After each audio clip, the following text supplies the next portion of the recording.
Good to go? All right. How's everybody doing today? Good. My name is Kyle Winters. I am a technical advocate with the Learning with Cisco team. I take a focus on security. And today I want to talk to you all about malware. Just to kind of set the stage, but I guess we got to talk about WebEx first because we do have a WebEx room. Some of you I know like to take pictures of the slides as it's happening, but I will post the slides in our WebEx room afterwards and monitor any questions until the end of the week. So don't feel like you have to quickly get a photo of the slides. I'll have them available to you later on. I will move kind of quickly because we have a lot to cover here. So try to make the most out of it. Don't worry about taking pictures of the slides. I got you covered. We're going to talk about several different things today. Start just with the base understanding of what malware is. Go into a brief history to kind of show you how malware has evolved over the years. Briefly touch up on what the current state of malware is. And then we're going to dive into looking at some of the common behaviors and techniques that malware uses today. We're going to look at some source code as well and crack open the Ryuk ransomware. And you can see some of the source code and better understand how it actually works.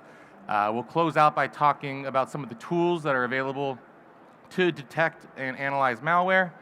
And then we'll also have a Slido quiz at the end where we'll be giving away not one, but 2 prizes to first and second place. So pay attention and you might win either a pickleball set or a nice water bottle. So one quick disclaimer is that this is all for educational purposes. Don't try this at home unless you are in an approved lab environment. Otherwise, you might get yourself into some trouble. So let's start by understanding what is malware, and just for short, it stands for malicious software. It's any piece of software that's intended to cause some kind of harm or damage to some kind of system, whether that's disrupting normal operations, stealing sensitive information, gaining unauthorized access, whatever it may be.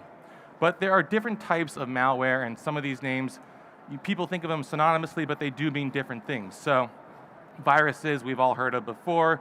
It's malicious code that attaches itself to some kind of clean file and spreads to other clean files. But you also have worms, which are standalone malware that can replicate itself and spread to other computers very quickly. Trojans, think of the Trojan horse. It looks like a legitimate piece of software, but it's disguised as a piece of malware that is intended to deliver some kind of harmful payload. You also have ransomware, which is typically going to encrypt files and demand some kind of ransom from somebody. Spyware is usually done to monitor some kind of user activity or behavior. You got adware as well, which is disguising itself as advertisements. Lots of different types of malware that exist today. Not all of them operate the same way, so just a quick distinction to make. But there is a typical life cycle of a malware attack. Oftentimes it starts with some kind of reconnaissance where they're gathering information about the target. There's an initial infection that occurs where they're delivering the malware via maybe a phishing or some kind of exploit that exists in the software. Execution is when that malware is actually run and that payload is run. Persistence is a stage where malware tries to ensure that it can survive some kind of system reboot or user interaction. You've got command and control, which is establishing some kind of remote connection to the infected host.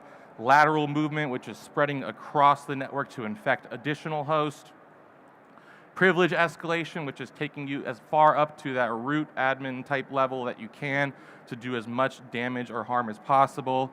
And then actions on objective, that's whatever ultimately this malware is trying to do, whether it's steal information or damage systems, that's typically happening there. And lastly, there's often some kind of cleanup stage where that malware tries to cover its attacks and evade detection. So what does this actually look like in a practical sense? Well, it might start with an email, and it could be a very personalized, well-tailored email, but there might be a file in there or a link, and when you click on that link, you're infected. It makes a DNS call out to some kind of questionable website. From there, it's going to trigger some kind of strange process to occur, and that strange process is going to do things like connect with a remote server or exfiltrate data. So this is just a very simple illustration of some kind of the attack sequence that malware might take. So we all have a base understanding now, hopefully. We'll go into some more detail here shortly.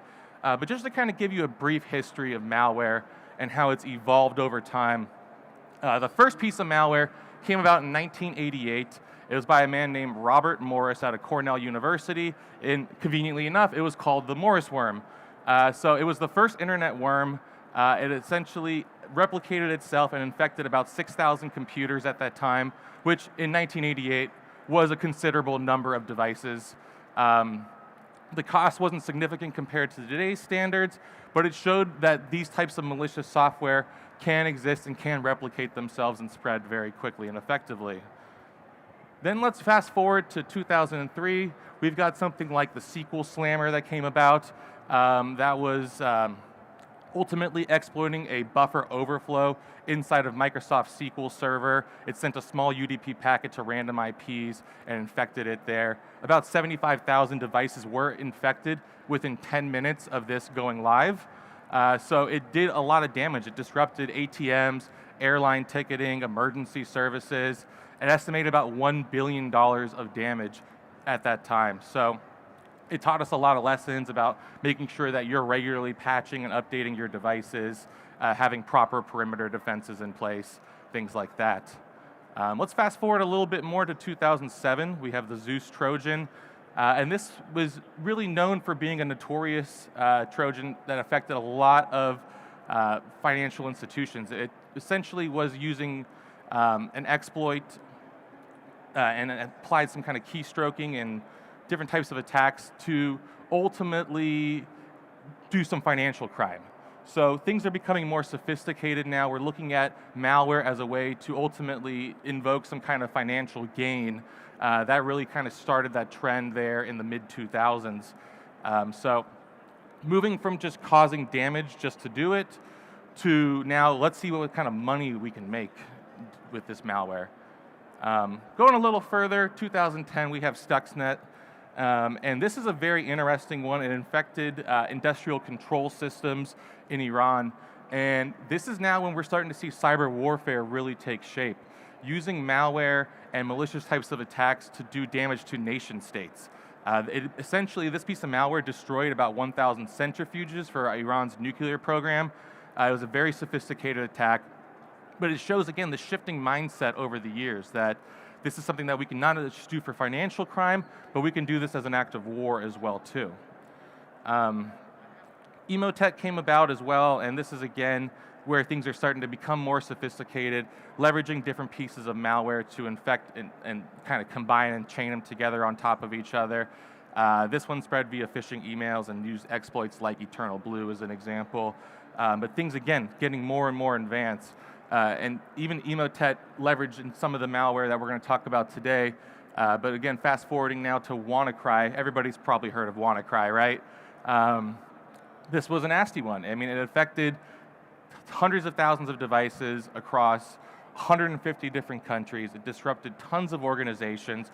And now we're starting to see this kind of ransomware type attack, which is a lot more prevalent today.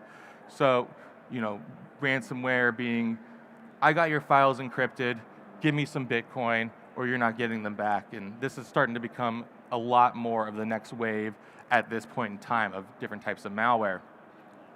Now, let's just jump forward one last one really quick, because software and malware is evolving to attack also the supply chain.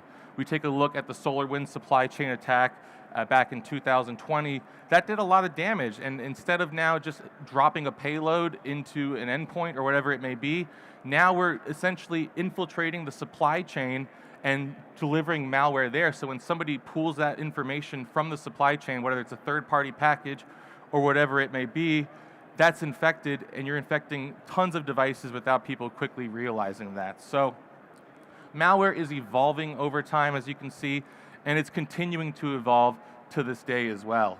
If we take a look, the sophistication is significantly increasing. Attackers are employing more advanced evasion techniques, things like polymorphism, as well as fileless attacks. These attacks are also becoming more and more targeted. They're focusing on specific industries and organizations. This is just kind of the growing trend, and you're starting to see things on the dark web as well, like malware as a service.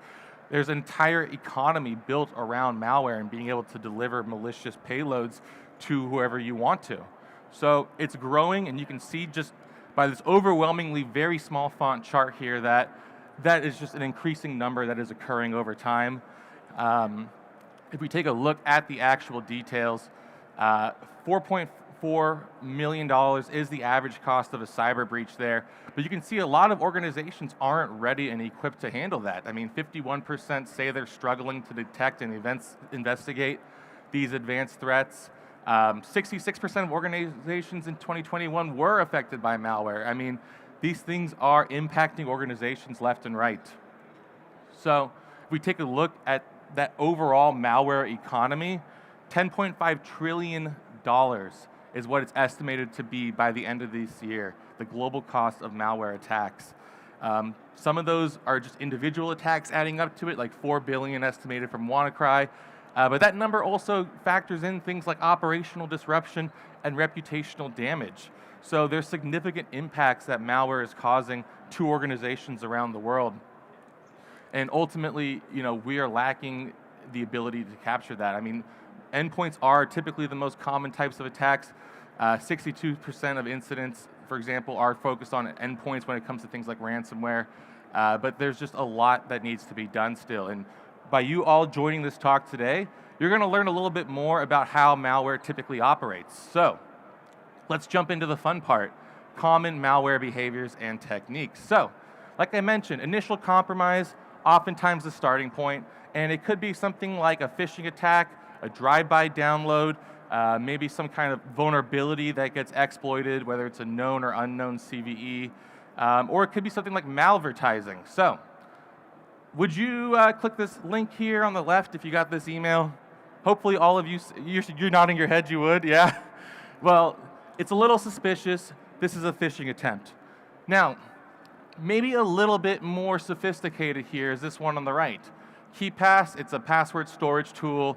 It's a sponsored link here on Google. Would you click that one? Well, you might not realize it, but it's actually using a non-UTF-8 character that isn't quite rendering well in this particular browser, and it's actually not the website that you think it is. It's some alternate version of it, where when you click that and you install what's on there, you've infected yourself. So you can see it's becoming very sophisticated, and they're finding new ways to trick you into clicking on the things that they want you to click on. So other things people are doing as well when it comes to malware, a good example is code obfuscation. So it could be encrypting your actual source code, encoding it in some unique way like base64. You could be doing API hashing, polymorphism as an example. There's lots of different ways that people are trying to obfuscate their code so that way you can actually see what it is intended to do. So this on the left here is some code. It looks like a bunch of gibberish, but when it's unpacked properly, it actually is doing something. It's going out and leveraging Yahoo's APIs and communicating ultimately with a malicious endpoint. So just by looking at that on the left, you might not realize that that's what it's doing, but it actually is. So interesting stuff. Persistence as well is something that malware is often trying to do. It ultimately wants to be able to survive any kind of reboot that occurs or any attempt to disable it. So there's lots of different ways that it can do that, whether it's modifying registry keys, scheduling some type of scheduled task or cron job under the hood, creating services, installing rootkits, SSH key abuse as an example, that's another one. So it wants to be able to live as long as possible, these pieces of malware, and it's trying to find different ways to do that. So an example up here, a registry key that's modified, so that way it boot, essentially, it's going to make sure that it continues to spawn and run that piece of malware.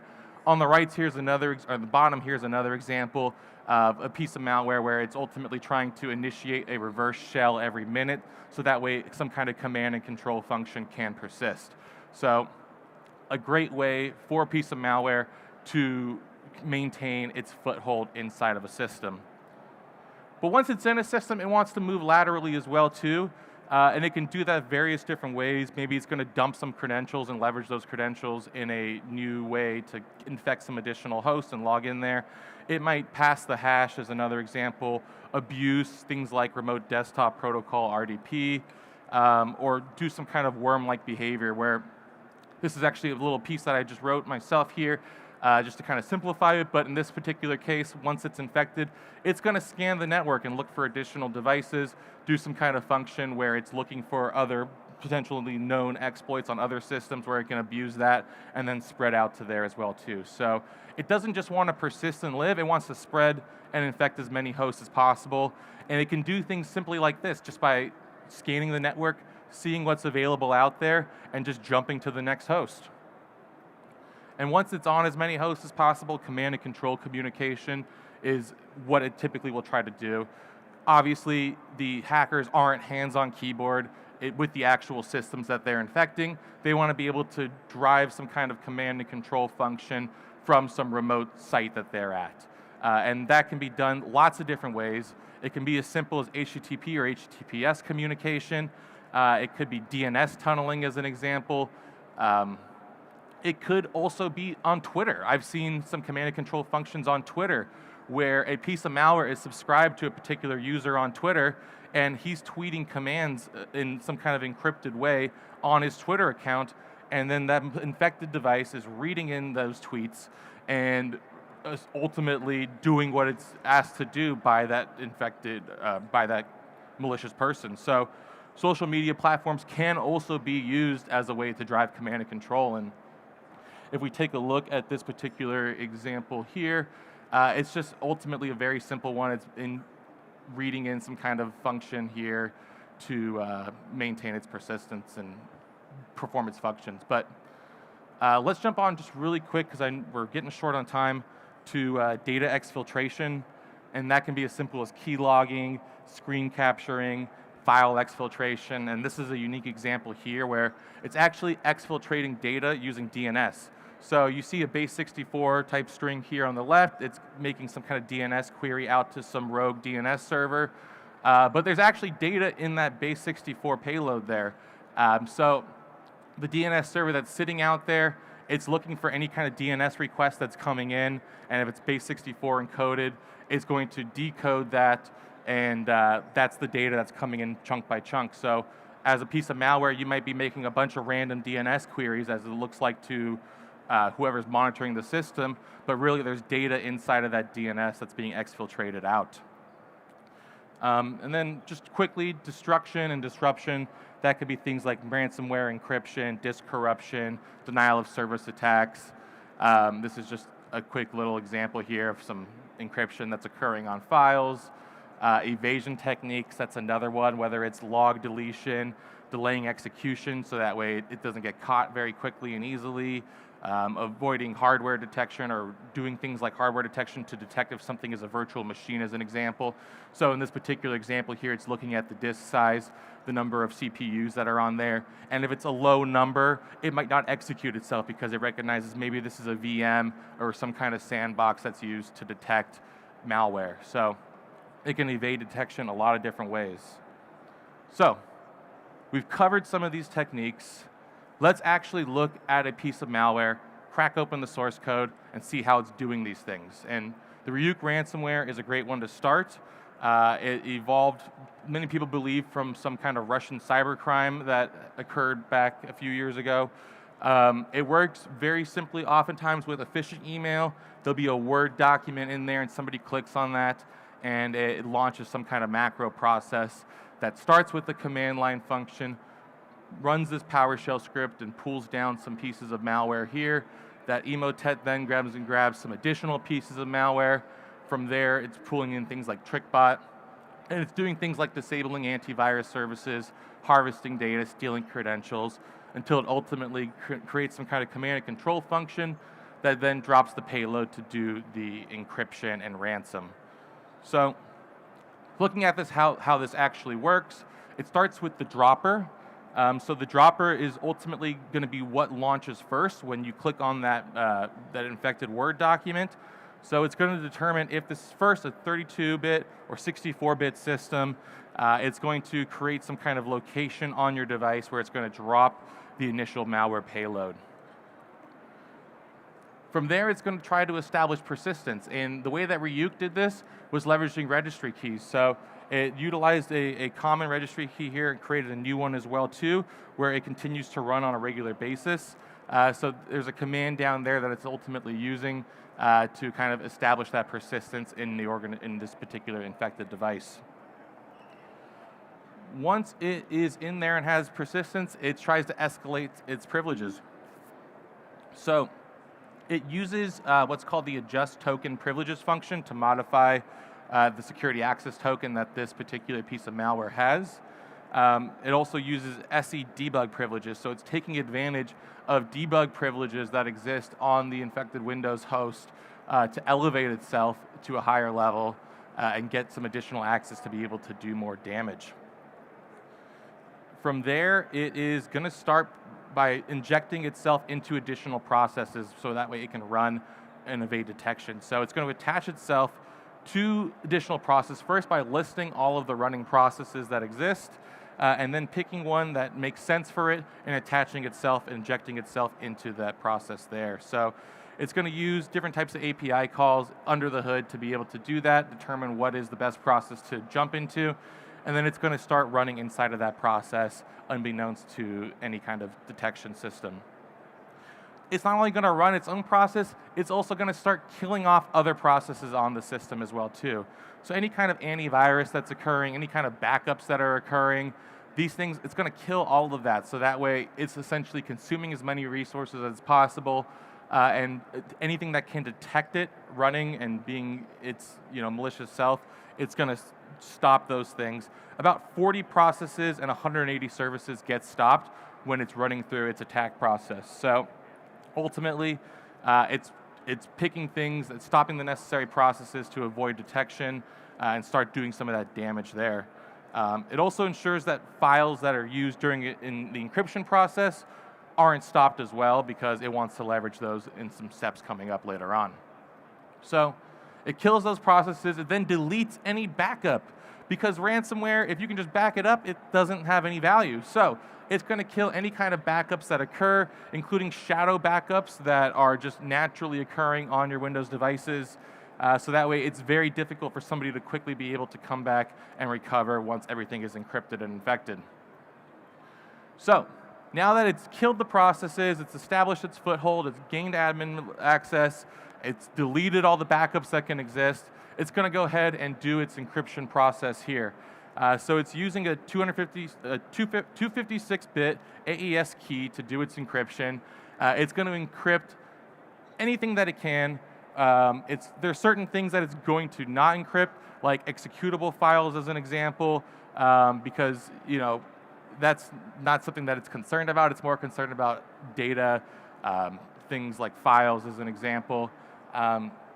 One of the unique things about this, though, is that you can oftentimes tell that this is the Ryuk ransomware because it actually prefixes this little string here. It says Hermes on it, or Hermes maybe, if you're into high fashion, I suppose. But it encrypts that there, and that's one way to tell that this is actually the Ryuk ransomware. So it's going through, it's encrypting all the files on that system, but it's also attaching itself to any network shares that particular device is connected to, and encrypting things on there as well too. So if you're connected to some kind of network share, that also isn't safe. It's going to go through and do the same exact process on there as well. So it's encrypted everything. It's going to establish some kind of command and control process, and it does this just simply using HTTP, HTTPS command and control communication. It's going to wait for specific commands, try to move laterally when it can as well too. But all this coming to this point where now you as the end user realize that you've been attacked. And that's when you see this message right here. You've been infected. We've got your files encrypted. Send me Bitcoin or you ain't getting them back. And a lot of people don't know what to do in this situation. They end up paying. It's unfortunate, but that's what keeps this industry alive for these malicious people. So if you ever see a file like this on your computer, I'm sorry. Hopefully you never do though. So This is ultimately the process that it's taking. Again, I know I went through this very quickly, and the slides will be available for you later on, so you can take a closer look at some of this source code here as well. How do you defend against this? There's a couple different ways. I'll start with the simple ways. Patching your system regularly is one, making sure that you don't leave yourself vulnerable to these types of attacks. Network segmentation is also a good practice though too, because that will decrease the likelihood of lateral movement and significant damage that occur. Have a strong backup strategy, make sure you're doing multi-factor authentication, and have some proper endpoint detection and response tools. Just to give you a quick example, Cisco obviously offers a few. Secure Endpoint is one. This is for endpoint protection on your device. It can ultimately detect things like malware, leveraging things like secure malware analytics. So being able to do static and dynamic analysis of malware will help you be more secure in defending against malware attacks. We also have Cisco Secure Email, so you can prevent or decrease the likelihood of things like phishing as an example, or malware that's coming across emails in attachments. We also have Cisco Secure Network Analytics, and as you can see, it's got a ton of different detection types. It can also detect malware in encrypted traffic, but you can see this largely aligns as well too with the typical attack kill chain. So being able to detect things, maybe you missed it in one point, but you catch it in another. A lot of value there with Secure Analytics. And you can tie that all together with XDR and be able to do extended detection and response and react quickly and effectively when these types of attacks do occur. So we do offer this here at Cisco as an all-in-one bundle. We call it our Cisco Breach Protection Suite. You can find out more information about that downstairs in the World of Solutions. So let me just leave you with a couple resources. We talked about the Cisco Breach Protection Suite, but if you want to learn more about how to inject red teaming into your blue team activities, we have a Cisco Certificate in Ethical Hacking. There's a free course that you can take that's available to you, and some Capture the Flag challenges. And once you complete the course and the Capture the Flag challenge, you're able to get a certificate in ethical hacking from Cisco. So you can learn more information on that behind us over here. Talk to the folks from Networking Academy. They can get you some more information on that. We also have Cisco U, and we put different types of courses on there on ethical hacking as well too. So if you're not familiar with Cisco U, hopefully you are because you're in the Cisco U theater. It's your one-stop shop for learning here at Cisco. So we got a couple minutes left. I want to do a Slido quiz, and like I said, I have 2 prizes to give away here. Hopefully you are paying attention. Hopefully you have some understanding of it already. But I have here a pickleball set and a Cisco U water bottle. First place gets to pick their prize. Second place gets the other prize. So I'll give you a second there to jump in. And I think if I click this, you can still scan the QR code there as well. We got folks joining right now, which is awesome.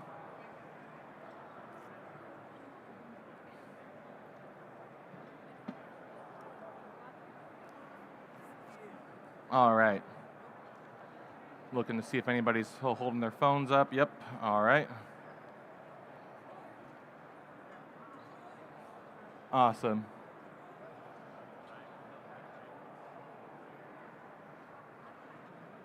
All right. Let's go ahead and begin though. So, first question. What is the primary goal of the persistence stage in a malware attack? You got a few options there. You got a few seconds, 10 seconds left to answer. Hopefully this is an easy one. It might get a little harder. All right.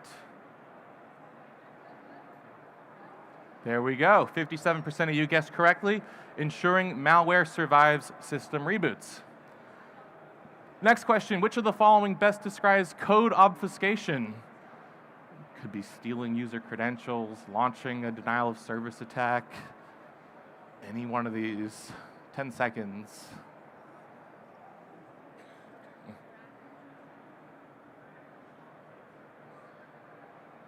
All right, let's see the results. There we go, 89% got it right. Hiding malware's true behavior by transforming its code. Very nice. Third one, which of these historical malwares targeted industrial control systems? Remember, I talked about a few different ones. This particular one kind of changed the game from a cyber war perspective. Which one was it?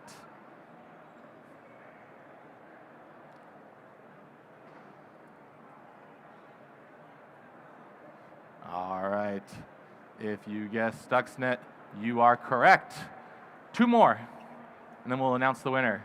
Which of the following is a technique Ryuk ransomware uses to prevent file restoration? So how is it keeping you from reverting back to how things were before?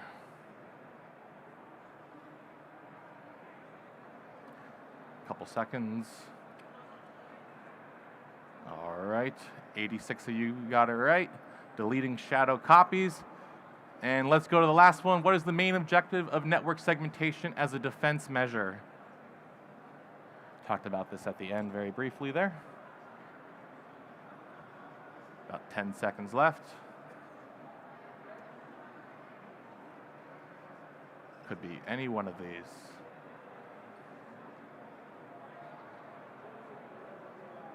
All right, good job. To isolate critical systems and limit lateral movement. So, Chris, are you out here? Chris, congratulations. You're not Chris. Oh. You are first place there.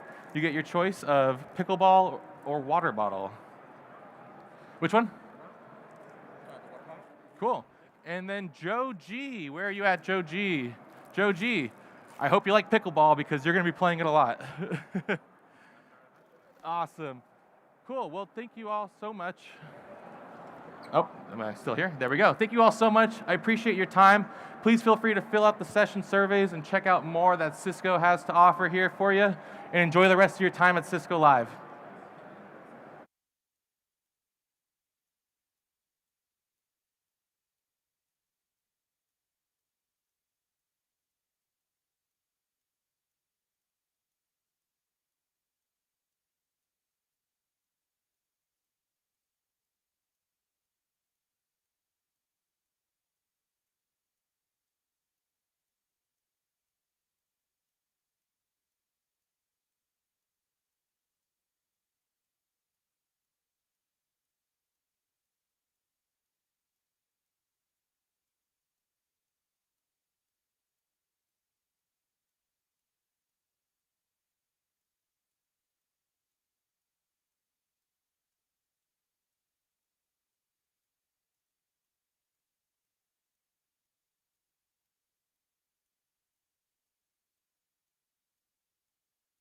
Yeah, please do. Oh, there they go.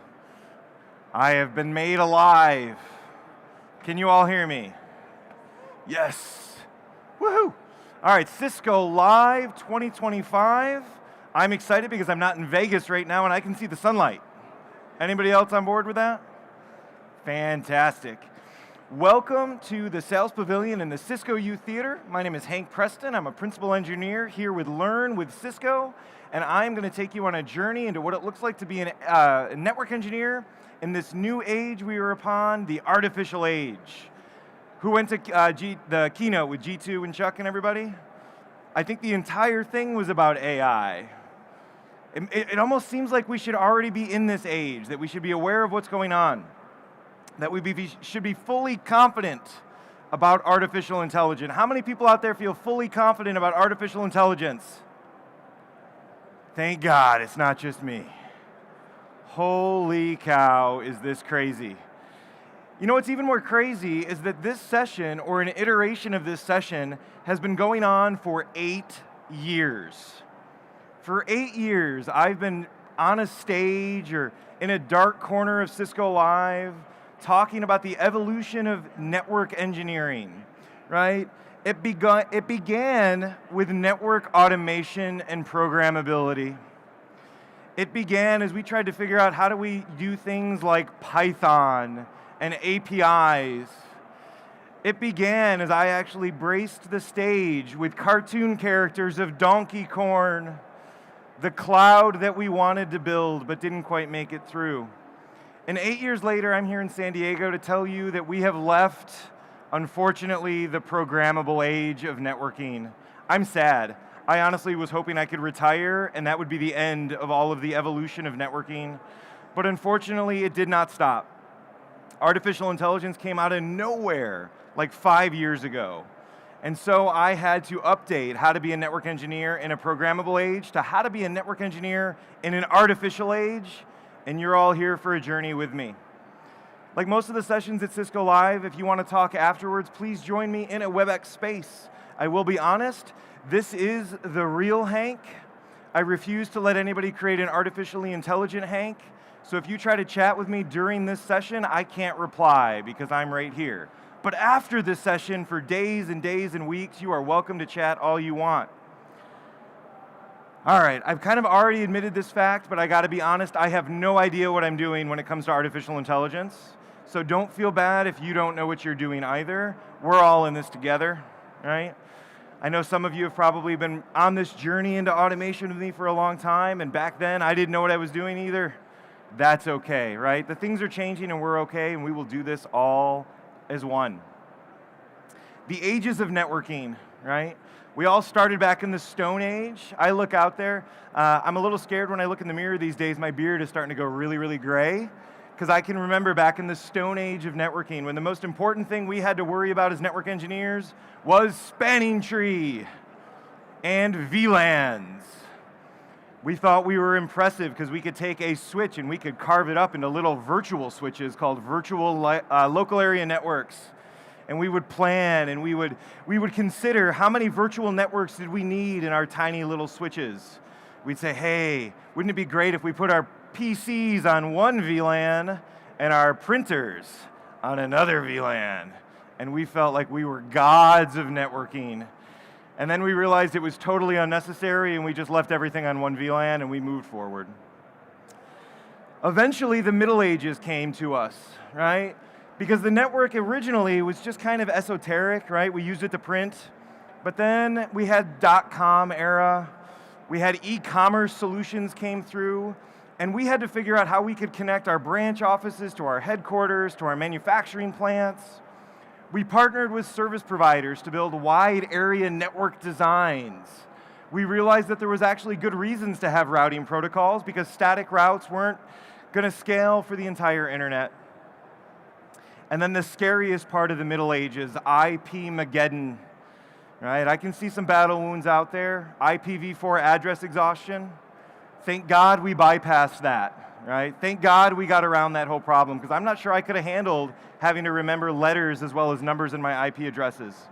All right, so how did each and every one of us solve the IP-mageddon problem? I know some of you know it, right? How do we solve things in networking? We do it with NAT, right? We just NAT around it, no problem. Problem solved, IPv4 addresses. Everywhere else, we'll just do a little IPv6 here and it'll be fine. The Renaissance is where I really started to get super excited about networking because we'd been doing the same thing for a long time. The Renaissance in networking was like the Renaissance in art and industry. New ideas, new concepts. Some of them scary, some of them exciting, right?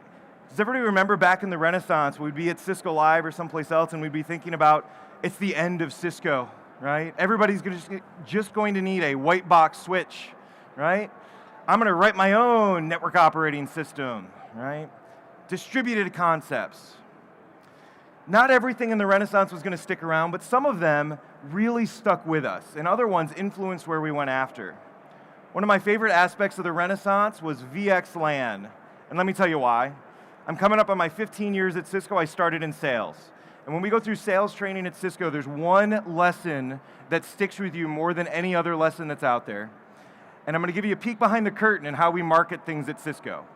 We have some solid product that works really well, that everybody loves. But we want to give it a little pizzazz. We want to lighten it up a little bit. We want to get everybody re-excited about that product. How do we do it?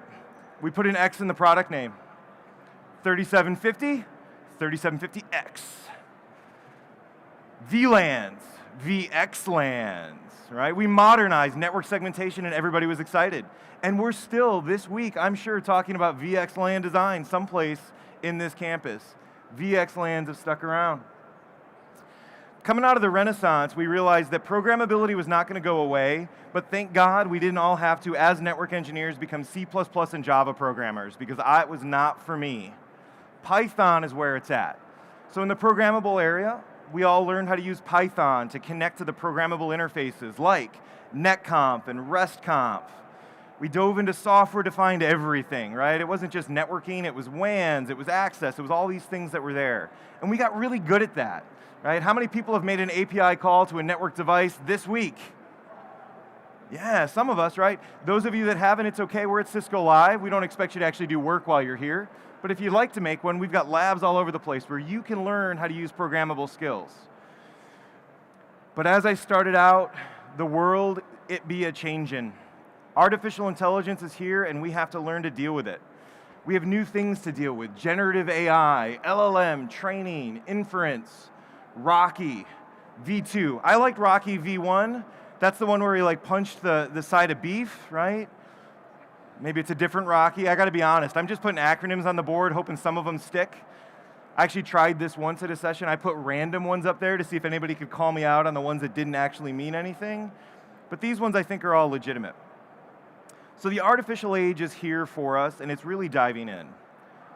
I started this transition in this talk about 18 months ago. And I started by looking at the news to see what was out there, what's going on in the artificial intelligence space that we have to pay attention to as network engineers.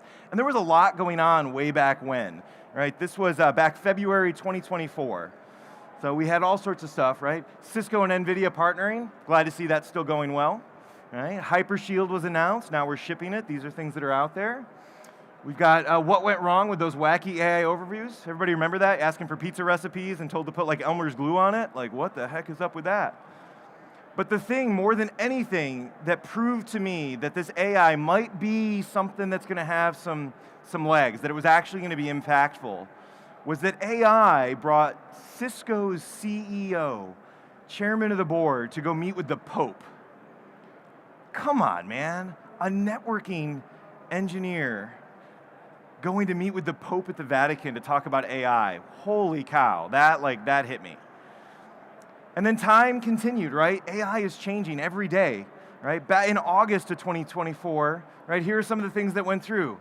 Right? It wasn't that far past February, but has it already burst? Did the AI bubble burst? Right? 10 reasons AI might be overrated by Planet Money. Is it worth investing $1 trillion in generative artificial intelligence? Well, I'm not in finance. I don't actually know how many zeros are in $1 trillion, but that's a lot of money.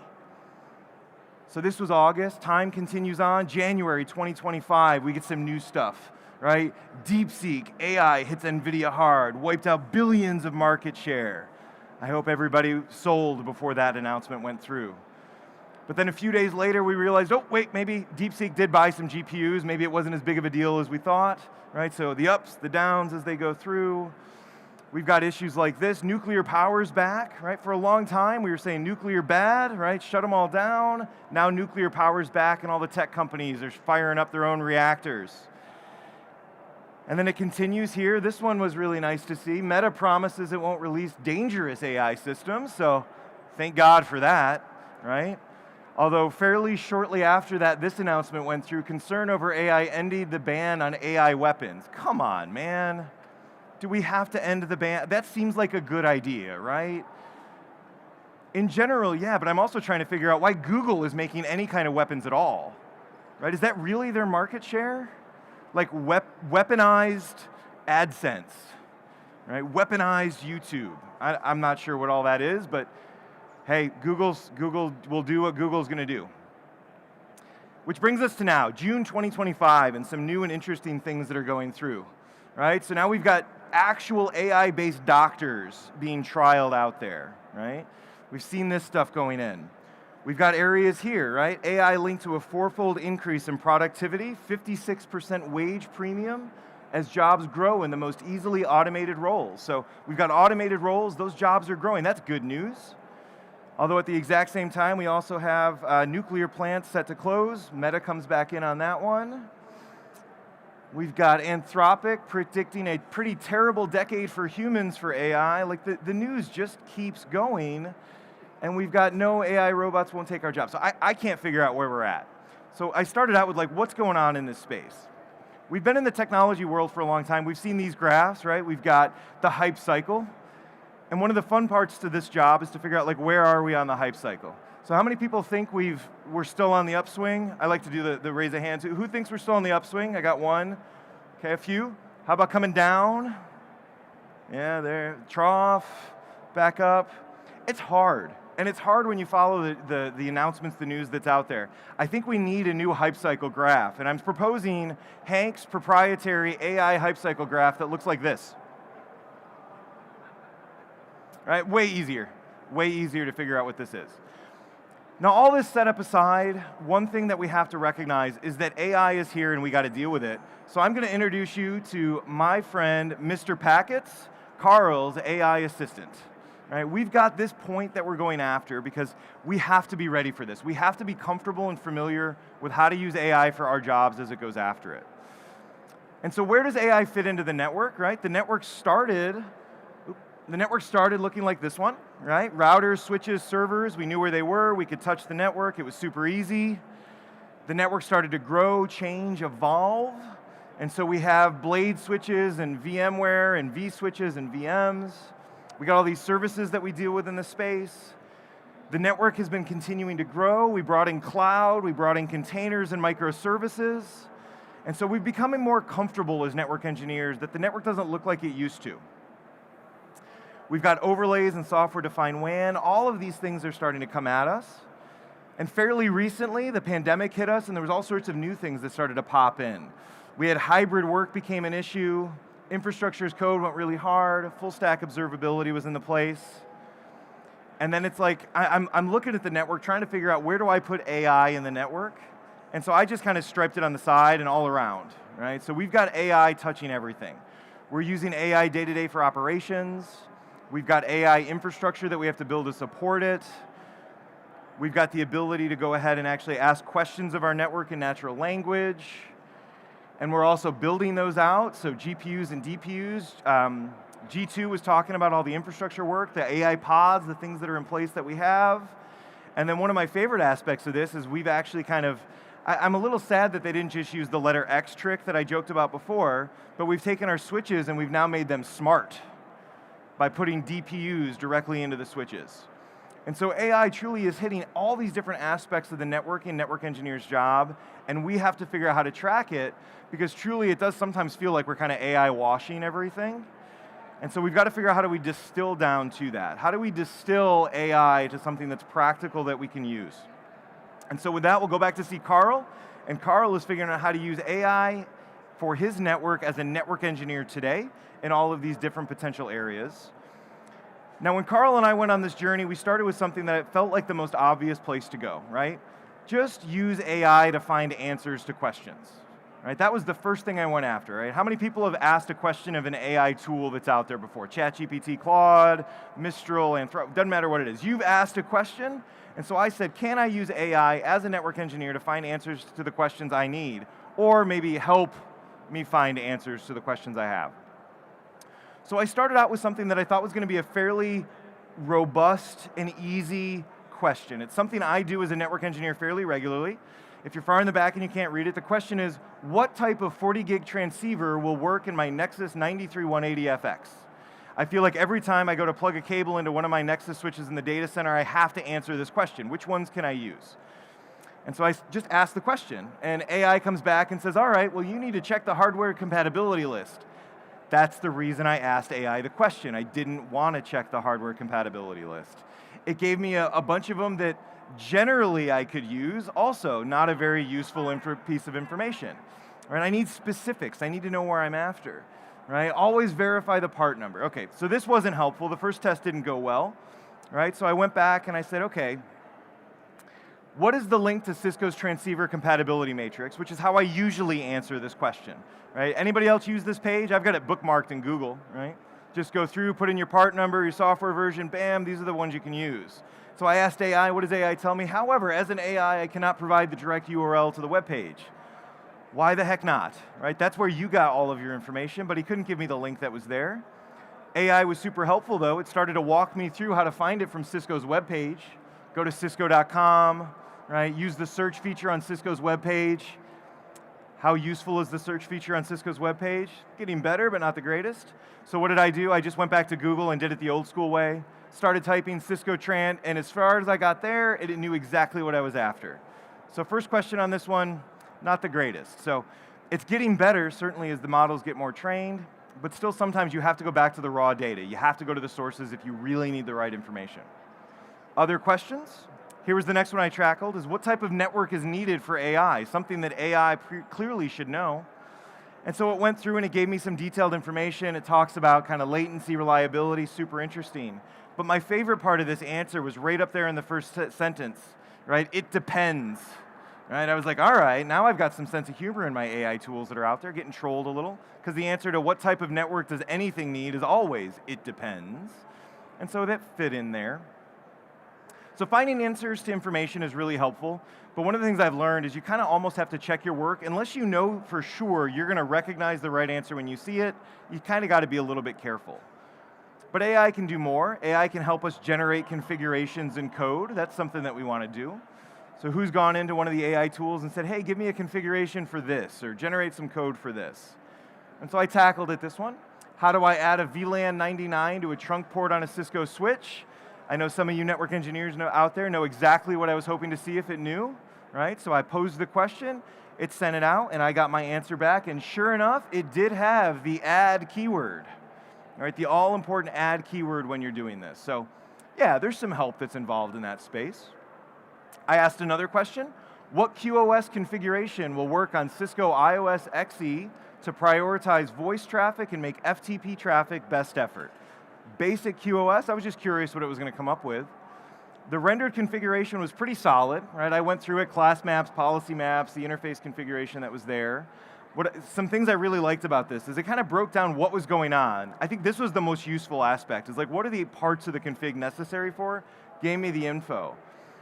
But the most encouraging aspect of this question when I asked it was at the bottom. QoS can be complex and should be tailored to your specific environment. You should check this in a lab, which is the advice I would give everybody anyway. If you're going to ask for configurations from an AI tool, it's the same thing I would tell you if you were going to pull a configuration from GitHub or Reddit or Stack Overflow, is make sure you test these things before you just kind of go ahead and roll out with them. And so that if there's one thing I want you to remember kind of coming out of this is, yes, these are great tools to help us with these configuration bits, but check them. Make sure that you don't just copy and paste that directly in. Because we've heard the term, who's heard the term human in the loop, right? Human in the loop.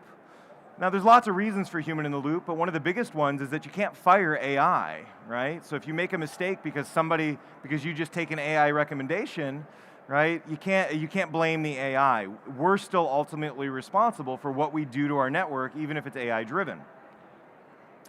Another question I asked, how do I perform password recovery? Got a real decent answer on here that walked us through. So there is a lot of good information that we can, as network engineers, use as part of our day-to-day operations and engineering practice that's in there. And it's getting more impressive as it goes forward. So as an example of one that impressed me, is I've got another session I do that talks about doing some programmability with areas, specifically things like Ansible and Python and templates. And I was curious, how would AI handle a fairly straightforward, limited scope question? And so I asked it, using the data from this CSV file, generate a configuration for each row based on this Jinja template. Right? I didn't tell it it was for a network. I didn't give it any context. I just said, here's some data, here's a template. Can you generate a configuration? It did a really good job. Based on this Jinja template, here are the configurations for each VPN, VPN 101, VPN 102. If it stopped here, I would have been, okay, it did a good job, but I honestly wouldn't have been impressed, because this type of thing is like the rudimentary case of how AI has been used for coding use cases already, right? There's tons of examples of Jinja templates, there's tons of examples of CSV. This wasn't the impressive part. The impressive part was after it did this, it kept going. And it said, please note, there's a typo in the Jinja template. And I said, hold on a second here. Who's the network engineer? It's me. I refuse to believe I made a mistake. How dare you accuse me of making a mistake? Whoops, I made a mistake. It actually saw that I had a typo that was in there, and it fixed it for me. It didn't just identify it. The configurations that it generated resolved the typo to give me correct configuration that was in there. So it saw an issue and fixed it. That was really interesting, which started to clue me into a really good use case for AI we'll get back to in a minute. The second part of this that I thought was super interesting that showed the ability that these LLMs can actually gather some relevant data from what you're showing it is, oh, here's where no, I went too far, hold on. Yeah, here. So it says, additionally, you can face an issue when applying 2 different crypto maps to one interface, which is completely true. I didn't give context on this question. I just said, give me some crypto configurations that I'm going to use. I knew that they were for different routers, but the AI assumed this was configuration for one router, and it's absolutely accurate. You cannot do that. That would be a problem. And so it proposed a completely valid method that I could change my configurations if I was actually trying to do that on one router. Right, so that was a unique aspect I totally didn't expect. It was able to identify that I was building network configurations. It was able to use the data it had available to it to identify that what was going on here probably was not a good thing if it was in a real network area, and then provide an alternative. It did a nice review of the proposed thing that's in there. And so from a configuration generation perspective, I think there's a ton of potential here, right? Both for Cisco network configurations as well as coding that's there. But as always, and as I mentioned, I'd proceed with caution. Right, this is an area that you don't want to just blindly trust whatever configurations are given to you by the AI tools that are out there. Particularly if you're using general purpose, publicly available models from the likes of OpenAI or Anthropic or Mistral AI that are there, because they haven't been tuned. There is a ton of really, really good, valid data in all of the public models. You know what's also in the public models? A lot of garbage, right? They were trained on the good and the bad. And hallucinations come from the fact that every now and then a bad piece of data like rolls up. And so until we have models that are specifically trained just on good data, it's up to us to make sure that we're oversight, right? We have to verify everything that's there. So make sure whatever's generated, you understand and you've kind of checked it. However, we can use AI to kind of understand configurations and code that we build ourselves. Right, this was the peer reviewer concept that I got out of the example that was there. So you can take a configuration like this and say, hey, can you add comments to this network configuration and tell me what's going on? And sure enough, it can do that super well. It can go through all of that and add comments to kind of identify what's going on. I was impressed that it could do this on the Cisco configurations, and then I took some old code I wrote about 12 years ago. Right? I code in Python a lot. I don't code in JavaScript very much, but occasionally I have to. And this was a block of code from a demo from about a decade ago that I probably couldn't recreate today if I had to. But I said, hey, can you explain what I'm doing here? And it was able to do that as well. And so using AI to evaluate and better understand configuration and code, explain things to you is an excellent use case for what we can do with AI today. It's one of the best places to go after this and take advantage of how to do these. And so these are some of the use cases that I think that we can absolutely use today, but we're going to move forward and talk a little bit about what it takes to like build a network for AI workloads. Right? We're talking a lot about this. We've got lots of new infrastructure. The partnerships with NVIDIA are out there.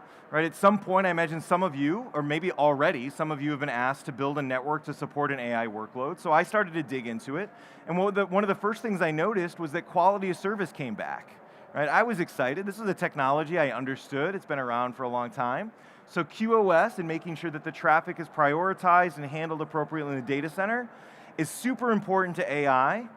And then I did a little bit more reading and then said, well, maybe not. Maybe we can just like fix it with bandwidth, because oh my God, how fast are these bandwidth and these interfaces that are being connected to these switches? 100, 200, 400, 800, right? We're hinting at like higher than a terabit per second links that go through. Ridiculous amounts of speed involved, right? Super interesting pieces. However, like every good partner, Cisco's going to solve this for you. You don't have to stress the details at all. Just buy one of our AI pods. They're on sale today. Talk to your account manager. We will fix all of your AI infrastructure problems with that. No knowledge necessary. I'm just kidding, right? You still need to know some stuff. And here in Learn with Cisco, we're actually helping you with some actual infrastructure content to dive into this. So you can check out up on Cisco U how to build AI solutions with Cisco Infrastructure Essentials to learn how some of this technology, things like the quality of service that's important, how the architecture goes in, why it's so important for GPUs to be able to talk to each other as fast and in a fast backplane. All that's covered in the area. But AI is changing us, not just today, but it's changing us in tomorrow and in the near future. And so here are some of the things that I'm interested and excited about what AI is going to bring us as network engineers. I think my most exciting aspect is this, and this is a video demo that's about a year old now, but it gives kind of the idea. I'm really excited for the potential for natural language interfaces into networking systems, right? I'm a CCIE. Part of earning a CCIE is learning the language of Cisco CLI syntax, right? That's what makes me a CCIE. That's not what makes us CCIEs. What makes us CCIEs is understanding why we configure something, how we configure it, the interaction between technologies that are out there. And so if I don't have to memorize the specific esoteric CLI syntax, and I can just talk to my network like it's a partner and explain what I'm after, and it can interpret that and do the configuration, that is going to be huge, right? I don't want to have to remember the difference between EIGRP and OSPF configurations. I just want the config to happen. We're also going to see some really exciting next generation assurance coming through, right? There's so much data that comes out of the network, health information, statistics, counters, netflow logs, syslog, right? We just practically cannot do that on our own. Machine learning tools and artificial intelligence will make this so much easier. And eventually, we will all have little Mr. Packets sitting out over our shoulders watching what we do so that we get unsolicited configuration of advice and oversight. So we got Mr. Packets watching with Carl. Hey, what are we doing today? You know, I'm just doing some network changes. And Mr. Packets steps in and says, hold on a second, Carl, you can't do that. And I know I would react very much like Carl does the first time this happens to me. Hold on, I can't do that, right? I'm the engineer. Get out of the way, Mr. Packets. Let me do my thing. I know what I'm going after. However, things like this, right, the old add keyword. Anybody else willing to admit that you forgot the add keyword and taken down a portion of a network? Right? These are going to be truly useful features, things to be able to look over our shoulders and see what's there. And the concepts around assistants like this are already coming through. I built my own. I built a Mr. Packets that I can use to bounce ideas off. For example, here's where I use Mr. Packets and I gave it a whole bunch of debug information. And I'm like, Mr. Packets, I'm lazy.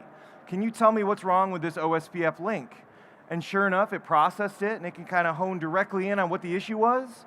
I had incorrect subnet masks matching on a link, right? So having that AI virtual assistant is going to be hugely valuable. And eventually, we will truly have independent AI engineers. As I finish up here, though, all of you are probably wondering, like, what do I do today? How do I get started today, Hank? What can I do to be ready? And that's where we do have a lot of things from Learn with Cisco that can help you. If you are really new to artificial intelligence, and some of us are, it's okay to admit it, right? If you don't understand just the basics of what's there, go over to Network Academy, netacad.com, and check out the Introduction to Modern AI. It is great for everybody. You, your coworkers, your grandma, your mom. It's written for anybody to understand the basics of what's going on with AI. And then as network engineers, wrap that up, go back to Cisco U and dive into the artificial intelligence resources that we have and are constantly adding onto the Cisco U platform. Many of these are available for free in tutorial format or through our RevUp programs that are in place.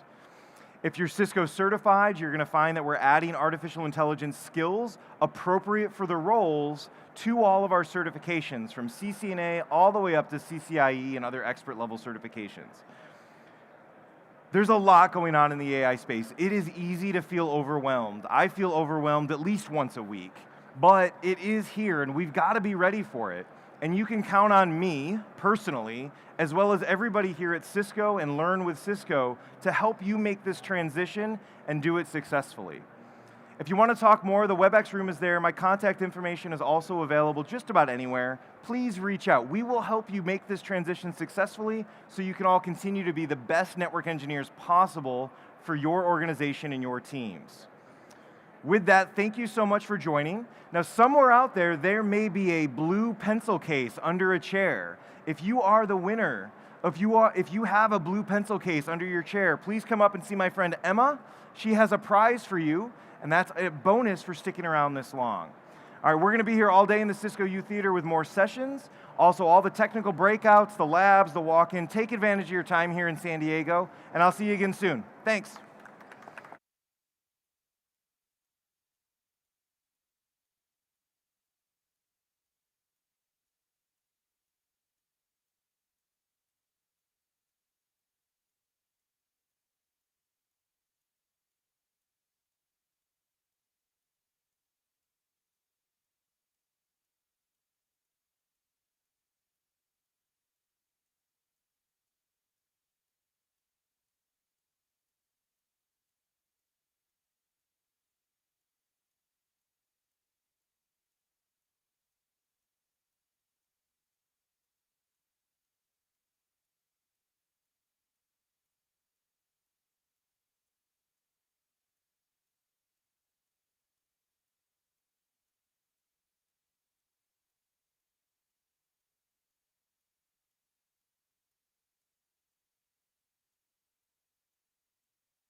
Hi, hello everyone.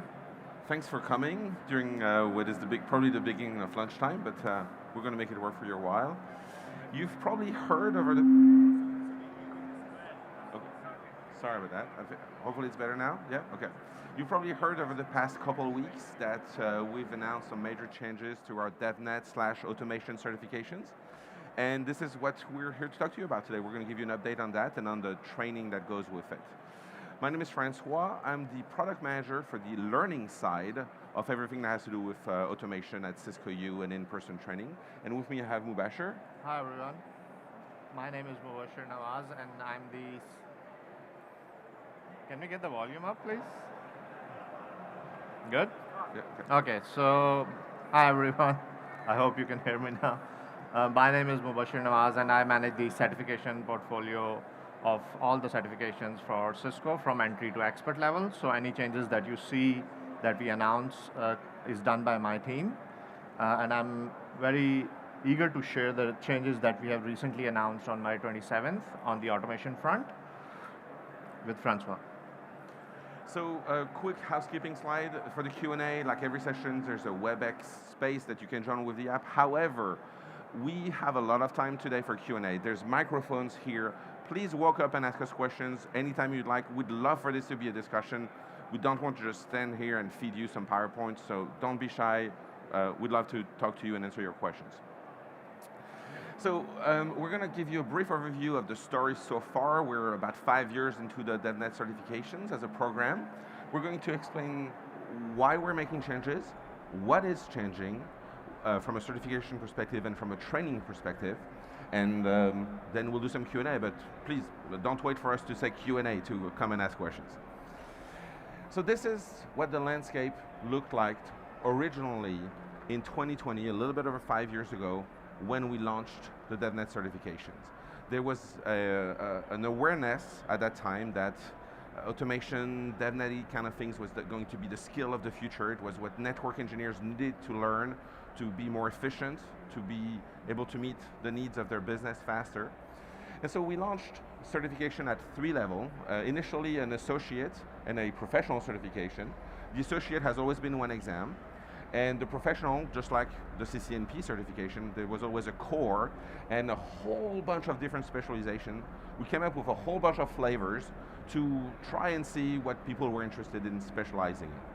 And then a couple years later, we launched the DevNet Expert, which is our CCIE level certification. It's like other CCIEs, it's combined of a written and a lab. The written is the core of the professional, and then there's a very difficult day-long lab you have to do, like we do for every one of our expert certs. So this is what things look like in 2020.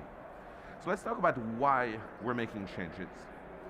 We've been hearing from analysts like Gartner for years that there's going to be more and more adoption of automation. And if you go right over there in the DevNet zone and you see the kind of topics, the way things are evolving, the way the discussions are evolving, we are seeing more and more adoption of automation in the industry. People are using Ansible, Terraform, Python, and APIs in their network to do things faster.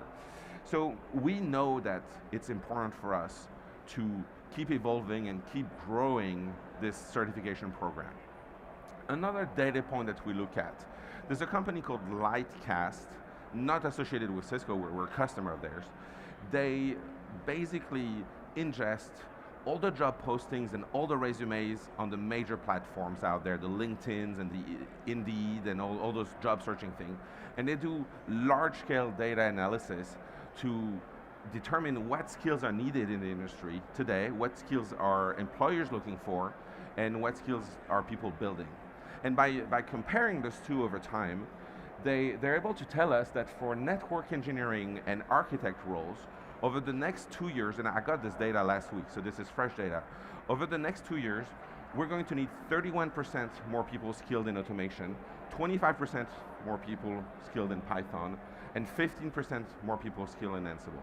So just looking at the hiring trends of job openings, the need for these skills is increasing. So why are we making change? What is changing? So going to the point, what is changing, I don't know how many of you saw the keynote this morning, and when our Cisco's chief product officer was highlighting the changes that AI is going to bring into our networks moving forward, there is a greater need to have automation in place to take care of all the threats and everything else that's coming out from this AI environment, this AI world that we are living in. So keeping that in mind, and what Francois just highlighted in terms of all the stats that we had in front of us, what we decided that we need to make a major change in our certification program to include more automation into it, to make sure that it is there and it is getting the workforce ready for future. So with that in mind, starting February 3rd, 2026, all our DevNet certifications will be rebranded to automation certifications. They will all be called as CCNA automation, CCNP automation, and CCIE automation. Our DevCore, EN Auto, and DCN Auto are going to have a major update to their blueprints. We have gone through a rigorous work of our process to make sure that we include all the changes that we wanted these 3 exams to have. But with this change also comes some simplification. So rather than having all that different flavors of automation certifications, we are going to get rid of CL Auto, SP Auto, S Auto, and DevOps. They are going to EOL on February 3rd. So if you are preparing for that exam or any of the current exams that are there, the last date to test would be February 2nd. So continue your preparation, make sure you do and pass your exam by February 2nd. If you want to do the new exams that are going to come out, they are going to be available from February 3rd onwards, 2026. One thing to note, there is no change in the blueprints for associate level, and there is no change in the blueprints for the expert level exam. It's only a rebrand for those 2 exams. So if you're someone who's in process of preparing for those exams, continue your preparation, do not stop. Even after February 3rd, it will only be a rebrand and nothing else. The updated exam topics, we were working on them during this week as well. They are going to be available in July. You will see the announcement coming out. So keep an eye for that one. As soon as that's available, you will see the new updated blueprints. So what happens? So how are we going to migrate these different candidates who are already holding a DevNet associate or a DevNet professional? So on February 3rd, what's going to happen is that all DevNet associate people are going to be moved to CCNA automation. automatically they can download their new badges from Credly. They don't need to do anything. They just need to make sure that if they are certified, it's valid certification, and they can download their new badges on February 3rd from Credly. Similar to what's in the current DevNet Professional, if you are one of these, DevCore, EN Auto, or DC Auto, you will be migrated to the new exams, which will be AutoCore, EN Auto, and DCN Auto. And if you hold a DevNet Professional badge, you will get a CCNP Automation badge on February 3rd. Please note the following certifications, SP Auto, S Auto, CL Auto, DevOps are going to be EOL'd, and there is no migration plan for those certifications that is going to be provided. So these are the migration plans. If you hold one, you will automatically be migrated. Similarly, for DevNet Expert, if you have a DevNet Expert today, you will be migrated to CCIE Automation, and you will be given a CCIE Automation badge on February 3rd moving forward. So this is what the new landscape is going to look like starting February 3rd onwards. So it's very simple. You have CCNA Automation, CCNP Automation, and CCIE Automation. CCNP Automation is going to have 2 concentration exams available to you, very focused on enterprise and data center network automation exams. So I'll hand over to Francois to discuss about the learning paths. Thank you, Mubashir. Any questions so far? Please, do you mind coming up to the mic so we can hear you? One second, let's make sure their AV techs are turning on the mic. Hello. Thank you. Just to clarify that last slide, the CCNP has a core one first, and then those 2 below it are the specialist They are ones? concentration exams, yes. And you use the word first. You're welcome to take them in the order of your choice. Yep. The reason I'm saying that is a lot of people start actually from the specialization. Like, I'll take my own example. I did a lot of work with the enterprise networking API in Cali Center, in Meraki, and also with iOS X. Professionally, that's what I did. So I took EN Auto first before taking the core exam, because for me it was easier. It was a domain I already knew. So you can take them in the order that you want. You just need to pick one of the 2 specializations, either the EN one or the data center one. And I'll add one thing. You probably saw in Mubashir's slide that we're going from DC Auto to DCN Auto. Let me talk real quick about what we mean by that. The current data center automation covers 2 different topics.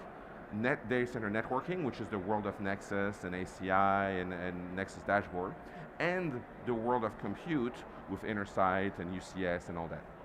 The reason why we're going to DCN Auto is we're going to be focusing this exam and the associated training on just data center networking. Because we realize that from a persona perspective, you, our customers, are typically not the same people managing UCS servers as the same people managing Nexus switches. In larger enterprises, in smaller companies, it could be the same person, but in larger enterprises, it's different people. So that's why we're really focusing on network automation and in the enterprise and in the data center. So, any other questions before we go forward? Okay, I'll keep going. So let's talk about the training. Let me show you the roadmap real quick. Like Mubashir said, we announced everything that we're talking about a couple of weeks ago. We actually were at another conference called AutoCon. If you haven't heard of it, it's a non-Cisco conference for network automation. It's pretty cool. Something's going on with my slide. Right now we're going to be, I know what's going on. Okay, in July we're going to be announcing the blueprints, like Mubashir said, for the 3 new CCNP exams. I'm very sorry, the slide is going to keep moving forward in a weird way. In July, we're going to be releasing the blueprints, the updated blueprints. You know, okay, I'll just leave this up. Is this a play button? Maybe I don't know, something's going on. It's a ghost in the machine. Okay, if it's not moving, we'll just stay here. We'll just stay here and I'll explain to you. Okay, in July, so in a few weeks, we're going to be releasing the blueprints for the new CCNP automation. The 3 things we just talked about, the core, the 3 specializations, those blueprints that you're going to want to use for training, for practicing, we're going to launch them in July. In August timeframe is going to be the first new training that we launch. It's a course called PRNE, which stands for Programming for Network Engineer. It's actually not a new course. We've had this course, PRNE, Programming for Network Engineer. We've had this course since like 2017, 2018. It's a good course, but it's getting a little bit old and it needs a fresh coat of paint in how we teach Python. And so the way we're going to do it is we're rebuilding it from the ground up, and we're going to be using a lot of hands-on use cases of network-centric use cases, like building an inventory of your iOS devices in Python. So instead of teaching you Python as if you were a developer, we're teaching you Python as if you were a network engineer, which is, in the name of the course, so it should be obvious. So be looking out in August for that. We'll be announcing it and talking about it, but you guys get to find out about it first.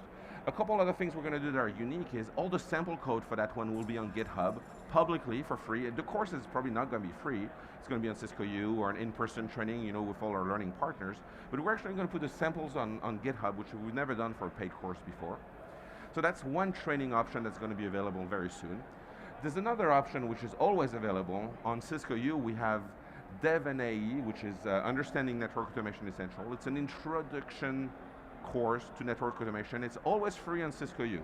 So we encourage you to go to our Cisco U platform, even if you don't have a paid subscription, because we have this, and we have a bunch of tutorials also, which are these short 45, 60-minute courses. We have a lot of them on automation.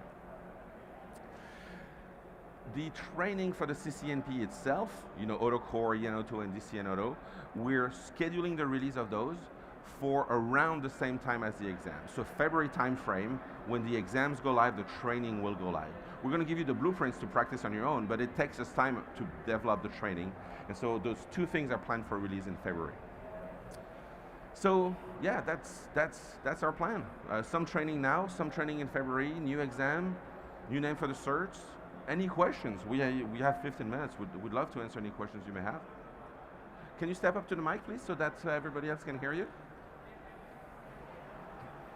Hi, Eduardo. Hi. If I take the DevNet Associate, will I automatically be a CCNA?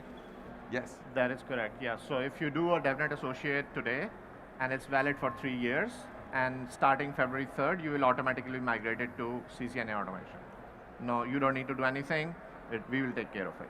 Just one test, right? Yeah. And I know I talked to a few of you before the session started. Several of you are taking exams this week. So any exam that you take this week, the DevNet Associate, DevNet Professional, automatically February 3rd, you'll get the new badge. So one of the things that I was thinking, Francois, was as a Cisco customer, why should I care about this change? Why are we worried about these changes that are happening? So the number one point of feedback that we got from you, because we meet with you customers all the time and ask you all what we think about that, about our certs. The main point of feedback that I've received is, hey, I just got my DevNet Associate. I put it on LinkedIn, I put my credit badge, and someone asked me, what's that? And I had to tell them, well, it's like a CCNA, but for DevNet.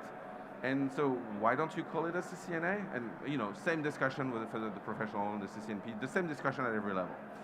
So the main benefit we see for you, our learners, our test takers, that you're not going to have to say it's like a CCNA, you're going to get a CCNA. Same sentence with the CCNP and the CCIE. So we'd like to give you a certification that you don't have to explain. The second big benefit I see is, you remember that slide about the landscape in 2020? That was like a whole slide full of logo, right? There was a lot of stuff to navigate, and people got confused as to, do I want the collab or the WebEx one? I mean, do you know the difference? I don't know the difference. I mean, we should know the difference, but nobody knows the difference, right? So we've reduced the confusion. It's network automation. You choose your flavor, data center or networking. That's it. So that's excellent, Francois. And as a Cisco partner, why is this change important for me? Well, the partners. Come. I'll answer your question. I'll talk about partners after. Yeah. So for the criteria that you're sunsetting, the CL Auto, the people that were focused on the collaboration stuff, you didn't really mention, you said there's no transition or migration for that specific, but does that mean you're rolling in some of the fundamental stuff from there into, and I assume it would be enterprise, not data center networking, or are you just not including any more collaboration content? So the core exam is going to be, so I guess I'll start by answering on the two specializations. The two specializations are going to be specialized. I know I'm stating the obvious, but in the enterprise networking, we're not going to cover anything else. And in the data center networking, we're not going to cover everything else. So those things are going to be domain focused. The core is going to continue being a broad exam, but it's going to be focused on network automation, which means that we can't really say more until the blueprints are made public in a few weeks, but there's not going to be major section on collaboration, because we have to cover all the skills that are used and all the skills that are needed to be a network automation engineer.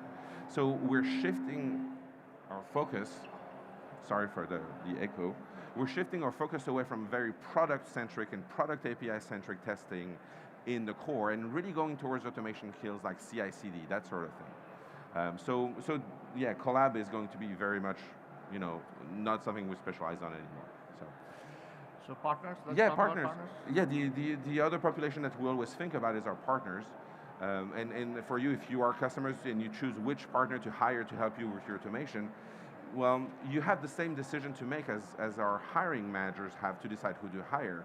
So by giving our partners new certifications that are very clear, hey, I know how to do data center network automation, we're hoping that our partners are going to find it easier to sell their services and to update their resumes when they go sell themselves. So that's the population that we care about too.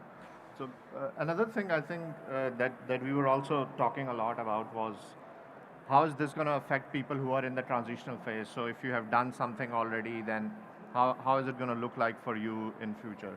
So I think you had some question on that as well earlier, Francois, right? Yeah. Let's say, for example, I'm someone who's on my journey towards the DevNet professional today. What should I do? So if you're someone who's in a journey towards your DevNet professional, and let's say you have done your dev core today, and you are preparing to do one of the concentrations in next 7 months, continue doing that. If you do it, you will still get your DevNet professional, which will be transitioned to a CCNP automation in future on February 3rd. If you are someone who has done a EN auto exam or a DC auto exam, and you are preparing to do your dev core in next 7 months, continue doing that. On February 3rd, we will transition you if you pass your exam. Even if you don't pass your exam, another interesting thing is, let's say I do my dev core in September or October, and I plan to do my specialist exam in March or April, which will be an EN auto or DC auto. Can I combine both of those exams? Yes, you can. So if you do a dev core today and you do a EN auto in, let's say, March, you will still get your CCNP automation exam certification as soon as you pass your requirements. So any combination of those is valid. If you do any specialist certification today and you do a dev core after February 3rd, or I should say auto core after February 3rd, you will still get your CCNP automation certification after that. Right? So nobody's getting stranded. Nobody's Exactly. getting left behind. So regardless of where you're at in your journey, we're taking care of you. Exactly. So wherever in your learning journey you are, we have a migration plan for you. We will take care of things. On February 3rd, we'll make sure that you have your required badges from Credly that you can download on February 3rd, and we have the validity of your exams as it transitions to the next one. Okay? And those badges are going to be automatic, right? That's going to be totally automatic. You don't need to do anything. You just need to wait for February 3rd. So I think the last question that some people may be asking us is, what about the DevNet experts today? People who have that today. You want to talk about digits and that topic a bit? Exactly. So DevNet Expert is a special case because it has a different numbering system than the CCI numbering system. So as we are talking, we are discussing how we are going to move the DevNet Expert certified people to the new numbering system or the CCI numbering system. There's a whole plan for it. We will announce that as the blueprints will come out. But if you have a DevNet Expert today, you will be migrated to CCI automation on February 3rd. You will get your badges, which you can download from the Credly automatically. But just wait for the announcement. That's going to come with the blueprints, and you will see how the transition is going to happen for anybody who already has a DevNet Expert. Awesome. All right. Any last questions before we close? Don't be shy. We have mics. We're happy to answer them. No, nothing. Okay. I think we being told there's a raffle. There's a raffle somewhere in underneath somebody's chair. If you can look underneath. Yeah. So look under your chair, Oprah style. There's like a pencil pouch. We're told under one of the chairs. Or in front of your chairs if it's not underneath your chair. Because there are some empty chairs. If you find whoever finds it, go see the lady over there. Her name is Emma, and she'll have a prize for you. Anybody find anything under the chairs? Maybe check in front of your chairs as well. Emma, we're not finding the raffle thing. I think it's somewhere there. I can see it. If somebody can go grab it. Oh, you found it. Yes, you found it. Congratulations, sir. So go see Emma over there after the talk, and she has a prize for you. So let's close with a quick call to action. Well, we've simplified the path forward. So choose a path. Start with the CCNA if you don't have it. Pick one of the two options for the professional. Start learning today. We have some courses today. We have better courses launching in August. We're going to have a whole bunch more courses and tutorials releasing over the next 6 months. Start your learning, because on February 3rd, you can start taking the new test if you want. Or if you don't want to wait, take the old test. We have options. So that's what we have, and we're very happy to answer any more questions you have if you want to come talk to us. Thank you very much, everyone. Thank you for your time. Do complete evaluations.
Okay. All right, so welcome everyone. Thank you, lunch crowd, for joining us. We know that you are serious about what you came here to learn about, because you actually are forfeiting lunch, right? No, we can eat after. You can eat after? Okay, all right. So thank you all for joining us, really. So just based on the title, using your experience to empower the next generation. That's what we're here to talk about. We're here with, I have an all-star panel here, and I'm so grateful to them. I have Hank Preston, our principal engineer, who has been just supporting Cisco Networking Academy for many, many years. We have Rick Graziani. Graziani, got to say his name twice, because he's that awesome, right? But he is a long-time Cisco Networking Academy instructor, Cisco Press author. So if you read any IPv6 books, that's your guy. Yeah. And then anything CERT-related, we have Patrick Gargano here, who is our content lead content advocate, who has also been with Cisco Networking Academy for 20-plus years. but also doing all of your content development as well for all your certifications. So if you don't like it, it's him, right? And no, and my name is Talithia Willis. I am a program manager with the Cisco Networking Academy, former NetAcad instructor who complained a little bit about those certification exams and ended up being tasked with making them better, and I did. But we're here to talk about how you can actually teach and inspire students. Now, there's going to be some questions, and we have our, if you join the WebEx app, we actually have a team moderating right now to answer any questions that you have about what this is and what you can do next. But when you think about it, think about when you first took your certification exam. I know it was the sheer terror of it, but no, there was joy. I saw the smile. There was joy. There was joy. But think about how you got there. How did you actually, who helped you to get there? There was somebody that had to teach you. There was that mentor that taught you subnetting probably for the 15th time, right, until you got it down. There was that professor that made packets going through the network or going through spanning tree real for you. Or there was somebody, or maybe it was a study guide, Network Chuck, I don't know, whatever it is, no judgment. But here's the thing, somebody invested in you. Somebody took the time to make it real for you, to make networking beautiful, right? Whether it's cybersecurity, AI, to get you where you are today. And so that's what we're hoping you do. We hope you want to inspire, motivate, empower somebody so that you can actually retire, right? But here's the thing. How many people have heard of Cisco Networking Academy? Ooh, I love it. It is not Cisco U. It is not just an online platform, right? So I love the fact that so many of you said that. I've heard a lot of people say that they've heard of it, but they really don't know what it is, right? So Cisco Networking Academy was formed 27 years ago, and it is the way Cisco is giving back to the community and making sure we're bridging the digital divide and bringing on board people that next generation of technology leaders to be right where you are. And it actually started out, and I'm just trying to be really quick about this. You know, these guys have been around for a long time, but there was one engineer, George Ward, and what George Ward did, he volunteered at a school. And that school had technology needs, but they didn't have the expertise or the resources to really maintain their network. So what did he do? Just what you would have done. He taught the students, right? He taught the students how to install, maintain, and troubleshoot that network. And from that one passion, that one person, that one engineer taking that moment to invest, sparked a global movement, right? It sparked a global movement. And you can see, just the investment there, hands-on curriculum. And so, as I said, it's been 27 years. And with that 27 years, there's been 27 million students that have gone through a Cisco Networking Academy course. And I heard so many engineers here, CCIEs, who have said, I got my start in a NetAcad, in a Cisco Networking Academy. Right now, we have students, we have 4.2 million students that have gone through this fiscal year alone in 195 different countries. So it's fairly large. But you may be asking yourself, like, where is this academy? I haven't seen one, but you probably have, because it's in your local high school, or it's in the local community college or the university, embedded in what they do. It could be government ministries. It's been in prisons. I mean, when you talk about impact, it has been such an amazing program. Nonprofit organizations all are choosing to support that next generation with the curriculum. And so in terms of it being global, it's actually global. You can see here all around the world, with a lot of them being in other countries. We have a large presence in the US as well, but there is one near you, and if there isn't, that's meant for you to probably start something in that area, right? Start something and make a difference. But right now, we have about almost 30,000 instructors globally, but guess what?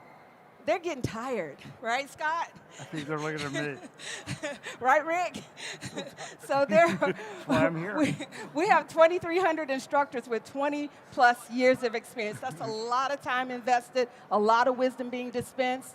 And 400 of them have over 25 years of experience, and there's some of them sitting right here. But we need to continue to innovate, continue to carry on that legacy. And when you think about it, that's what we're going to talk about. When you think about, like, so what are you teaching in a networking academy? It started out with networking because that's the fundamentals, but then added on, everything that you need to be relevant because technology is dynamic, right? And so you continue adding in programming, cybersecurity, entrepreneurship, because we want someone who's well-rounded, programmability, and we're even into, of course, we're into AI. So everything that the student needs, that the instructor needs, we're empowering them to do that. And that's the way Cisco is giving back. And so you can see, here's our portfolio. We can talk way more about that. There's about 57 courses on netacad.com, self-paced and instructor-led, depending on what the local academy needs. So what that community needs is what we're trying to serve up. 18 different languages. We are meeting people where they are, and we're talking about 19 plus certification aligned courses, and that's industry aligned certification course. So we will partner with other parties to do that. And more importantly, we don't want to just deal with just the technical skills. It is really changing what they learn, how they think, and that's where you come in. Because you've been there, done that. These guys have been there, done that. And we want to bring that back, right? Because I asked the CCIE today, like, what's one thing you would not want somebody coming in new to do? He said, make sure they add trunk to their VLAN configuration, don't bring down the house. Fair enough. So that's something that you can take back to them. So I can sit here and talk all day long about Cisco Networking Academy, and you can come and visit me at the booth over there, and I'll tell you more. But we want to hear from these guys who are actually doing it right now. So I want to ask them a few questions, put them on the spot. So Patrick, right? You've been in the industry. You've seen a lot of change. How'd you get involved with Networking Academy? What keeps you motivated with going? Like you said, it was 20 some odd years ago. So I was teaching at a high school in Ottawa, Canada, teaching in French, and back then it was just computer science and maybe some Adobe Flash or stuff like that. And Cisco came knocking at the door, and they were like, would you like to offer this new networking program? First question I asked is it available in French? And they said, yes, we've just had it translated in French Canadian. Fantastic. And so we started offering it. I did not know anything about networking. So before being able to teach any of this, they sent me on teacher training. A couple of weeks, half of CCNA, another couple of weeks, the other half of CCNA, and then very quickly got thrown into the deep end. And I'm so happy that here today with us in the back is one of my first students from that school. Went through the fun of having to deal with me learning what networking was and then transmitting my foundational knowledge to them. And so he went through that and then went on to the college, the community college nearby, where they were offering more than just the CCNA, also the CCNP and all that. Okay. So it literally, and then I keep saying this to people and it sounds really cheesy, but it changed my life. It opened the door for me to be able to go teach at a community college, to work with learning partners, and now to be working for Cisco directly as well. So huge impact on me, but I know the huge impact it has on students who then go on in industry. As we were talking with a couple of CCIEs yesterday, right? And they were like, do you have a NetAcad origin story? They all had a networking academy origin story. And so it really kind of, it's touching, right, to hear that kind of story for folks. Oh, thank you. And nice to see an actual student, right, to come through. So there's probably a lot more that are coming through. But there's a lot of change that happens. So, Hank, I know you've seen a lot of change, and sorry about that. And you know what I mean. But a lot of change in technology, not in age, in technology. So with that change, like, how do you see NetAcad helping to remain relevant? And how do you see some of these engineers or some of these IT professionals, kind of giving back to support that? No, yeah, absolutely. And it's okay to make fun of the age. I did it first in my session a little while ago about the gray and the beard, and it really has been interesting watching networking and the network academies change as well. I got my first start with Network Academy was actually as a student myself. I was trying to figure out how to do a career change that went through. I had free time in the mornings for my job, so I started taking community college classes. And I didn't realize it at the time, but I'd stumbled into a Cisco Networking Academy, and I learned the fundamentals of networking and a bunch of other pieces that were there. And then that eventually brought me into Cisco, right? Long path, lots of steps along the way, but it brought me here. And I started working with DevNet team on the transition to network automation. And we started putting material together that was there. And it wasn't long before the Network Academy folks reached out to say, hey, we need to bring some of this automation stuff into the NetAcad courses. And so we worked together to assemble some of the initial train the trainer sessions on programmability back in the day when some of the APIC EM stuff would go through, and we'd teach the fundamentals of APIs and controllers, and then eventually Python classes that went in. Because NetAcad has evolved as it goes through, and I took a bit of a step back, wasn't paying as close attention for a while, and then recently kind of jumped back in, and I was just in awe by how much material and courses, and how much of it isn't necessarily directly tied to networking skills. It's tied to the IT, the capability skills the students need to be successful in their roles that are in that space. And it's amazing to watch what's going on. This advent of artificial intelligence has been the most amazing one for me. It's kind of coming at us so quick. And myself, like going back to the well, trying to learn some new things, looking for where to go after, and I couldn't believe it. One of the best courses, there's so much material on AI you can find these days, but one of the best courses that was able to kind of distill it down in a fun, easily to consume way was, I found it on Network Academy. It was the Introduction to Modern AI course by Eddie Shu. He's on our team now. I mean, I was at like 3 videos in and I'm pinging him on WebEx being like, man, you did such a great job on this. And it came like out of nowhere and so timely because we have to maintain the changes and evolve that's there. So it's AI now, it's been automation, cybersecurity, IoT is a huge topic. And it's one of the areas that's so important. And kind of to the meat of today's session is the instructors are expected to be able to consume this stuff themselves so that they can then help the students relay that information. And we're desperate for really passionate people to go in and help those students kind of understand it. And that was kind of my full circle for it, is I took what I learned from NetAcad, my passion for teaching and wanting to give back, and I found one of those network academies in my backyard, 10 minutes from my house, and I called the dean of technology and I said, I want to help teach. And they walked me through the process that Patrick went through. It wasn't 29 years ago for me, but it was just a couple of years. But they helped me, right? Everything necessary, and put me into a classroom. Not that old. Put me into a classroom with students in my backyard to help them see the joy of watching those packets go through. And I got to teach some of the automation content that I also helped influence to those teachers. So it's a fantastic program. Oh, thank you so much, Hank. That's very real. When you talk about the breadth of knowledge that someone needs to know, I know you're experiencing that, right? You're constantly going through the technology changes. But there's something that you have, right? You tripped up over something. Why not go ahead and teach that, bring that to the classroom, even if it's for one day, or even if it's for, you want to go in and demo something for a week. That's fine too. Hank said it was 10 minutes from his house. You will be surprised. When I said we have students in 195 different countries, but that doesn't mean that there's way more. There's 12,000, almost 12,000 academies around the globe. So there is probably one near you, but again, like I said, if there isn't, then that is something that you can actually bring to the table. But I want to get to the fact that, we're talking about different students. Now, I know back in the day, I had a podiatrist and a fireman in the same class that was in my CCNA class. People are trying to pivot, and I see Constance back there shaking her head. The Networking Academy is not just about that little high schooler that doesn't want to do anything.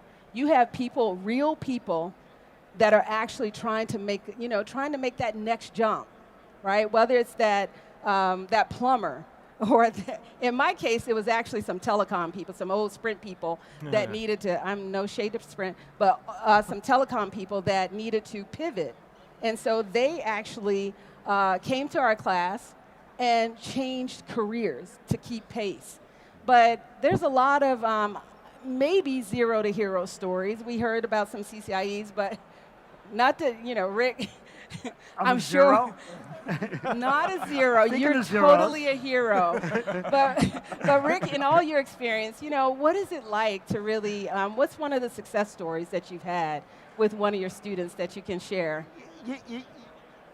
There's the zero to hero. A lot of, to me, a success story is when a student finds their passion. Because, in the classroom, that they can see I found mine in teaching this. I worked in the industry for many years before I got into the high-paying world of public education. Still waiting for our school to go public, get that stock option. But, and that was back in the mid-90s. And I started, then Cisco contacted us in 1997 about some new concept of the Cisco Networking Academy. I jumped into it because I'd been doing it in industry. But students see that this is my passion, that the teaching. I never look back. I joke about the high-paying world, but it's, I think the zero to hero for me is where I see students that are learning this stuff. And a lot of it's the content, that a lot of them have been involved with. I've been fortunate to be involved in a little bit. And find their passion, that this is what they want to do. I teach both at a community college and at a university. And so I have all ranges of students, all types of students. And to be honest, even if their passion is something else, that's still a success. But to see those students that they start working with this and doing it and learning the networking, and they say, I found something I really love doing. This is fun for me. This is something I actually enjoy learning about. And just everything that's happening in this industry. Right now, there's no better time for students to be getting into this industry. As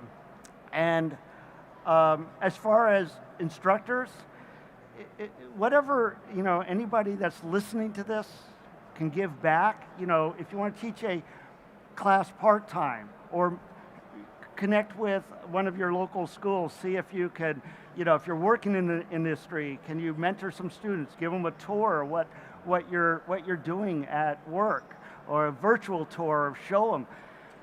You're not going to find a more enthusiastic, energetic set of students. And so just passing that passion from yourselves onto those students, I've been teaching this now. I've been teaching for over 30 years. I'm the older one up here. But NetAcad for 27 years, and even the first day of the introduction to networking class, I'm as passionate about what I talk about as I was, 30-something years ago. So passion. Passion. Okay. Nice.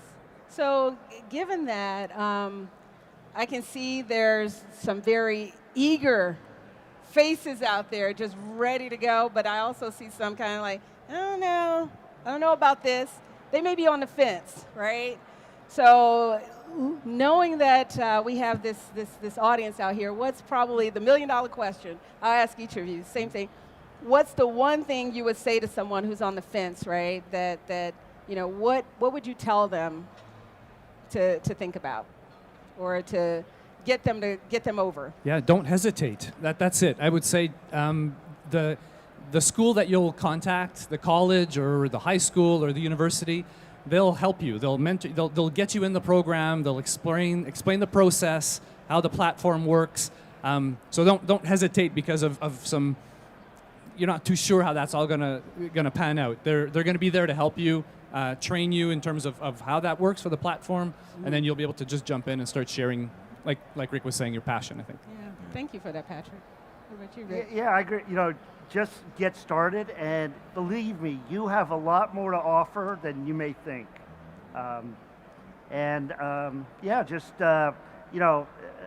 You've got an incredible. Everybody brings their own background and experience. Students are just soaking this up. They want to hear from you.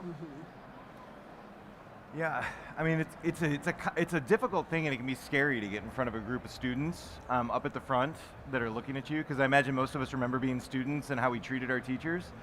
But the one I'll say is don't let that stop you. Like, don't be afraid that's in there.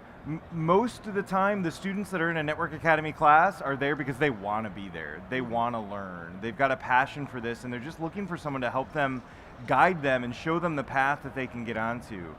And there is nothing quite like watching somebody who has no idea how networking works, like get that first link light up and watch that first ping packet come through. I mean, it's just joyful when they go in and they send that message out and it goes in, and the fear just melts away when you make that connection that's out there. And it's not that different from mentoring someone at your organization, or if you're at a partner and helping those up and coming folks. It just gives you an opportunity to see kind of the raw interest as it's blossoming that's out there. So don't let fear stop you from going in, right? Just jump into it, because it really, you can get a lot out of it. I've been making networks work for a really long time, and the first time I was in a classroom with some students going through and teaching them how the console cable works and plugging it into a router, and like I reinvigorated my own passion for what it is we do and kind of the joy that's in that space. So don't be afraid, right? Give it a go. You could go in and shadow with an existing instructor at an academy just to kind of see what it's like, right? If you want to kind of slow roll into it, but go for it, man. There's nothing quite as rewarding as watching that next generation kind of dive into it. Yeah, wow. Thank you guys so much. I mean, that was insightful and just so loving in terms of their passion for it, and the same for you. So when you think about it, George Ward, one classroom, global movement. The question is, what will you do? What can you do? What legacy are you leaving behind? So we're asking you to join us, right? And as they said, we're focusing on the, trying to get more people, more IT professionals to come back and teach, but there's many things that you can do. And we're trying to be that connection point to you and that local academy. Now, please note that we are not responsible for hiring you. Cisco is not paying. That will be between you and whatever the local needs are and whatever the entity is. But as they said, there's so many different ways you can give back, and so many different ways that you can just ignite that passion in somebody else. So you never know, what change you're going to make. So we're asking you to go ahead, and we can't give you all the details right now. So we will have a couple of webinar sessions based on whatever you would have interest in. So if you go ahead and click on that QR code, even if you're looking for an intern, even if you're looking for interns, because they need the hands-on experience. They need to go ahead and do that debug all on your network, right? While you're not even looking. But yeah, we're not going to do that. But go ahead and click on that QR code, and they won't do that, I promise you. No one in network, they already know not to do that part. Okay? Yeah. And we will be around to answer any questions that you have. In the WebEx app as well, in that session, if you have any questions, we can answer those right away. But make sure you complete your survey, get those points, and go ahead and continue. So there's a lot of, like I said, if you need any more questions answered about Cisco Network Academy, Cisco U, learning credits, all of that great stuff right behind this wall, and we'd love to hear from you. So thank you so much.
All right, hello everyone.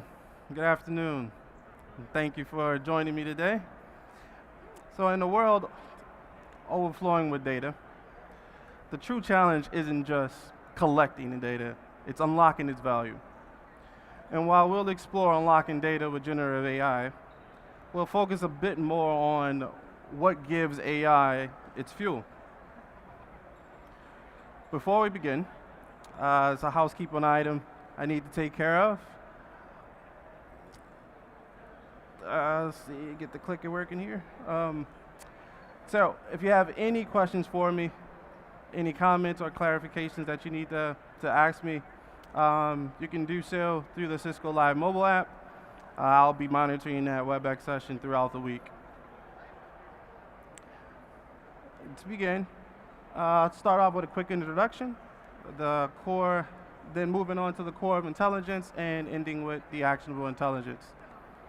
And I'll try to get through a quick demo in there as well, so that we can see some practical examples of how we can transform natural language to SQL queries and things like that. So, my name is Courtney Barnes. I'm a senior software architect here at Learning with Cisco. I have about 17 years experience in software engineering, about 7 years in software architecture, and I'm coming up on about 5 years here at Cisco.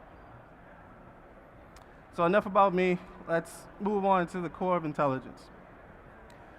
Behind every modern innovation, especially in technology in this era of artificial intelligence, data just isn't important. It's essentially where everything starts. Data is more of the bedrock, all right, of every smart system, human or machine.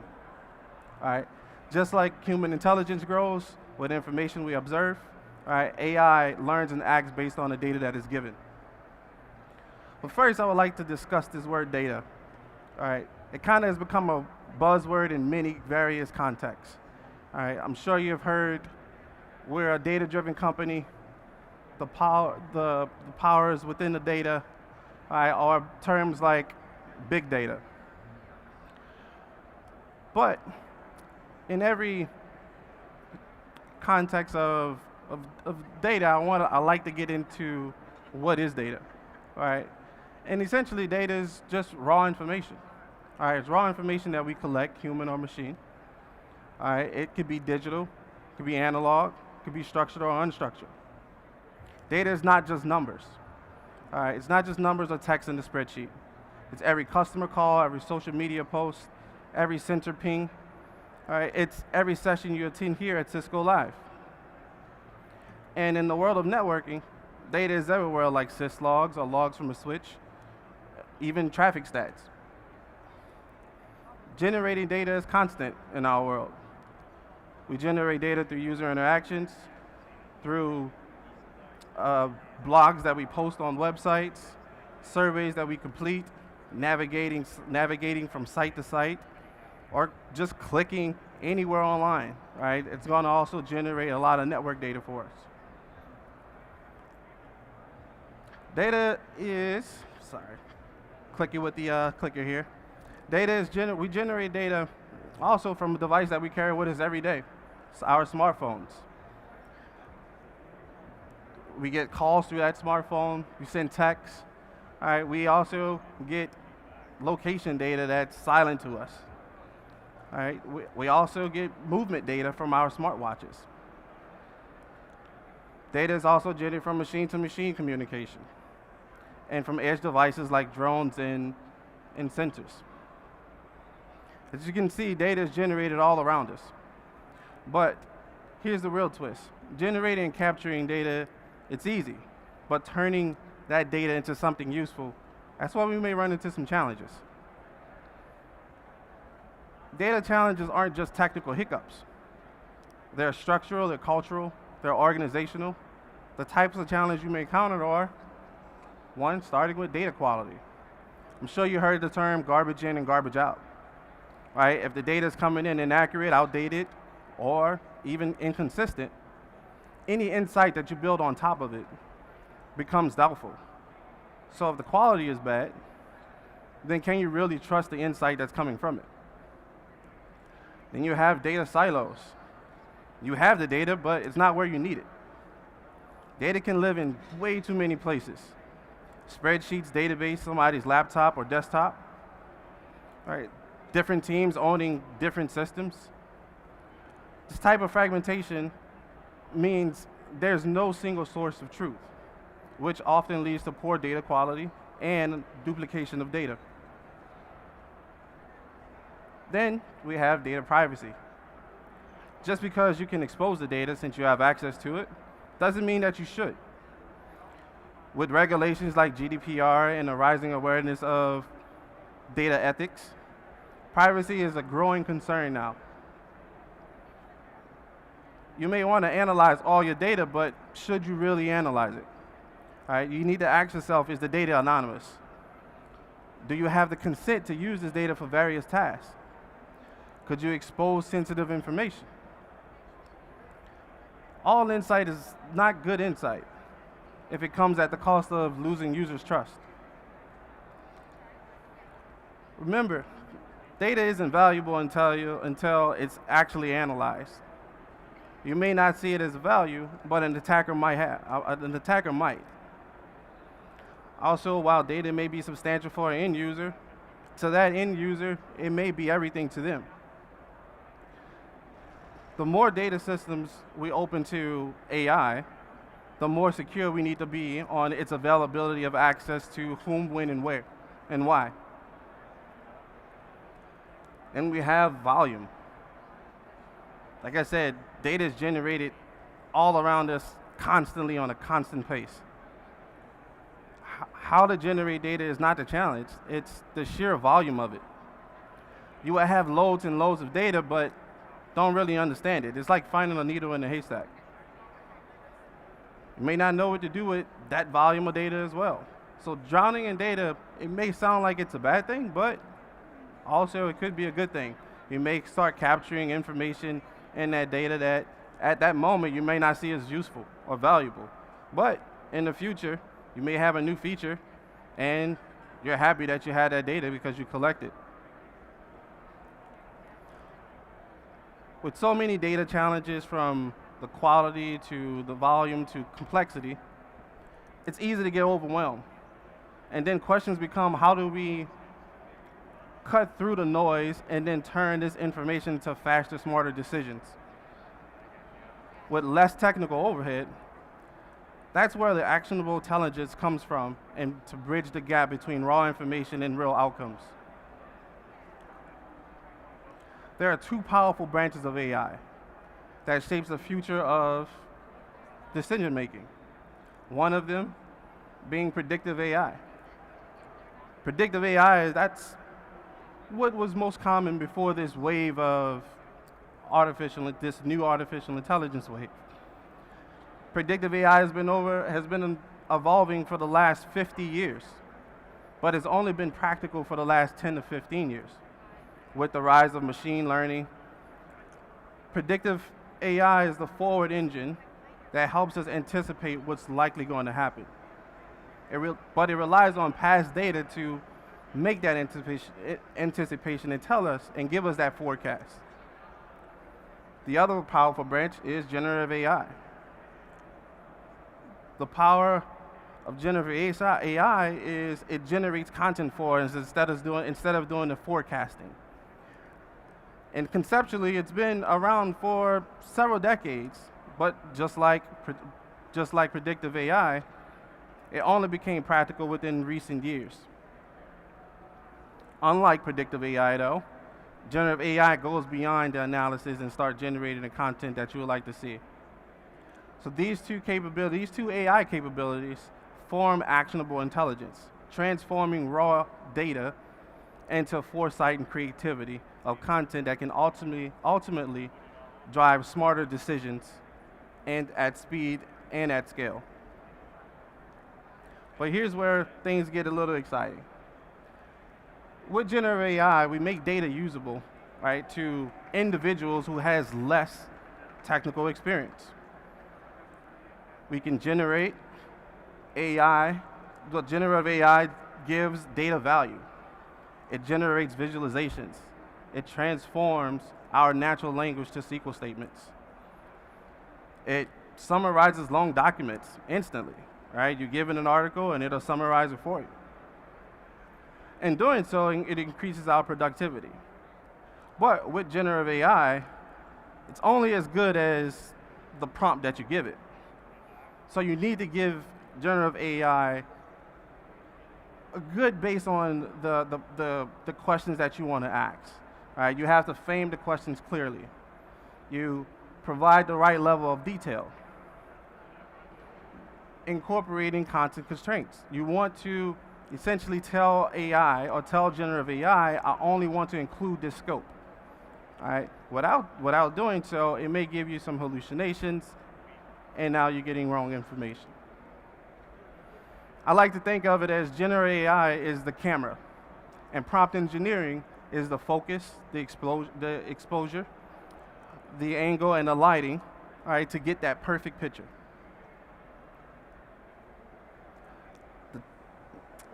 Now, before I get into drawbacks, I'll get into a quick practical example of how this may look. All right, so let me pull up the decision here. And let's see.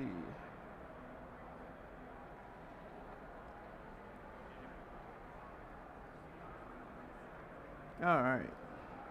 So in this example that I'm going to give on, I have a WebEx session. And in this WebEx session, I have two people, myself and a WebEx bot.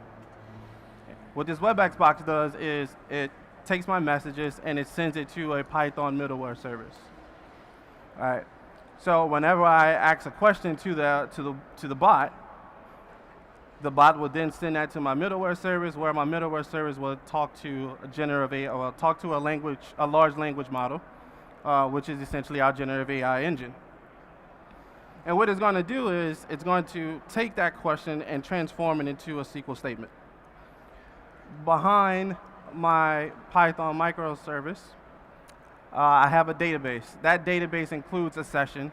It's a really small, simple database that includes session data, basically saying what is the conference name, the session name, some technologies, start date and end date, things like that. But I'm going to ask it a few questions, and it's going to return back some results for me. All right, so let's go ahead and ask a question of, let's see, my Gen AI. All right, that's the name of my bot. Let's see, how many sessions are there?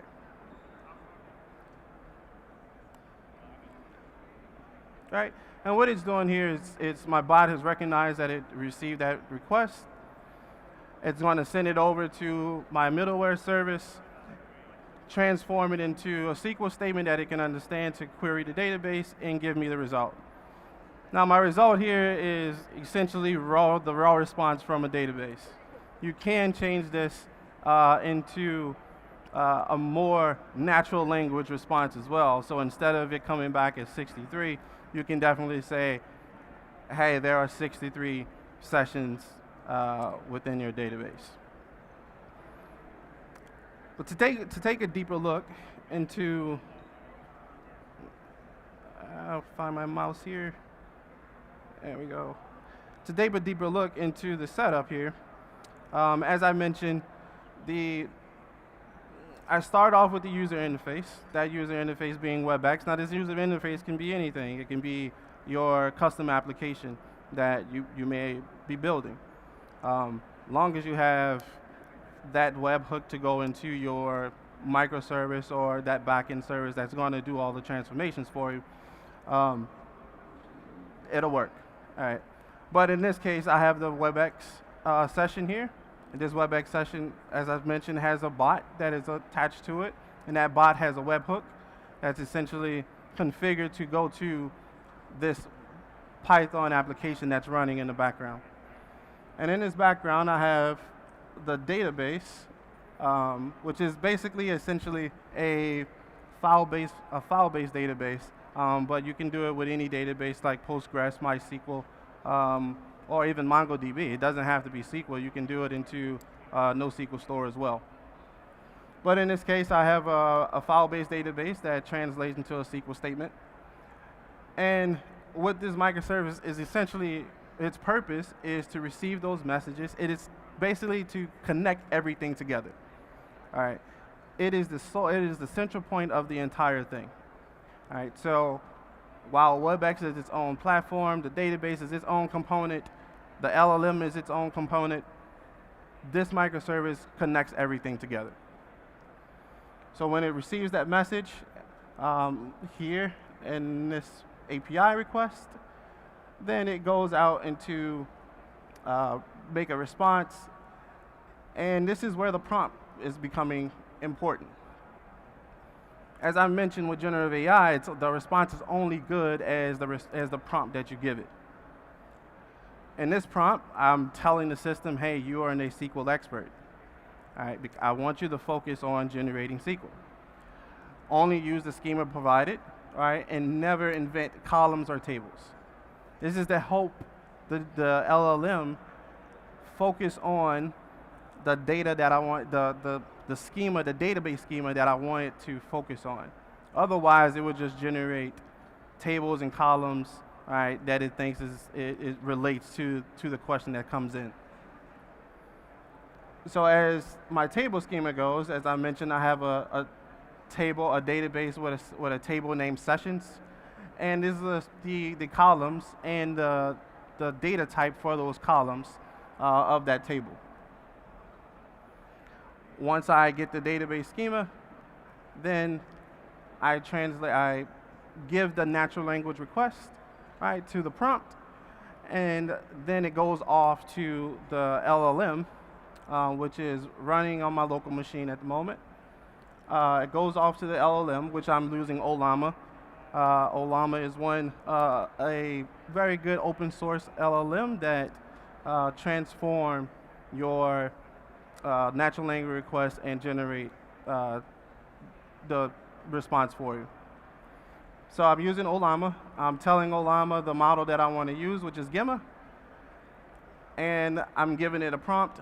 And also, there's a very important aspect when doing the development around this is the streaming.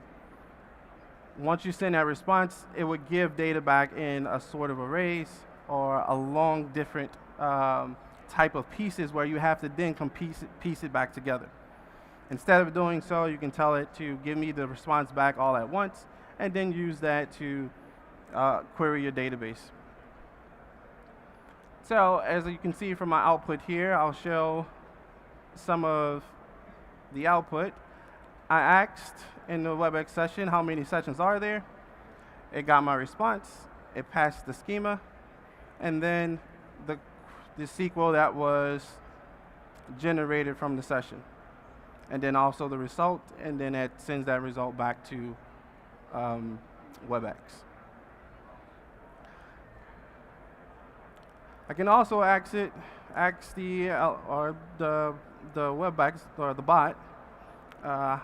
Let's see, what are, so I have to mention the bot name, and I can say what are the technologies for the sessions. All right. And in a moment here, should give us a list of, or rather it gave, so I'm glad this happened actually. So now you can see what generative AI does. So as you can see here in my output, I have the response, what are the technologies for the sessions. I receive the prompt, and then it tells me here's the SQL for that response. The SQL is basically select technology from sessions. And essentially, that query didn't work. So a way to mitigate this issue is just ask the question differently. So let's see, so at my Gen AI, All right. List the technologies. Technologies from the sessions. And there you go. And the only difference is I just changed the way I asked the question. And that's essentially what generative AI does, right? So if you don't get the response that you're looking for in the first time you ask it, try changing the question, and then you'll get the results back that you're looking for. All right. So to get back to the presentation, and as we've seen with one of my prompts, all right, I got that error back telling me to rephrase the question, or there was some error that happened. Well, what happened was that it created a SQL that was invalid. And usually we would call that hallucinations. All right, so with hallucinations, it would just generate misinformation. All right, it would give you misleading information or come up with something that's completely fabricated.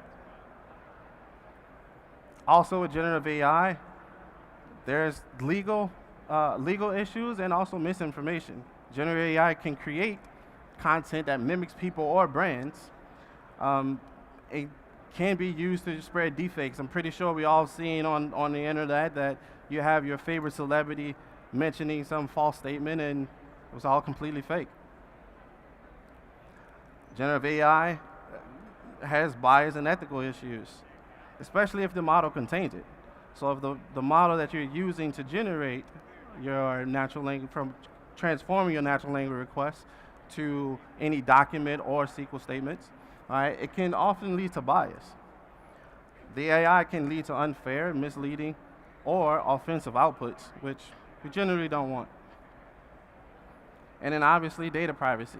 All right, I've mentioned that as far as the data challenges as well, but even in general AI, all right, if we give that data, all right, as a fuel to generative AI, then it's going to inadvertently expose that data to whoever's using that tool.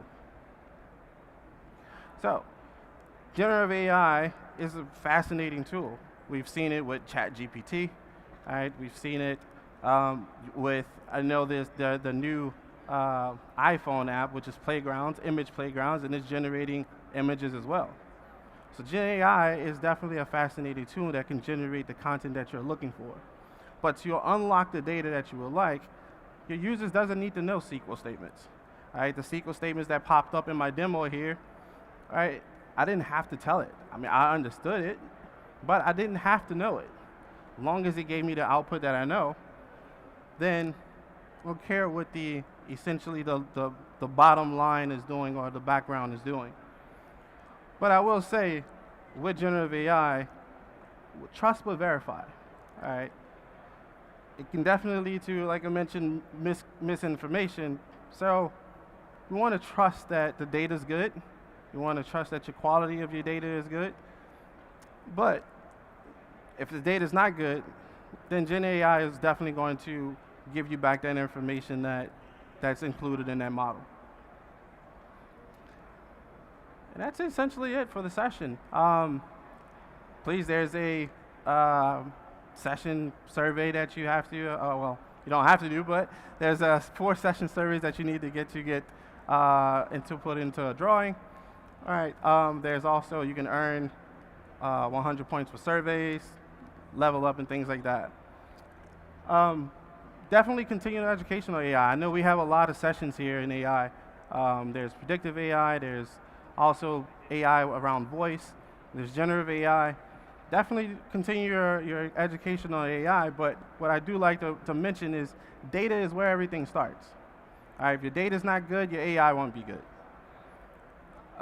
However, even to continue your education, the demo that I created here, there's a lab, a walk-in lab that actually builds up where you can build this entire demo by yourself.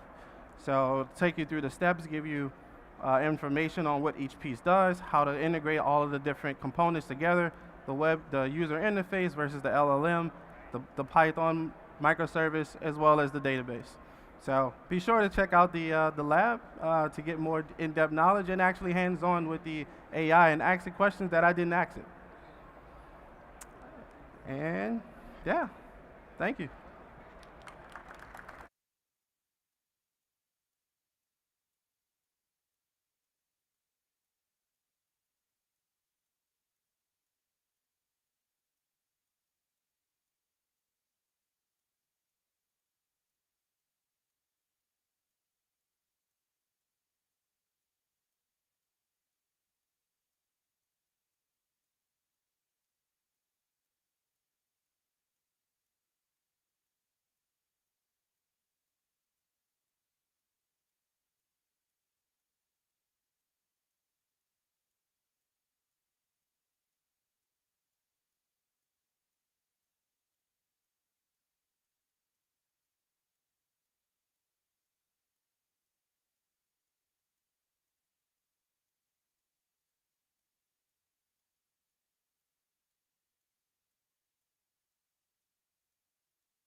Yeah. Cool. So hi everyone. My name's Steve Sharman. I'm a SA, SE, TSA, whatever our title of the week is at the moment. I work for our global sales team. If you can't hear me, just put your hand up because I can't tell how good the audio is in your direction. So if you can't hear me, then just shout. Hopefully you all know why you're here. And if you saw me just before, I was just testing the demos to make sure they work.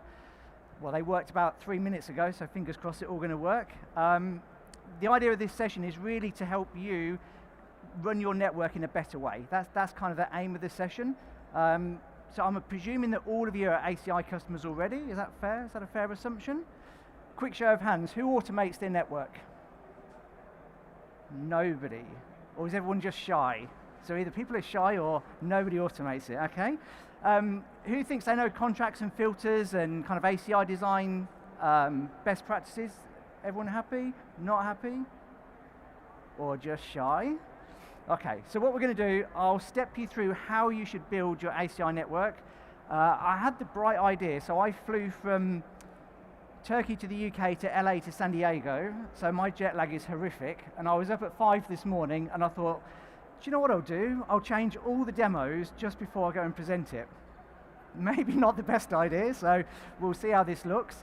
The idea is that at the end of it, you'll be able to do a demo on dcloud, and you'll take all the automation, and you'll be able to use that to build all the dcloud demo environment, and then what you'll do is take that and use that in your own network. That's the plan. Yeah, so a quick bit about me. When I'm not doing this kind of stuff, not on stage, not talking about IT, I'd much rather be doing that. That's much, well, I mean, in my world, that's much more fun. Yeah, so I would definitely go diving. That's how I spend my spare time. It's kind of exhilarating when you see some big animals under the sea. These are big, but these are harmless, obviously. But you see some big sharks, and that gets your heart racing a little bit. You all should have access to the app. If you've got questions, then put them in the app. I'll pick them up afterwards. I had somebody the other day saying in one of the presentations, like the room was too cold, which isn't the problem here, but I'm not monitoring the app at the time, so if there's anything you need, put it in the app and I'll get back to you. Okay. So how do you do ACI? It should be really, really simple. It should be as simple as configure interfaces, all those access policies and all that kind of stuff, configure tenants, and then add contracts. It should be, and it is, as easy as that. Now I'm sure there's already some shaking of heads, which is fine. My job today is to show you that it is as easy as that, and it is that simple. And we're going to automate everything, so we're going to use Nexus's code to do the automation, and you'll see how easy that is. And I was kind of say up front, one of my customers uses it for change control purposes. So what you'll see when we look at the code is it's really obvious what was configured before, what's configured after. So they use it as real kind of help them with their change control. But you will see it's really, really easy.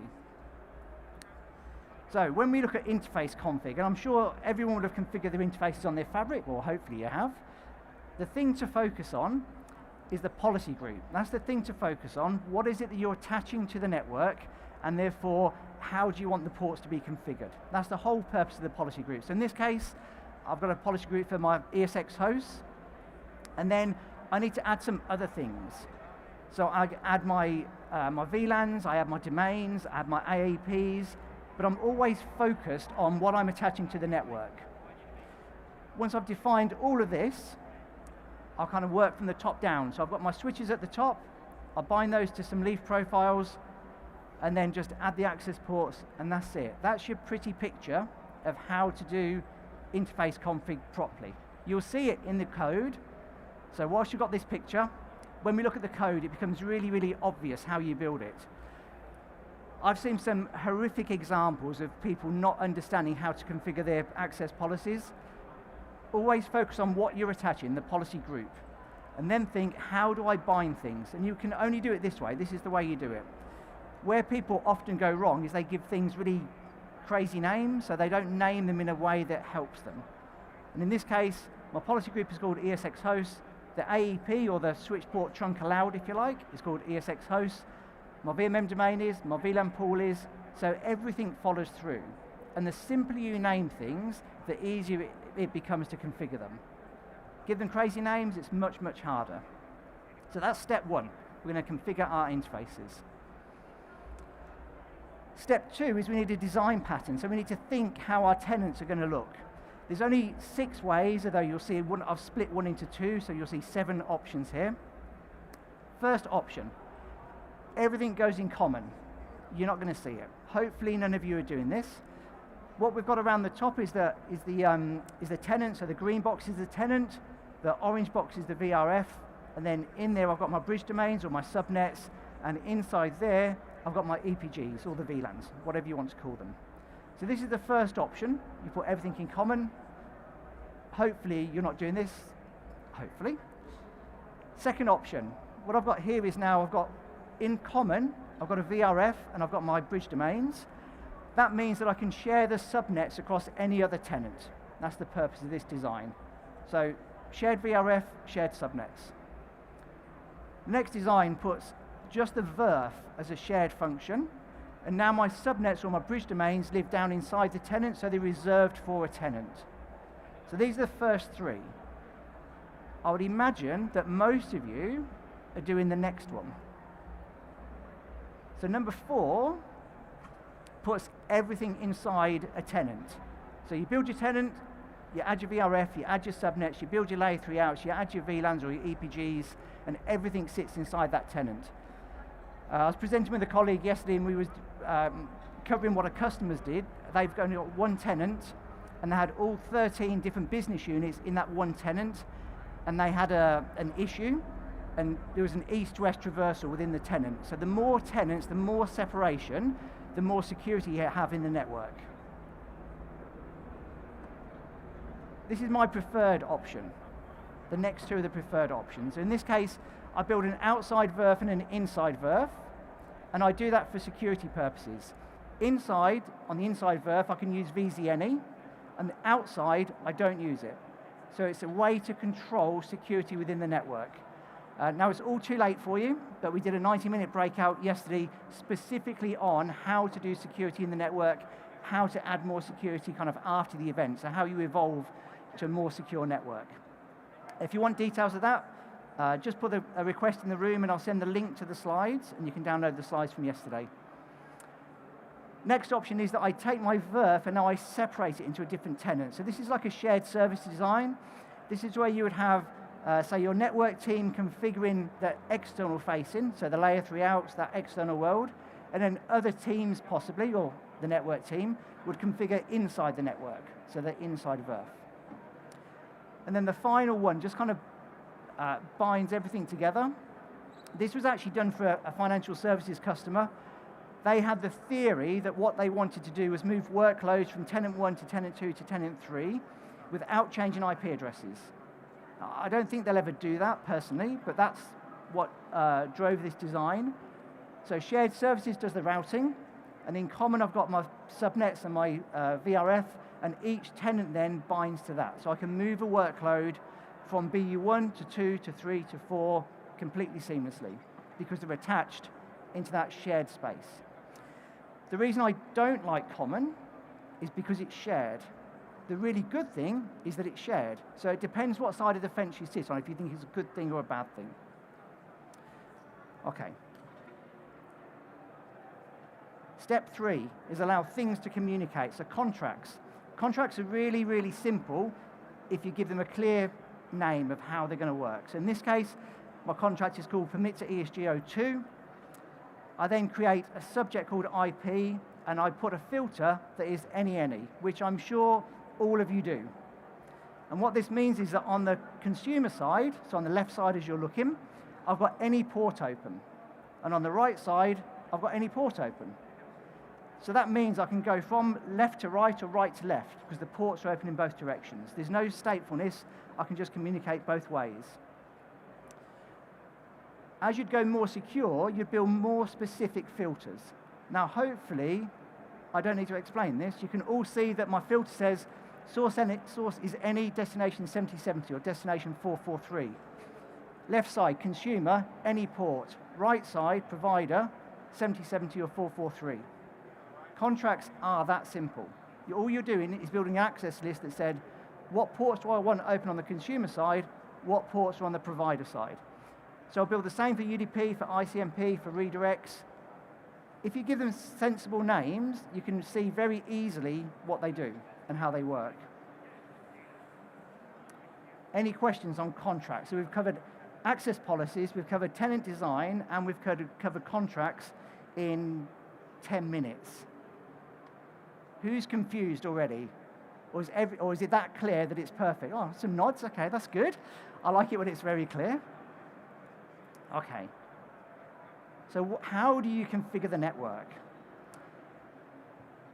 So I can see one of my colleagues is sat at the back, and I know that this really annoys him because everything we do in our environment is automated, and we use NAC to do the configuration, everything. So from building the access policies to the tenants, to contracts, to redirects, everything is done using code. Now I would say sometimes you build it on the UI and then you convert it back to code, and then as soon as you've got lots of code examples, you don't need to do that. So with my bright idea at 5 o'clock this morning of rebuilding the whole demo environment for you, I was able to take code from other things I've done before and basically mush it together, so into a demo that's going to work for you, fingers crossed. But there's lots of different options that you can configure your network. So NAC itself is based on Terraform, but it's a simple layer over the top.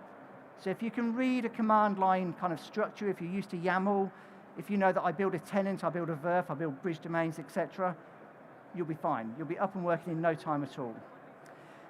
One of the reasons that I prefer it over other options like Ansible or Python, for example, is that there's an undo function.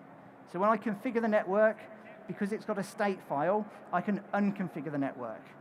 And that's super important because lots of customers, and this, I'm going to say you're not doing this, I'm going to assume this isn't your world, but lots of customers leave configuration in their network. And that leads to faults on APIC where you've got missing objects, and that just leads to lots of confusion when you come to troubleshoot. Because if you don't clean up your network, then how can you troubleshoot easily?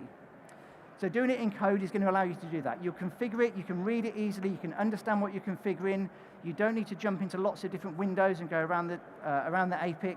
It all becomes very, very simple to do. So very brief intro into NAC. As I said before, it's just one of the options that you've got, and it also is used across different solutions as well. So not only ACI, it will cover our firewall solutions, it covers some of the EN solutions, SD-WAN, etc. So it's basically a common kind of structure that you'll configure your network with. So it's very, very easy to do.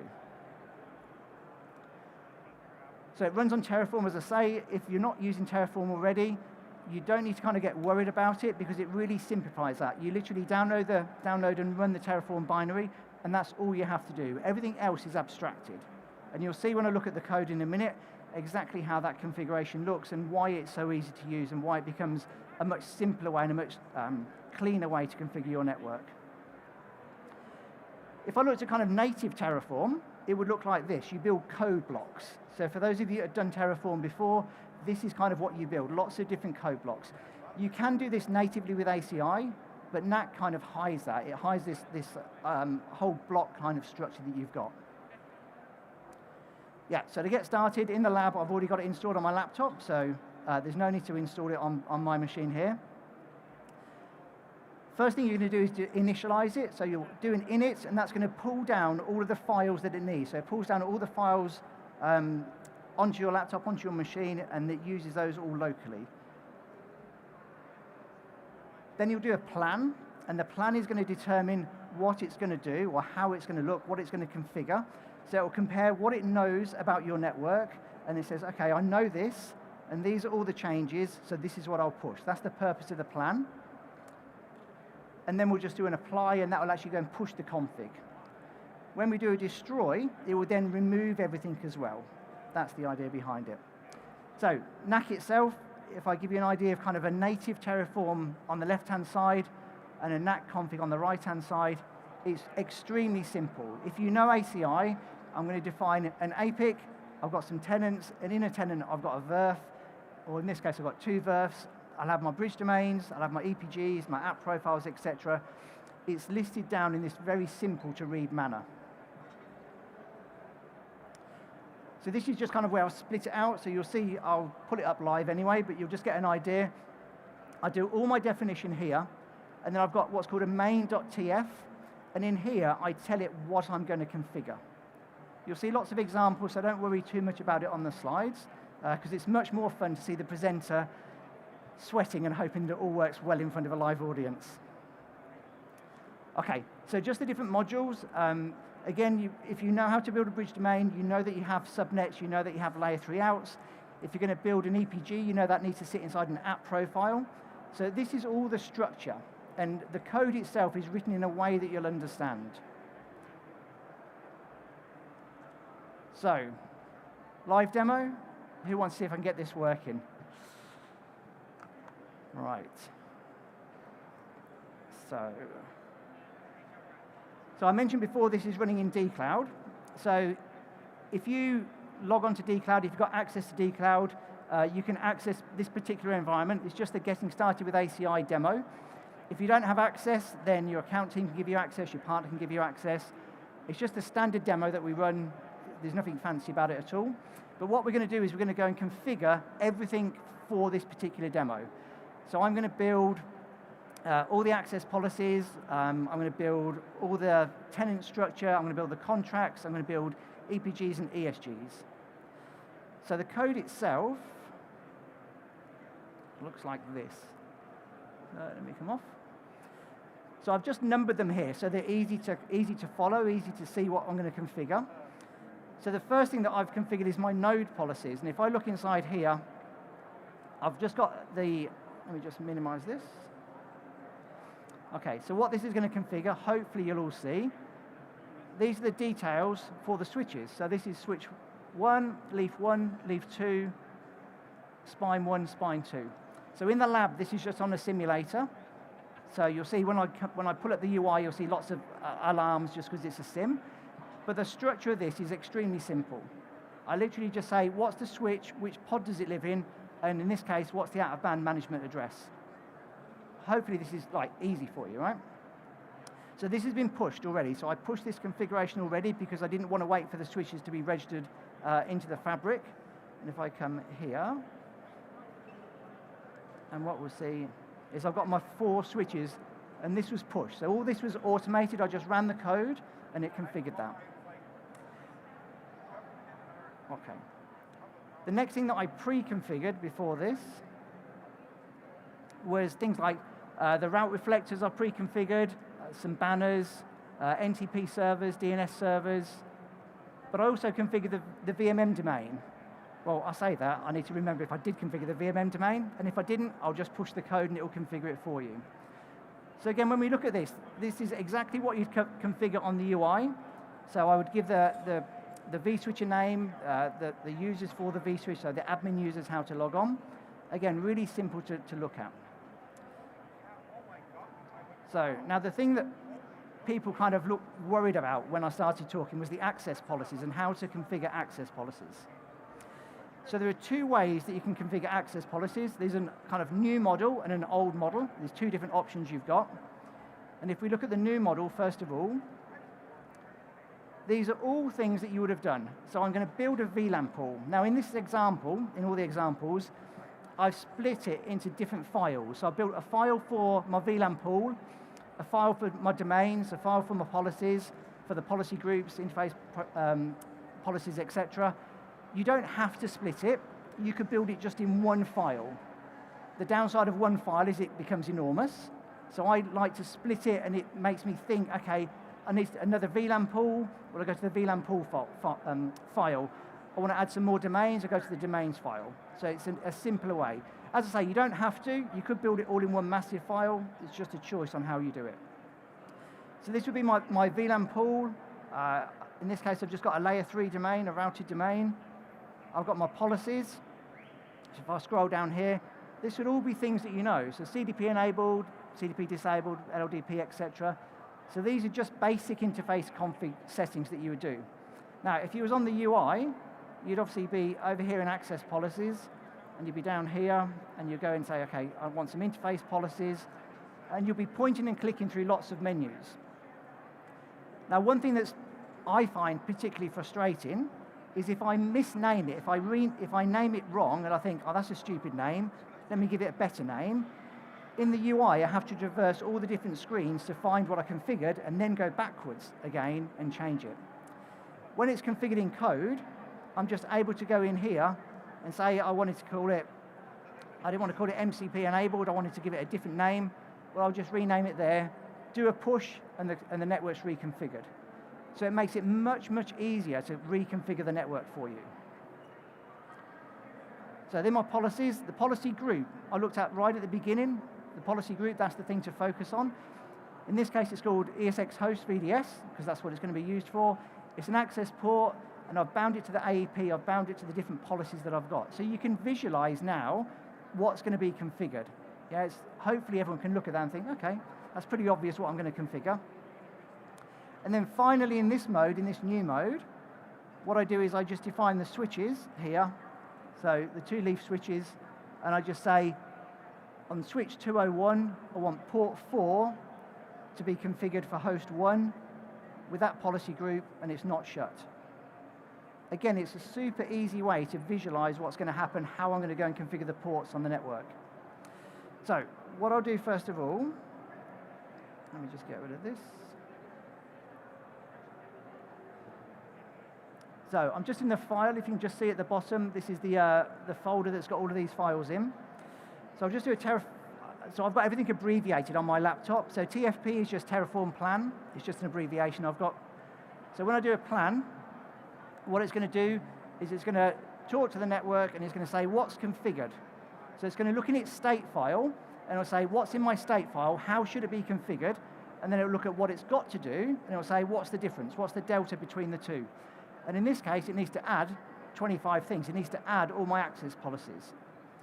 So if I went back here and looked here, so you'll see here there's no VLAN pools, there's nothing configured. So if I just apply this,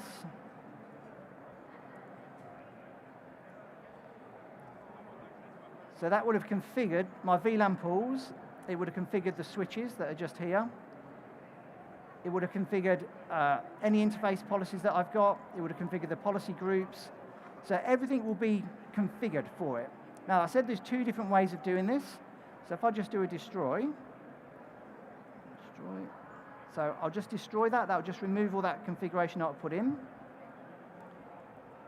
So 3B. So this is the original way of configuring the interfaces. So if I give you an idea of how this looks. In this case, the difference is here that I need to define the switch. So the switch doesn't use this new way of configuring the network. It's kind of the old model. I have to define the switch and bind my leaf profile to it. So if I do a push now, so just do a plan. It's going to tell me what it's going to go and configure. So again, check that state file.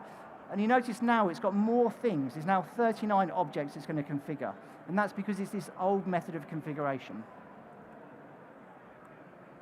If I just do an apply, then what you'll see in here is that now I've configured my leaf switches. I've got the profiles are configured down here.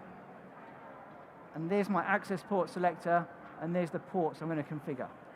So the way you do this, the reason when I thought at 5 o'clock this morning this would be a good thing to do live, is that it's pretty quick to do. Like, you know, I've got lots of examples. I'll share a link to my GitHub page. There's probably 40 or 50 different examples for different building blocks. And I kind of grabbed stuff from different places and then brought it together to do it like this. So if that's my configuration for my access policies, the next thing we'll look at is the config for my tenant itself. So in here, I've got different examples. So what I've done, let me show you here first of all. So in the, there we go. So what I've got is these different config files just here. And the reason I've split it into different files is this helps me kind of evolve the network configuration. So if I started off with the first one, all that's going to do is configure the tenant, it's going to configure the VRF, and it's going to configure the bridge domains. And then what I'll be able to do is then change that to be the next file, and then that's going to add EPGs, etc. I'm going to add a single ESG, and then I'll go all the way down to kind of add in contracts and tags on ESGs as well. So if I just go here,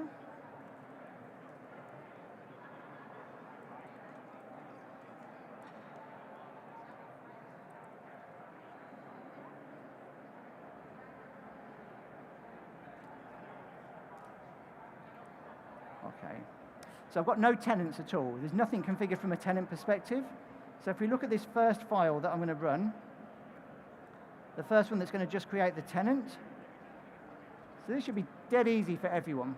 Make a tenant. It's called dcloud. It's managed, so it's a managed tenant. We have the option to not manage the tenant. So you could use this even on your existing infrastructure. So if your tenant exists already, you can set manage to be false and still use the NAT code to push the configuration. I then define a VRF called dcloud verf1, and I've got 1, 2, 3 different bridge domains. Now if I come here,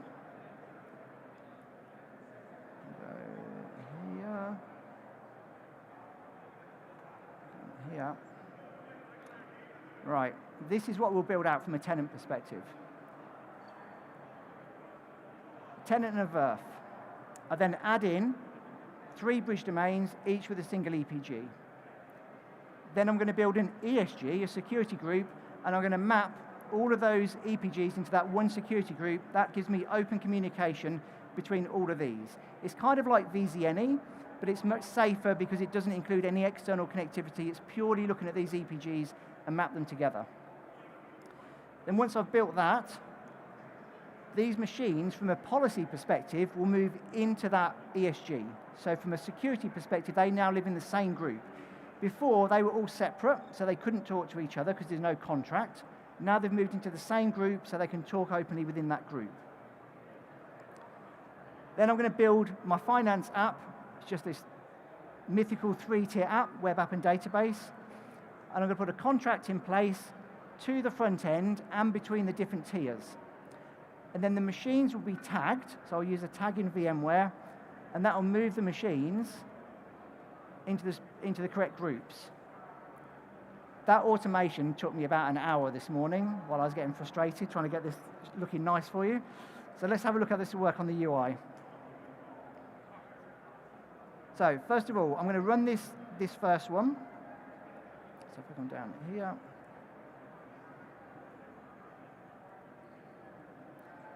So just do a plan. So it's going to add 16. Let's do an apply. So this will now build the tenant. It's going to build those VRFs. It's going to build the bridge domain, and I'm done. So that's my first start of the config. So if I look here, here it is. And then in here, I've got the verf, and in here, I've got the bridge domains. So now if I'm thinking from a change control process, what do I want to do? Well, I want to evolve the network configuration. I want to make a change. So I'm going to go back into my main, and I'm just going to comment that out. And in this case, I'm going to add that second option, so that ESG that controls everything. So just do an apply.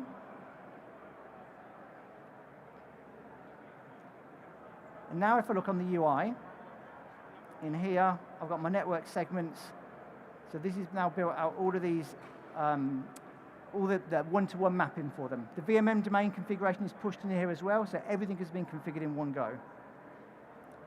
I can then evolve that. So I could do a diff. I could say, okay, how did it look before? How do I want it to look now?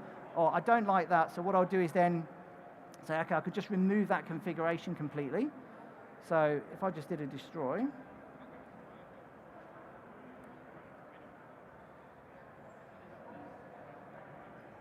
so that config is now gone completely. And this is really, from my perspective, the kind of beauty of how we can do things, because I can just look at the different files. So if I went to the third one, so in here, I'm going to, again, have my EPGs configured, but what I've added now is down here. So just move this off the screen, screw this down. So what I've done is I'm going to add the EPG match security group just here. So if I do an apply, so when you're building the config, as I'm building this, adding things, removing things, changing things, I would say 99% of the time, I name it something and then think, oh, that doesn't really work. That's a bit of a stupid name to give it. I want to be more specific, or it needs to be done in a different way. Maybe I've used uppercase or lowercase. Because it's now in code, if I change this, for example, and just called it groups, oops, groups, and then did a save. When I run it again, it's going to take that, what I had configured before, remove what was there, and replace it with a new configuration. My change is really, really, really easy now. So in the interest of time, as the timer says 35 seconds left, what I'll do is I'll just push the last one.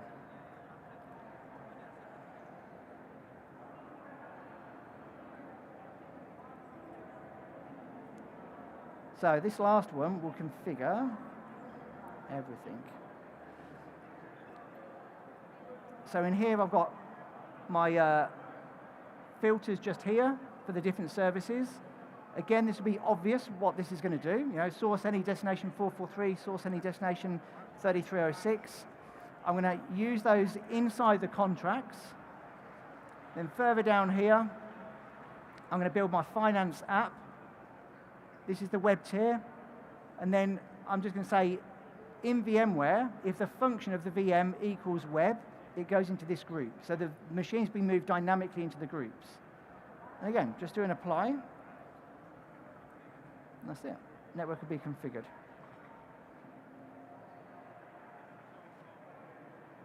And there you go. I've got my 3 different security groups here. And if I look at my contracts, all of that is configured. So the timer's reached 0. So I'll wrap it there. Hopefully this is informative. From my perspective, the reason for using NAC is to make your life easy. That's the bottom line. It makes your life really, really easy to do. All of your config can be modularized, and you can just use it again in a repeatable form. And from a change control process, you can just diff it. What did I have before? What did I have afterwards? Okay, I'll wrap there. Hope that was useful. Thank you very much for your time. If you've got questions, come and find me. Thank you.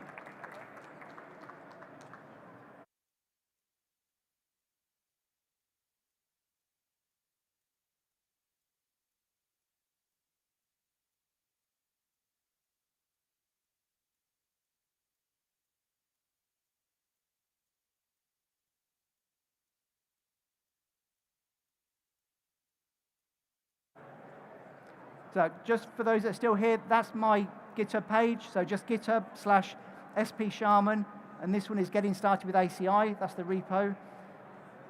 If I went to here and looked in ACI Devo 1, you'll see loads of different config examples. Yeah, the one we was doing yesterday was this one here. And in here we've got lots of different firewall integrations. So we've got, go here, all these different DMZ designs, and I've got my firewalls configured. Yeah, it's all there for you. Have a look, help yourselves. That's it.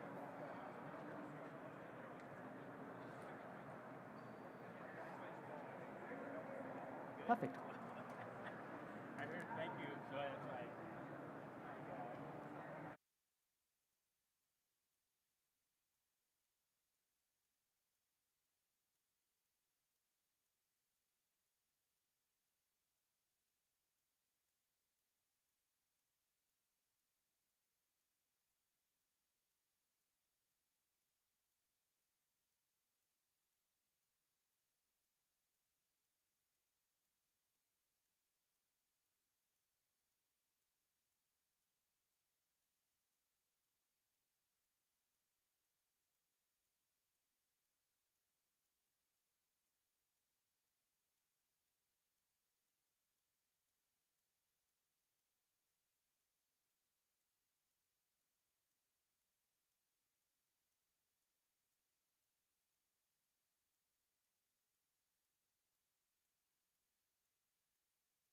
Turn us on. Hello, everybody, and welcome back to the Cisco U Theater for a fireside chat about AI and network engineering with some of my close friends here as we go through. All right, so during today's session, if you've got some questions you want to ask our panel here, in a moment there's going to be a QR code for the Slido poll that you can go ahead and just kind of send your questions at me, and they'll come up on this fancy AI-powered computer in my pocket, and then we'll go through on that side. But if you want to ask some questions afterwards, we do have a WebEx room from here, and I will ask these guys if you mind if I add you into the WebEx room for the space, if they want to continue the conversation afterwards. I waited until I was live on the mic so that they couldn't say no, right? I'm a pro, I know how this I stuff did say goes. no. I'm kidding. I'm still going to add you, Zig. It's fine. All right, so I really appreciate everybody coming here to have a chance. This is a rare opportunity to talk to some of the folks that I know that if I've got a question about AI, these are some of the folks that I'm going to go to about how these things fit in. So I pitched this session for one reason and one reason only, is I have a whole bunch of questions about AI and network engineering, and I needed someone to answer them for me, and this seemed like a really good place to do it. So let me tell you about our panel that's here today. We've got first up here David White. David's a distinguished engineer at Cisco, and I think the first time I ever heard David's voice was on a security podcast for TAC, back before I worked at Cisco. And it was one of the coolest days in my life when I started at Cisco, and I realized that, oh my God, this is a guy I can actually talk to. So he's been around the block at Cisco for a really long time, working on super innovative stuff. As I mentioned, he's in TAC, and he's part of the team that's figuring out how we actually use AI to do better support analysis, case resolution. I'm sure we can get to some of those questions as it goes in. But I just learned like 2 minutes ago the best fact about David related to AI. He is the first person at Cisco to have a direct report, someone that works for him, that is an AI employee. A legitimate, like in our directory at Cisco, you look up David and there is an AI employee that goes through. So I'm hoping we get some questions related to that because that is super duper cool. So David, thank you for coming. Awesome. Joining us as well, we didn't actually sit in the order that the pictures are, so I'll just go to Zig next because he's next here. So Zig is an interesting character as well. If you want to know what our government is doing to try to figure out how to use AI and use AI effectively and build the AI environments, this is the guy to go to. He can't actually tell you what he's doing, but this is who you would go to if you wanted to know. And he would just sit there with his mouth closed and be like, I can't answer that. I can't answer that. Just ask them yes, no questions and make them nod. Yeah, that's the trick, right? I didn't actually do that. Zig's also a good friend of mine because he works with us here in Learning and Certifications on a lot of our expert level programming in CCDE, holds a couple of CCIEs and a CCDE, written books on these topics, and the fact that you're continuing down this latest generation with all the stuff that's going on inside of AI is awesome. So thank you for coming here and helping us understand what it means to build networks for AI. And then last, but certainly not least, is my bear friend from Canada over there. We've got John Capobianco. I imagine many of you may have seen him because he's been in this AI space, I think, longer than so many folks. He certainly was in it before I was, trying to figure out what all this AI meant. I remember, I think it was last year at Cisco Live, or maybe the year before, you were here showing what AI was doing on that. So I'm honored to have you on the panel with us today to explain a little bit of stuff that's going on out there. All right, so as mentioned, hopefully that QR code is visible for folks. If you've got questions, go ahead and put them in there. I'm going to start out with a couple of questions that I've got. So I'm going to start with you, David. Tell me a little bit about how hard it was to get this AI employee kind of thing worked out in the logistics of figuring out how that functions inside of an organization. And what does it mean to have an AI employee? Great question. Can everyone hear me too? I feel like I can't hear myself, though. People, okay, awesome. So, when we think about AI and AI employees, the hard part you think is the AI side. Well, that was actually the easy part. I tell everyone I lost 3 years of life. So if I was going to live till 60, I think I'm going to live till 53, trying to get an actual AI employee into all the systems in Cisco. It's a lot harder because none of the systems are designed for it. They're designed for humans, and they're designed for generic users. But an AI employee has to be a human and have everything a human can, all the permissions, all the access credential, all the approvals, except no paycheck, right? No home address was a little challenging as well. Picture, right? A directory of picture. Well, having a picture for him was difficult as well. He still doesn't have a picture due to some other issues because in order to have a picture, he has to have a badge, and he doesn't have a badge, so therefore he can't have a picture. And so you run into all these crazy things that you really never think of as you're trying to integrate AI employees into the traditional systems that we have, Workdays and all the HR systems. So that was a really hard part at Cisco. But the AI side is super exciting, and that's actually a lot easier than the HR side of the house. Excellent. No, that's a fantastic question. And I'm interested to learn more about this and how long it takes before we start seeing more AI employees show up at organizations or even here at Cisco, because there's a potential for it. We've been talking about bringing and offering AI assistance for everybody. So you're on new ground for sure. Let's ask the audience. Can we do that? How many of you have AI employees at your companies? Oh, I didn't think of that. Anybody? Show of hands. How about just agents? AI agents? See a couple that's there? Excellent. Yeah, it's going to come, and I think defining the difference between an employee and an agent and how these things, that terminology would be good. All right, I'm going to come to you, Zig, with another one. So what is different about building an infrastructure and a network to support AI applications versus the other types of networks that we're building for some of these advanced applications that have been out there? Is there something truly unique about an AI network, or is it just kind of a bit more of the same? Hey, that's a great question. All right, so a lot of it depends on the use case in the situation that we're having. So are you training a model? Are you fine-tuning a model? Are you inferencing a model? So you're going to design a data center architecture that's ready for AI, and you have to do the different requirements from a design perspective. So some of the customers I do these things with, we're doing like a brownfield build-out of an AI data center, AI-ready data center, and it's like super fast fabrics. And you have to have a lot of stores in the back end, compute is in there,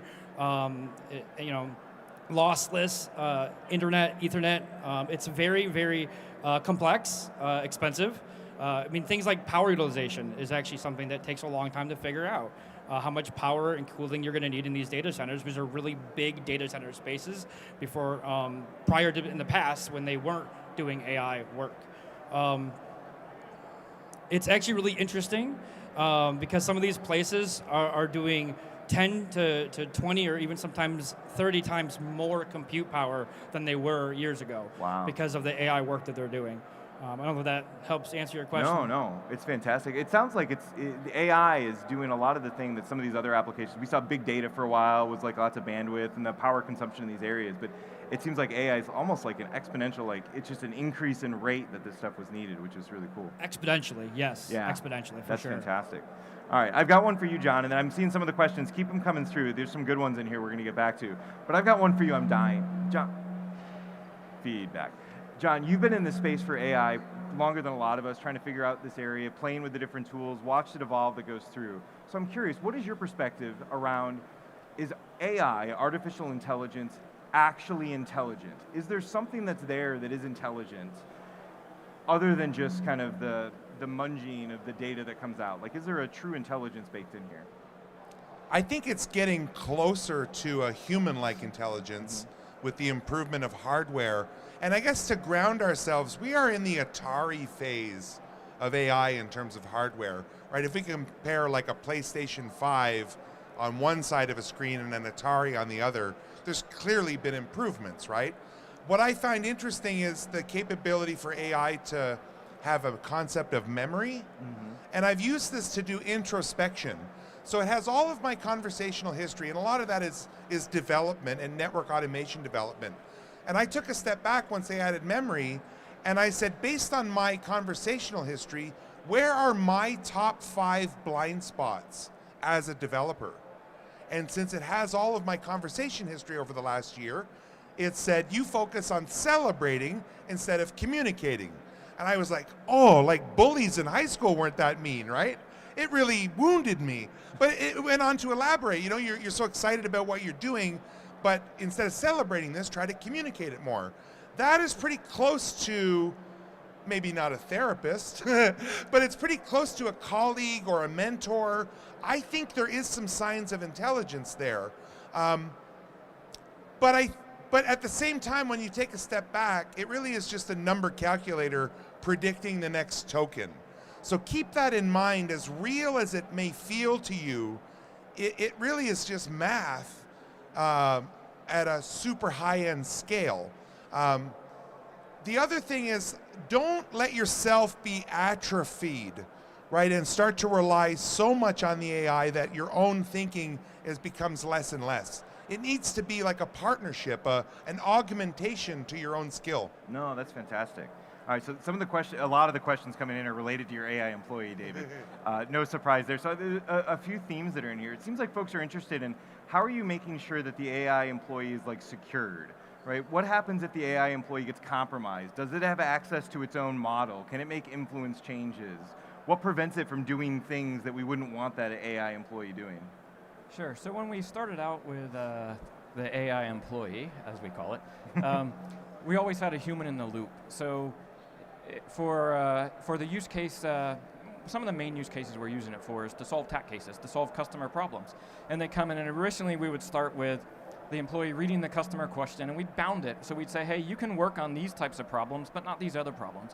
So it monitors all the cases that comes into the TAC, the entire fire hose stream, and it says, okay, based on what I know, here's some cases I can take, and accepts ownership of the case just like a regular TAC engineer does. And then it would work the case, meaning it analyzes a problem description, it does research, it then replies to the customer, and in that reply, originally we started with having a human in the loop. So it would say, here's what my reply is gonna be. I send it to a TAC expert who reviews that and either approves it or changes it, and then it sends it out to the customer. As we saw the same types of cases over and over again, the humans were just approving it. They're like, yeah, this thing got it right because it was learning from what it was answering in the past and what the human was correcting it with.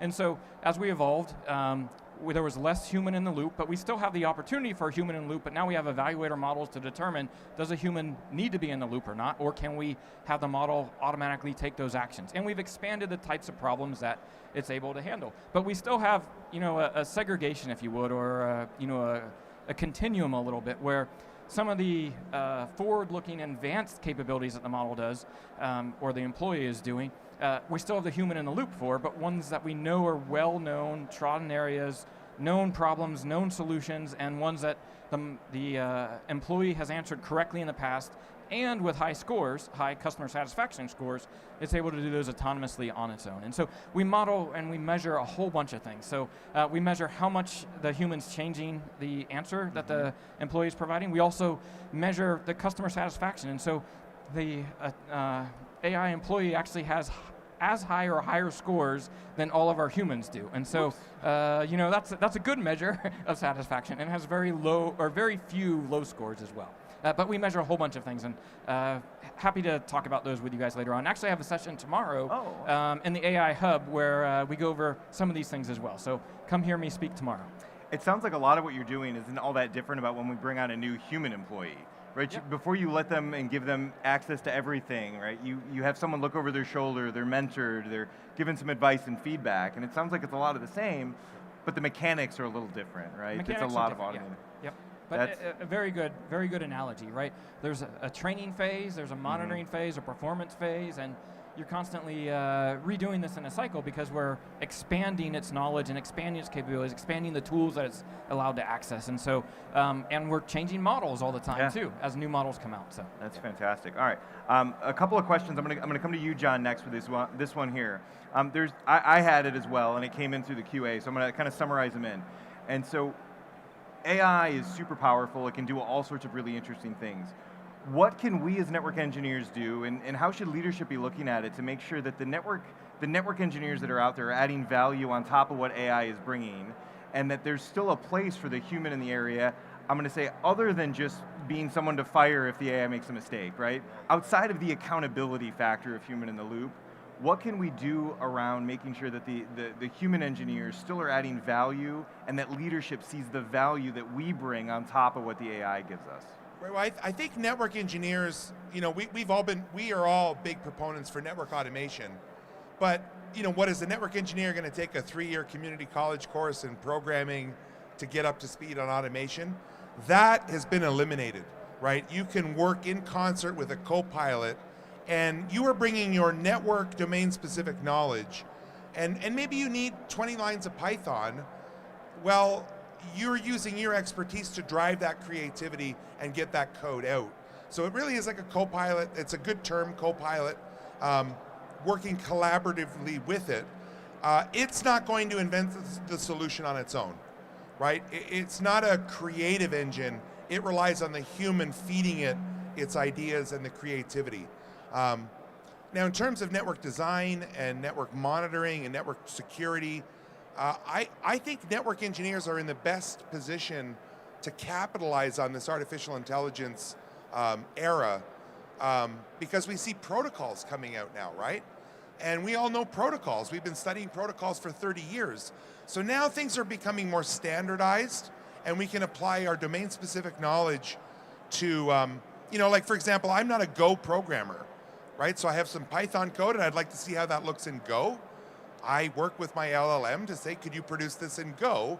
But also help me understand the syntax difference. What is different between the two languages to educate me as I go, right? So it's a force multiplier of your own current capabilities. And we find it's, like you said, a continuum. If you're a CCIE or if you're a CCNA, both can ask valid questions and get answers to their technical level, right? So you can actually use this to start to level up. That's awesome. And there's so much we can do in that space. And the way that I've been trying to phrase it is use the AI tools to make yourself a better network engineer. Don't use the AI tools to replace your role as the network engineer. And it's a fine line, but I think it's one we've got to figure out how to find. Another question, I'm going to come back to you, Zig, on this one. You're our federal guy, like knowing what's in there. There's someone out here that's asked, do you think it's possible for AI tech to become integrated into regulated networks full of compliance, networks that you might consider dark, like away from what's normally out there? Like, is AI going to make its way into these areas? Is it already there? That's a great question. So the simplest answer is yes. It may be there today already. But yes, the compliance requirements in these networks, they're very strict. They're very hard to do. There's a lot of different checks that have to happen to make compliance, to make devices compliant, make servers compliant. You think of like thousands of checks that have to happen. And it takes weeks for a user, like for me to do it. It used to take me probably 8 weeks to do one server, and that's how long it takes to do these checks. And we have to do it data center wide, network wide, and so there are models that have been trained out there to help do all the compliance work for us, so that we can get everything done in hours or days versus weeks or months. That's awesome. There's one that just came in on compliance that's in there, and it just fresh off the wire that it ties in. It sounds like AI is starting to straddle the human and the compute roles, right? We know how to handle compliance and regulations for humans. We know how to do it for like traditional software and compute. How do we handle PCI and SOX when you get into some of these areas? Is any of that been figured out yet? How AI fits into any of these regulations? So maybe not PCI and SOX yet. That might be something we already are working on. I'm just not aware of. Mm-hmm. But we do have other standards that are out there that we are putting those standards in these systems. So we're taking the standard in a format that the model can learn, and they can learn all the controls. So we just have to take those other standards, like if it's HIPAA or PCI or whatever it might be, pick your standard or pick your framework, and put it in the right format and ingest it into the model, and the model's already trained to use those different controls and then make sure the controls are being done. So you can do automated controls where the model will go and make the control changes, or you can do reporting on the controls. So it'll tell you in real time, are you compliant or are you not compliant? What do you want to do? That's cool. Does that make sense? It does, yeah, I think so. So keep the questions coming in. I really am reading them as they go through on here. I'm going to come to you, David, on another one. It's one I had and one that's kind of near and dear to our heart in Learn with Cisco. And folks out here are asking, what do network engineers, what should we be doing? What should we be focusing on? There's so many aspects to AI. Where can we start if we want to go through to become effective and understand AI and add value to our job and our organizations? Like, it can't be everything. Like, where do we start? What are the skills to focus in on when you get going? Yeah, so if you're starting, focus on what do you do today that you don't want to do, right? There's a lot of, I would say, admin overhead that you don't want to do. I'll give you a great example. I just, network engineer, but I also had to do some performance reflection, right? What have I done the last 6 months? So I took a whole bunch of stuff and threw it into, basically our internal ChatGPT, which is called Bridge IT, and got a very nice output and pasted it in. It saved me hours, right? But think about what you're doing every day in the network. What are the problems that users have? Are you answering? What are your bosses asking you about? And leverage the models to help you solve those problems. That's the easiest way. And so the skill that you need is really prompt engineering. I mean, that's the #1 skill that you need to understand is, how do I leverage these models to get the answers in the best form that I can get them in, right? Once you get past prompt engineering, it's about, are you interested in building specific tailor-made solutions for your network or for what you're trying to do, or are you just leveraging, products that exist that are out there? What do you want to know? Do you want to know how to build a model? There's great, videos out there. Andre Karpathy is a great series of trainings on YouTube. Teaches you how to go build GDP2, right? It's amazing. Walks you through a tutorial. You learn about the weights and everything. So it just depends where you are, but everyone's got to start, I would say, with prompt engineering. Start using it in your daily lives. You're going on vacation. Ask it, what restaurant should I go to? What events? Here's what I'm interested in. Tell me about it. And that helps open up your mind to how I could also use it in places at work. Additionally, I would say share your experiences at work with your coworkers. Make them share with you because that's how you learn, oh, I didn't know that the model could do that. You did it for that? Oh, let me try that as well. So there's lots of opportunities. It's more about overcoming that mental hurdle of where all can I use it and what is it beneficial for? No, that's fantastic, and it's really good in the prompt side. Did you want to add something, Tig? Yeah, can I answer that from a different perspective? Absolutely. Because that's the skill sets. So I'm not a coder. I have a degree in coding, but I don't code AI models. That's not my role. So I design networks. I'm an expert designer. So for me, I think for all of you that are out there, I think you need to understand the requirements that an AI model enforces. So if you're training a model, there's a whole bunch of different requirements that need to be maintained for the model to be trained in a data center and or an environment. If you're if you're tuning a model, there's other different requirements that you have to learn. And then if you're doing inference, which may be a little bit easier because you can do those both on-prem and in the cloud, but you just have to understand those different design requirements and then take those and run with them. I don't know how many of you are trying to train a model? No one? How many are just using a model today? Show of hands. Okay, so that's probably where most of us are going to be. We're going to be using a model, not necessarily training a model or tuning a model or inferencing a model. Does that make sense? Yeah, I like that. So kind of sticking in this area of using models, we're going to prompt engineering it goes through, and there are so many potential models available publicly. We've got a question in here, and I'm going to come to you, John, because you've been in this space for a while. You're looking at a ton of options. Of all the AIs publicly available out there today, which one would you recommend for network engineers specifically? Is there one you've seen that responds better to our set of domain knowledge? How does that fit in? Any suggestions for what to go for? Sure, so any model is better than no model, right? So pick one. Don't have analysis paralysis on this.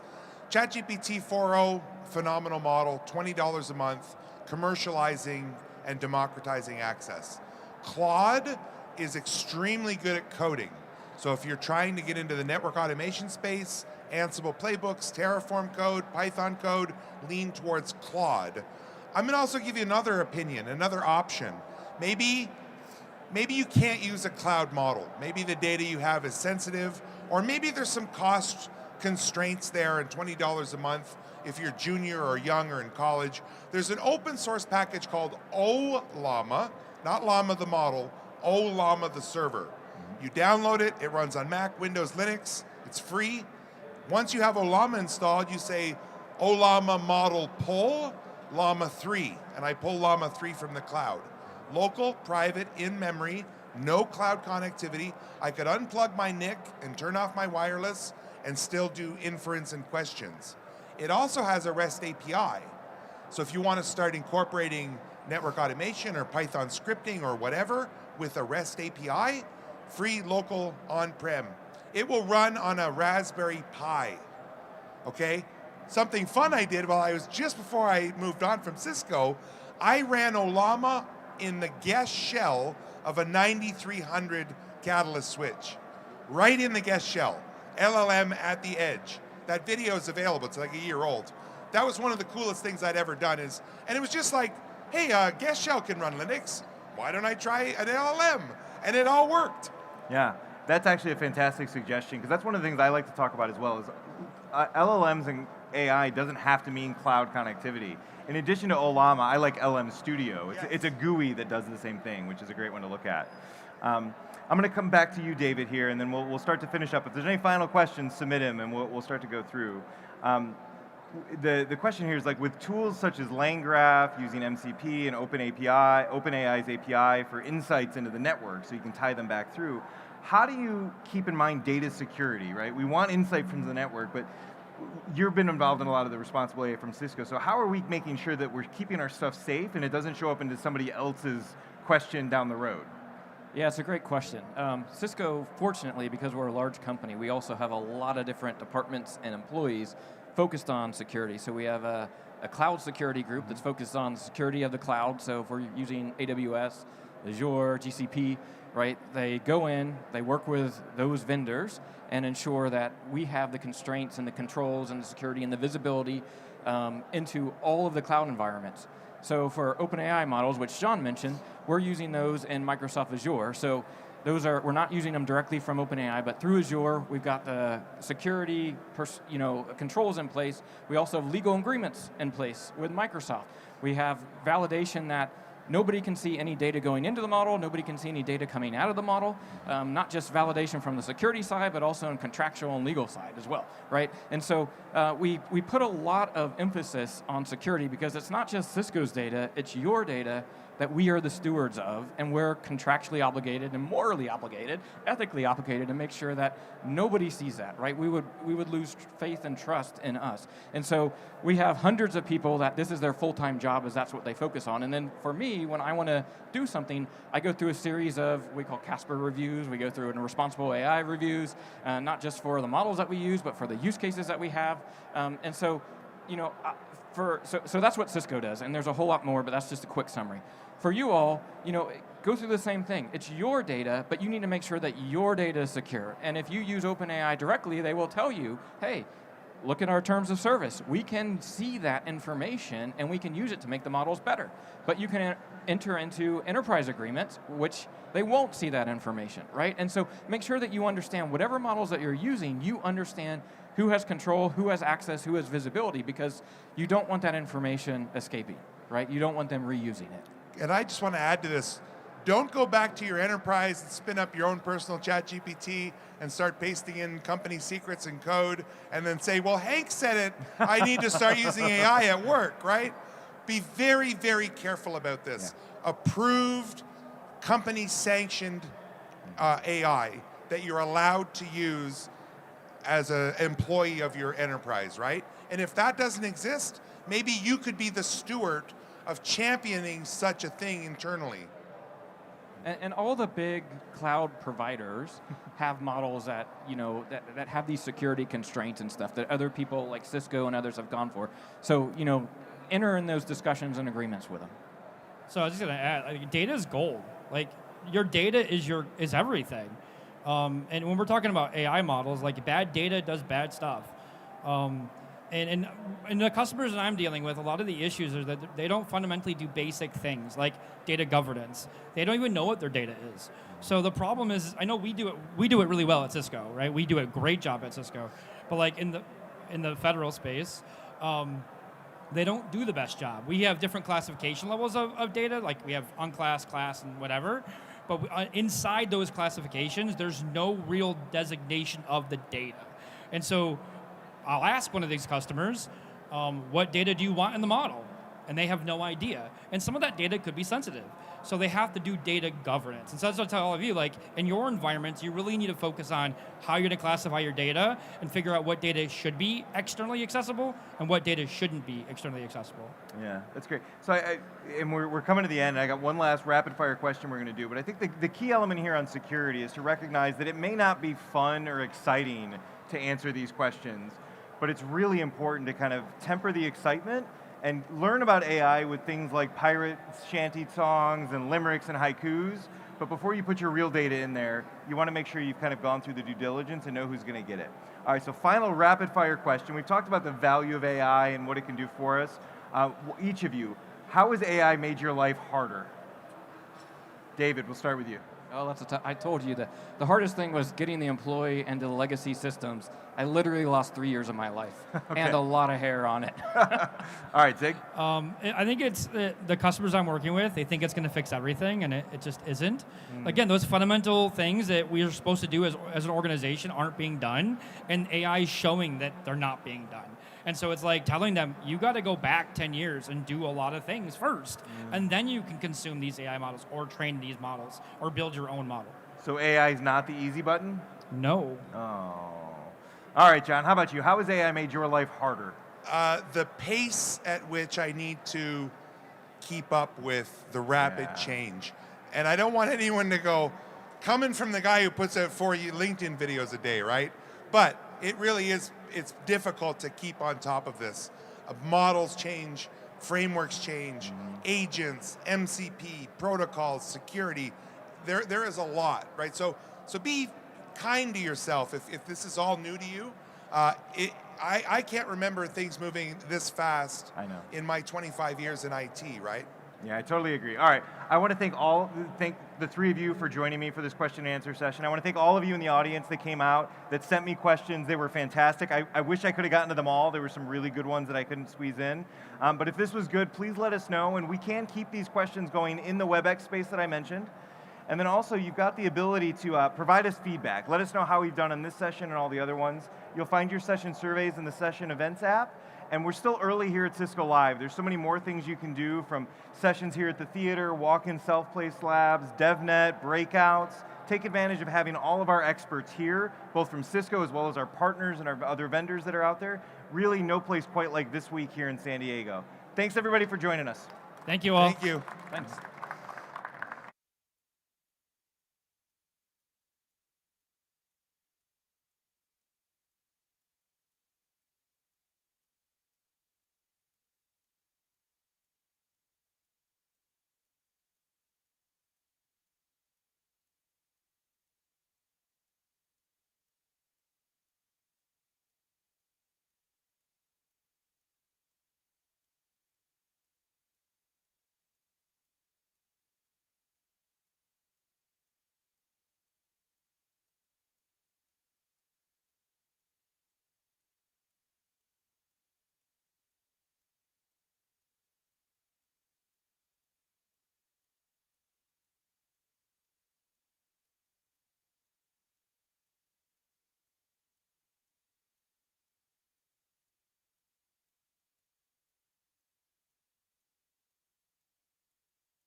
Great.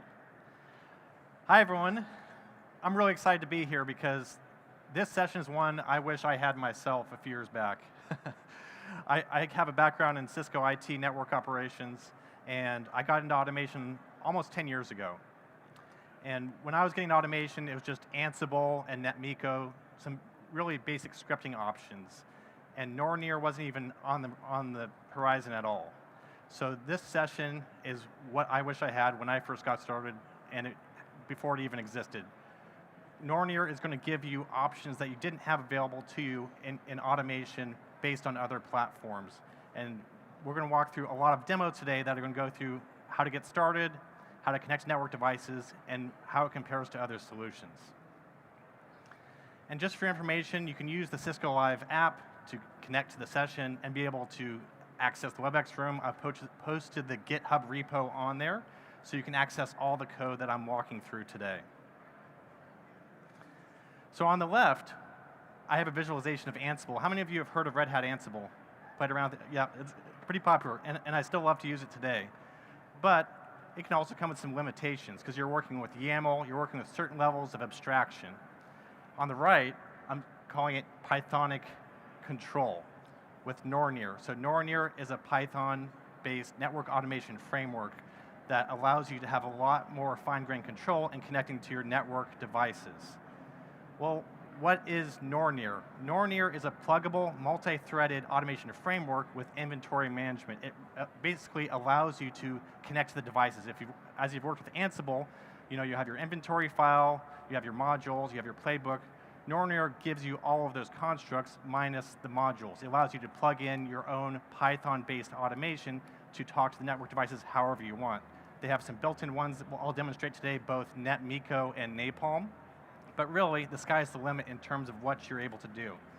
And you can see on the architecture here, I pulled from their documentation. You can talk over SSH, netconf, restconf, really whatever you want. And I know oftentimes in enterprise environments, you're constrained based on the tools, because you might have your own internal systems that you want to talk to, and Python is the easiest way to do that. So I would highly suggest considering Nornir for those situations, not just because it's all Python-based and it gives you more flexibility, but it gives you the ability to then connect to your different internal systems. I also wanted to just start off the session with a brief comparison between Nornir and Ansible, for those of you who are familiar with Ansible. It seemed like most of you were. Ansible uses the concept of a playbook to define the series of tasks that you're going to work with. Nornir, you're simply making a Python script. Of course, you could build it out into full-blown Python frameworks, but Nornir itself, at its very core, doesn't require that.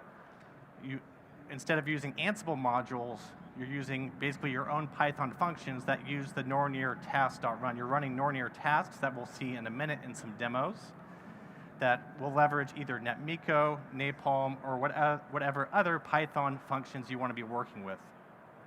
And I'd say one of the things people often run into, myself included, when you're maybe running into the limitations of Ansible is conditional logic. You're trying to build more complex scenarios. Okay, if this particular situation happens, we want to have nested tree logic, and it gets really complicated really quickly. So Ansible can be very helpful for teams that want to have a simple workflow that you're sharing it easily with another team, and maybe you're getting started network automation, or you already have Ansible used for compute or cloud or other situations. Nornir gives you a lot more flexibility, because basically whatever you're working with in Python, the sky's the limit. And of course, they both use Generative 2, and I'll be showing an example in a minute exactly what that looks like. So one other thing I wanted to mention as we're getting started here and kind of setting the stage of why should you consider using Nornir. It's a free and open source library. You don't have to pay for it. It's maintained by people who volunteer their time and care about network automation. And one of those people who has helped maintain it created a blog and showed a side-by-side comparison in terms of the speed of Nornir. And this isn't even talking to network devices. And obviously, it's still faster than doing it manually, whether you're using Ansible and NetMiko versus using it manually. But for Nornir, the real bottleneck came when you're serializing between in the internal mechanics of Ansible into JSON back and forth, when you're talking about tens, hundreds, thousands, or 10,000 devices.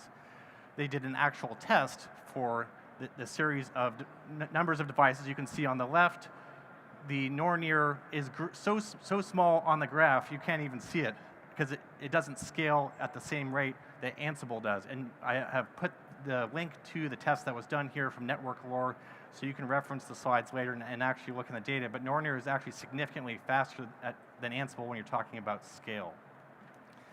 So not only is it give you more flexibility, but you actually get a lot more performance improvements, because Nornir has built-in multi-threading. Because I know for a lot of us, if you started maybe doing Python scripting with NetMiko, like, okay, I want to do it more than just a couple of devices, suddenly you're having to build your own threading framework and looking at documentation, and Nornir gives you that all built in. And Ansible does have its own threading mechanisms, but as you can see when they ran the tests, Nornir gives you a lot more performance when you're actually talking to network devices, because you don't have the overhead. Ansible has to handle a lot of things behind the scene that Nornir doesn't have to worry about. So in order for you to first get started in Nornir, like, okay, what do I first have to set up? The first thing is your Nornir config file. So your Nornir config file is going to tell Nornir how are you going to be actually talking to your devices. What's your inventory file? Because by default, in all the examples today, I'm going to be showing just a YAML static file of setting up maybe a basic demo instance, but Nornir has plugins talking to Netbox, talking to Notabot, and you can also build your own custom Python code that connects to really any source of truth or any other data store as long as you're giving the right data set into the application. So here we have an example of a config file. I'm using the basic YAML simple inventory setup, and you can define how many numbers of workers you want to be working in your multi-thread scenario. You can optionally also have it do serialized, because sometimes for those of you who have worked in a threading scenario, it can be difficult to follow your logs sometimes because things are working asynchronously. So if you want to be able to troubleshoot a bit easier, you might want to switch to a serial option for your runner. But I'd say generally you're more worried about performance when you're talking about network automation, so the threaded is what most people are going to be using. So the first thing you do is you set up your config file, and then you're saying exactly what type of network inventory I want to be talking to, and I'll be walking through those inventory files here in a second. So the Nornir inventory, actually they have a plugin that allows you to even load in your Ansible inventory if you want as well. But by default, you have this is the Nornir inventory schema. I put that up there just because when I was first playing around with it, I was like, what are the available options? What are the different keys that I would be wanting to plug in values? You don't need to put in all of these options, but you're going to need to want at least know what the IP address is, what your credentials are, and probably have that plugged in with some type of vault, Terraform Vault or some other type of secure storage situation. So on the left-hand side, I have the static inventory files. We have a defaults file, a groups.yaml, and a host.yaml. So the default is your baseline. So you say, for all my devices, this is the information I want there. And for each of these three tiers of inheritance, so we have defaults, groups would be either platform-specific, maybe site-specific, say all of my devices in my San Jose location have these particular variables defined. And then from there, if any of those are not defined on the host level, you can also define specific values. And if you want to access your different values from your inventory, they're all merged at runtime. And the host level supersedes the ones from the higher levels. So you can see some examples here, and I'll have examples in the code as well. But basically, your tasks just use simple dictionary lookup notation for the different values that you're going to be working with.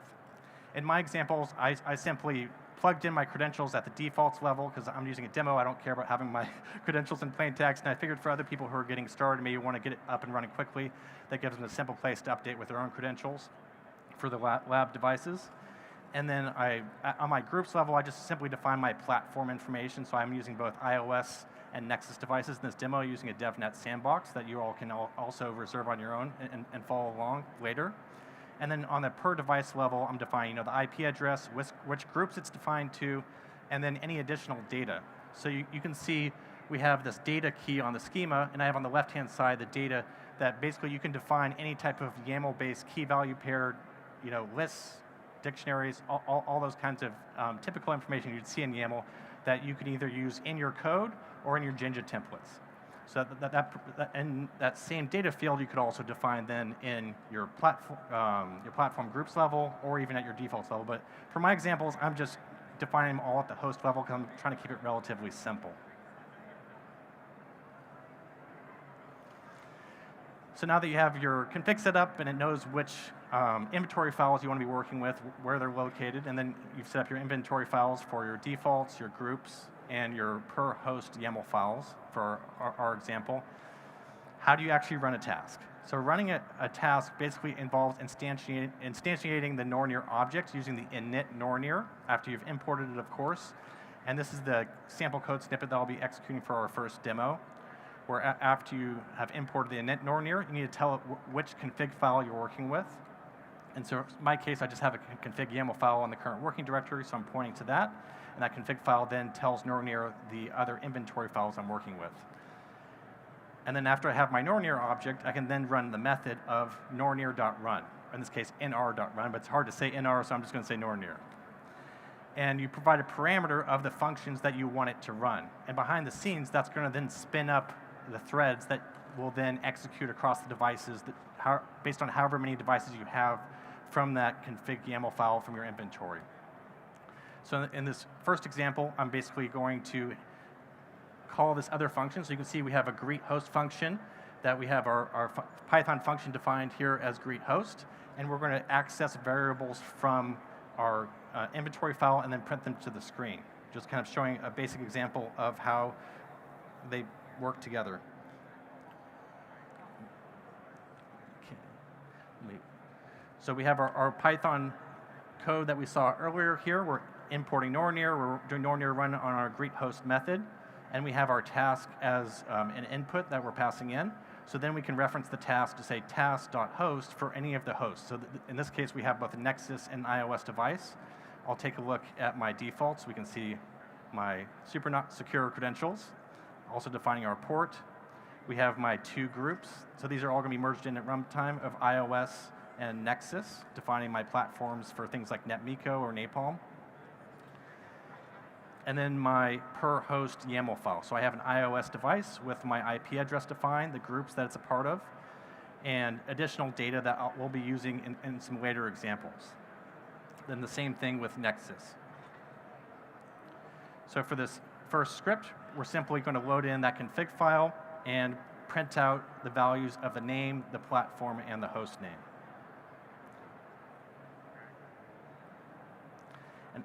And it runs very quickly. And you can also notice because it was running in a multi-thread environment, the printing actually didn't run out sequentially. So if I run it again, it might actually look a little bit better. Nornir actually, for this reason, includes its own print function that kind of prints things in an Ansible-like way, which I'll show in a later example. But that doesn't stop you from actually printing it in just the regular Python way. And you can see an example here of why you might want to let Nornir handle some of the printing. So we were basically just here, not even talking to the network devices, just accessing data from the inventory to show how you get your Nornir set up initially.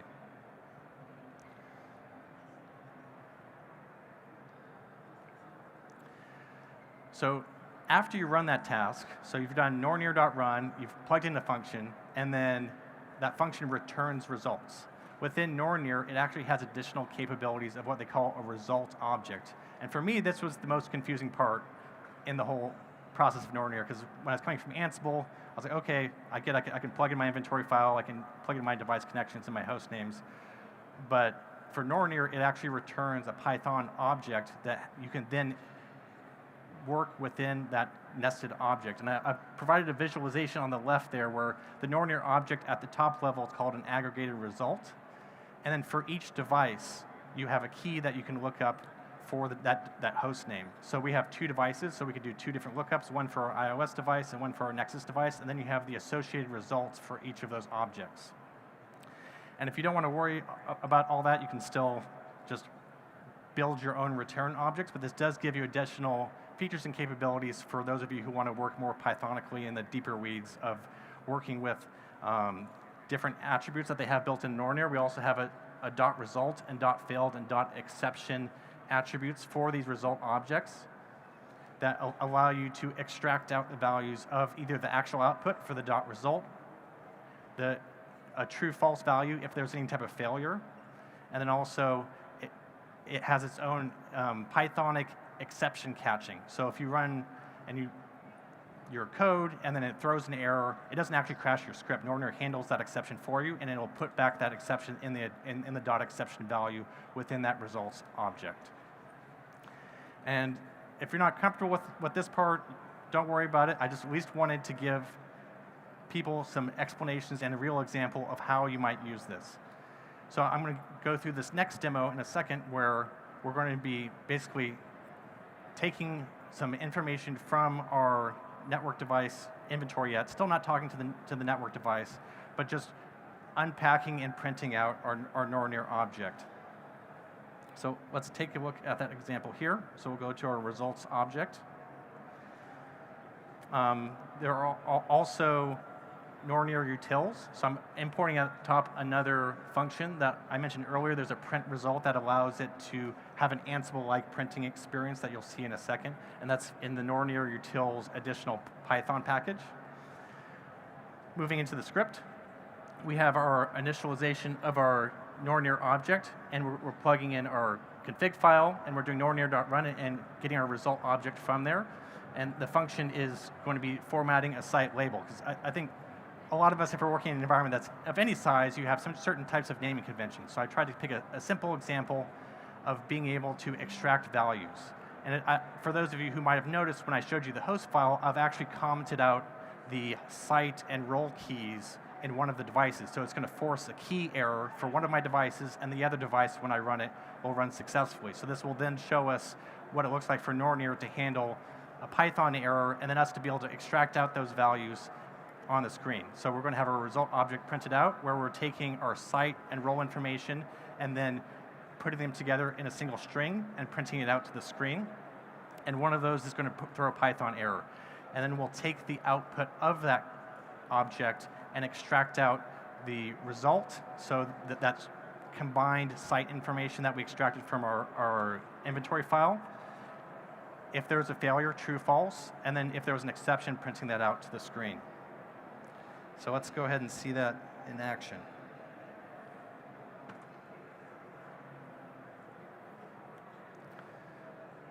So I'll go ahead and scroll up. So we can see I ran my Python results object script. And now that we're using the print results utilities built into Nornir, you can see we have the nice red with the task that failed. It all kind of printed sequentially rather than because it was threading, it didn't mess up the order. So that is another benefit. And you'll notice it said it could not format the label because I purposely commented out those inventory data values that it was trying to extract to force that error. So the iOS device had an error, could not format the label. The Nexus device was successfully able to take the two values from the inventory and combine them into a string called DC1 core. And then we can see the unpacking of the result object in this last part here, where we had our error message of could not formatting the label. So that was the result that we were extracting from our result object. It did fail, so we saw that it successfully marked that as a failure. And the key that it failed on was the site key from our inventory file. Versus the second one was completely successful. The result is successfully rendered as DC1 core, and there was no failure and no exceptions caught.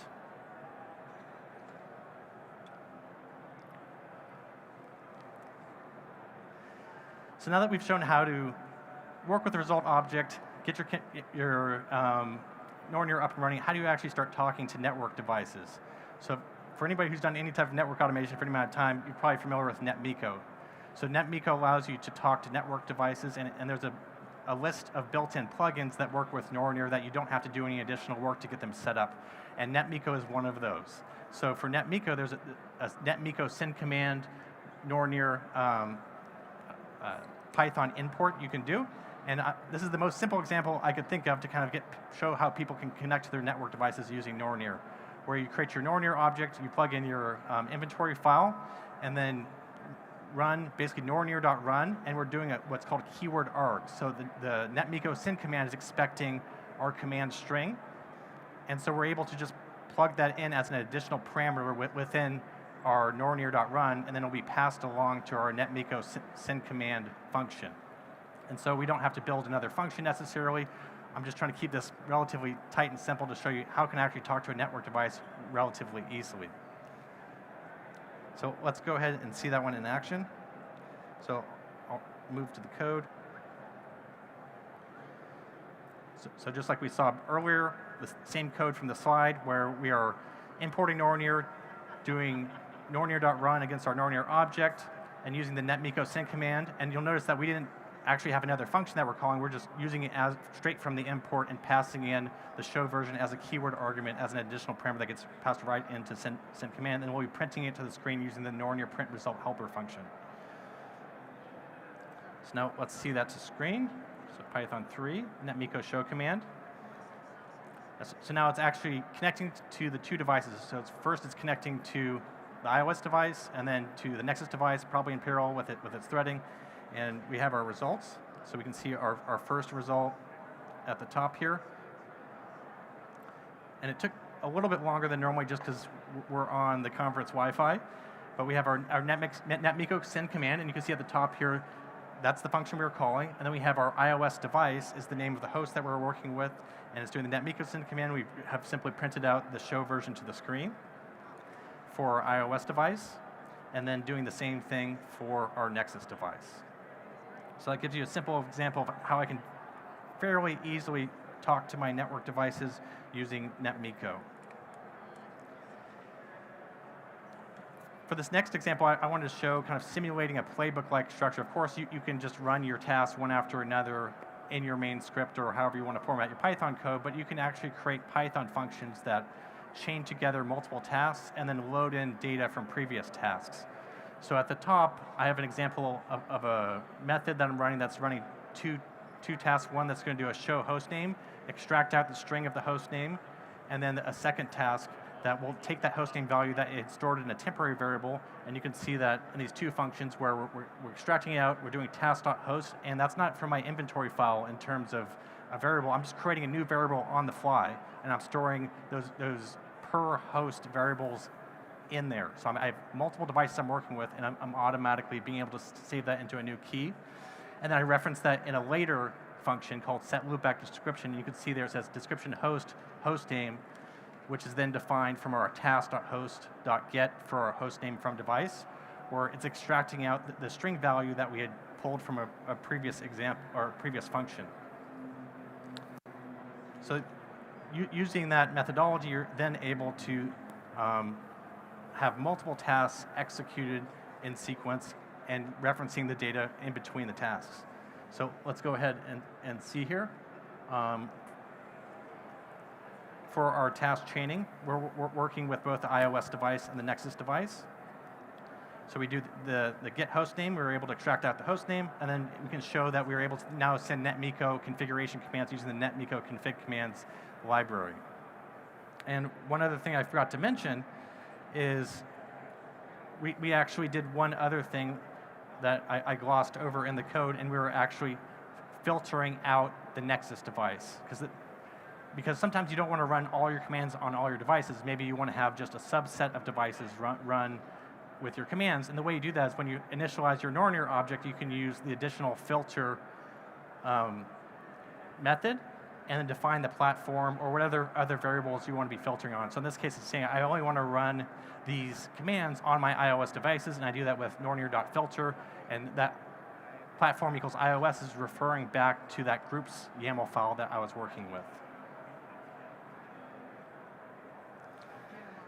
So one other example I think is common for network engineers. Okay, I can send show commands, I can send configuration commands, I can chain them together in kind of a pseudo playbook-like structure, but how do I actually build configuration to then push the devices? So Nornir has a built-in Generative 2 templating helper function, and I've defined the data. You can, of course, define the data wherever you want, whether that's in a source of truth or in your own JSON files, but since I have it attached to my inventory file, I can actually just directly reference. You'll see in our code here, we're doing Nornir task.run, we're using the template file helper function, and we're referencing our loopbacks, and that's from our host.yaml. So we'll be just directly extracting out our YAML variables from our per host device data, and then plugging that into a Generative 2 template. And you can see the example of our Generative 2 template on the bottom there, just creating some interface loopbacks as a simple example. So let's go ahead and see that one in action, and I'll show you the script here. First, you can kind of see it all together. We are importing the netmiko send command to configure the loopbacks. We're using the Nornir Generative 2 plugin to actually render the template. We have a function that renders and applies the template, loading in our Generative 2 template. We have defined our loopbacks file. And then we have the loopbacks variable that we're loading in from each device's data variables. And in this case, I'm filtering just for the iOS devices as well, not doing the Nexus. So let's go ahead and see that one in action. Oop. Oh, I don't want emojis. Python.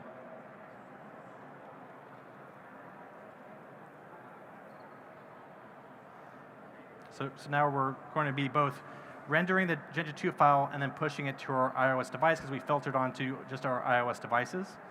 And so you can see we were able to render our Generative 2 template, and then we have printed out to screen the actual configuration commands we were interacting with our network device and creating the new loopback.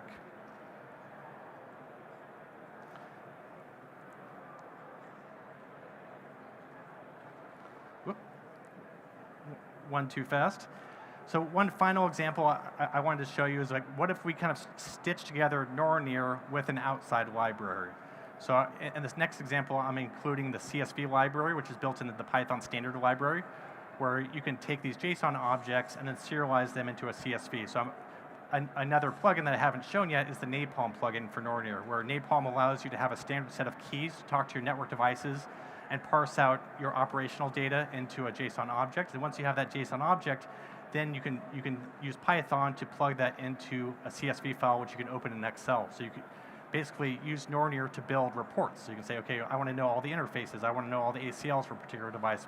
Within Napalm, they have different series of getters that parse different parts of the operational data config using show commands and regular expressions behind the scenes.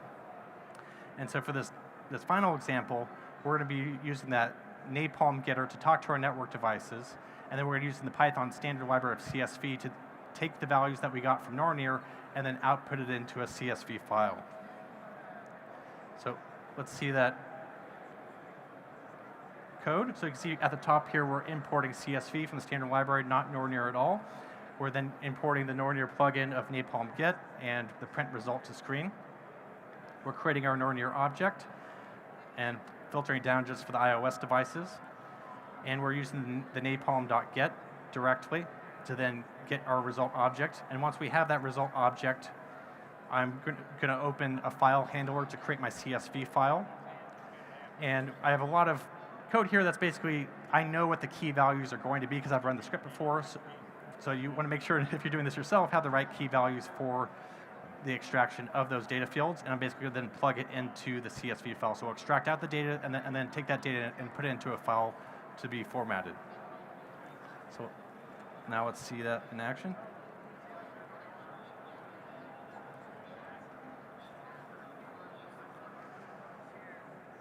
So from an output perspective, we get to see our facts. So it ran really quickly to the device, did a series of show commands, parsed out the information, and gave it to us in a JSON format. Once we had it in the JSON format, we then exported it to a CSV file. And if I go to my CSV file, we see my device facts.csv, which, looking at VS Code, it's not as impressive. But if we open that up, let's see, open preview. You can imagine if you're doing this for tens, hundreds, tens of thousands of devices, you could create a CSV file, Excel file, because there's Python libraries for Excel, or you could be pushing to your own internal database. And that's really, I feel like, where Nornir comes in strong, is that there's a lot of Python examples out there for different ways you can interact with data, different ways that you can scale out your automation, and Nornir gives you that flexibility. So let's go ahead and go to our closing slide. So I want to make sure, no, not just in terms of the examples I have today, but we also have on Cisco U. So I'm within the learning and certification team. We have a ton of tutorials that cover a variety of topics from automation like I'm doing here. I have a Nornir example up there as well as AI, cloud, networking, security. I highly suggest you check out our Cisco U tutorials. And basically from there, that's my call to action to you, is both to check out the tutorials, go to our GitHub link. I put the GitHub link here on the slides. If you register to the session and go into the WebEx space, I have the link in there as well. But Nornir is your workbench. It's where you're able to then build whatever you need for your automation. And it's been out now for about, I think, 5 years or so. So it's a well-supported open source library for you to be able to then interact with your network devices programmatically and scale. Thank you.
All right, so it's the fall of 1990. I'm sitting in my high school electronics class, working on my senior project, sitting next to my lab partner using this, what I later learned was an i386 PC, using AutoCAD to draw a circuit board.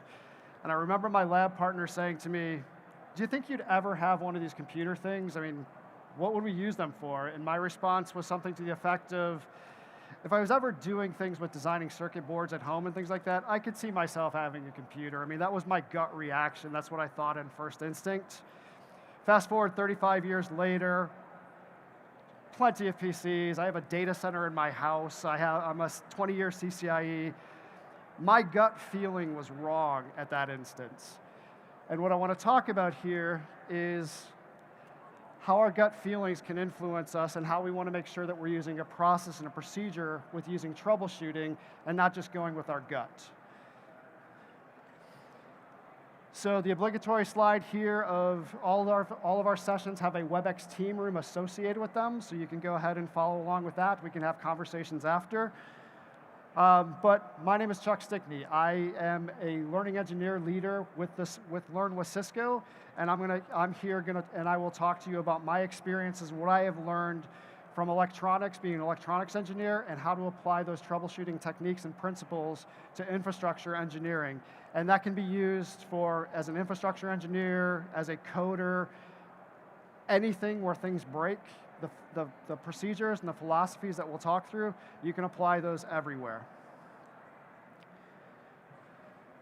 So as an agenda, did a little brief intro here. We'll talk about troubleshooting theory, methods and techniques you can use for troubleshooting, design things that you would want to do to design for troubleshooting, and then we'll talk about some further references you can use to learn more about the concept. So a little background on me. So after my high school electronics career, I spent 6 years in the US Air Force as an electronics technician. And that's where I learned the underlying principles I've used to really help propel my career through the IT industry as well.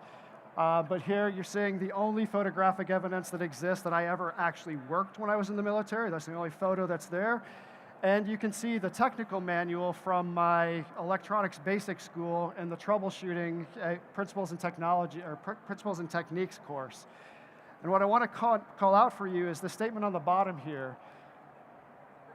That whole concept of teacher, when am I ever going to use this in the real world? We actually put on the bottom of this thing that said, do not use this on the job. I'm going to tell you here, what we're going to talk about, I want you to use on the job. What we're talking about here is going to be important for your job, for whatever your job is.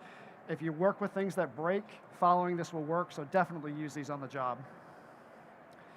So what is troubleshooting? Troubleshooting is really all about identifying the what, the when, the where, and then eventually the why and the how. But what we're looking at in troubleshooting is faults. It's really dealing with faults. I want to identify what the fault is, figure out what exactly is wrong, what's not working, what's not doing what it's supposed to be doing.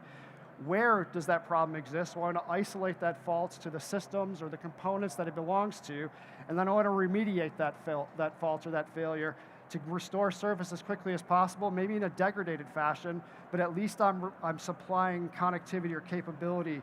You know, in the service, you got to get the planes in the air, you got to get the boats moving, so remediating faults is just as important as repairing them, but then that final step is repairing that fault, putting in that overall fix so that you have full capabilities restored. So for troubleshooting theory, let's talk about what that means and kind of what I do with that. So as we talked about the idea of fault identification, isolation, remediation, and repair, there is a process that you can use for this, but I want you to be clear, we don't want to teach you a step-by-step process that you use for troubleshooting. We want to teach you the idea that it's a mindset and a philosophy that you use that you can apply to a wide set of problems, not just, I want to do this checklist. Sometimes checklists work, but you want to have that mindset of how to actually approach a problem and go through it. There is a process flow that you can use for it, and depending on who you're asking, there are many books that will talk about troubleshooting. From a process perspective, it really boils down to the 6 steps we have here of identify the problem, collect information about the problem, analyze that information, propose a potential solution, kind of ideate of what would solve that, then implement that problem and document it. And these processes are iterative, as we see in the flow diagram here. So you're going to identify the problem, start to collect data, start to analyze it, and do I have enough data? If not, go back and collect more data to support it. As I go through and identify what I think the problem is, my proposal, did that fix the problem? If yes, great, I can move on. If no, I'm going to go back and I'm going to start to analyze more of that data and take another shot at it. Maybe I need to collect more data, but I go through that same process and I iterate through it until I come to that solution. Identification, that first step, we all want to go past that first step. We want to get through it as quickly as possible. The first step in troubleshooting is the most important.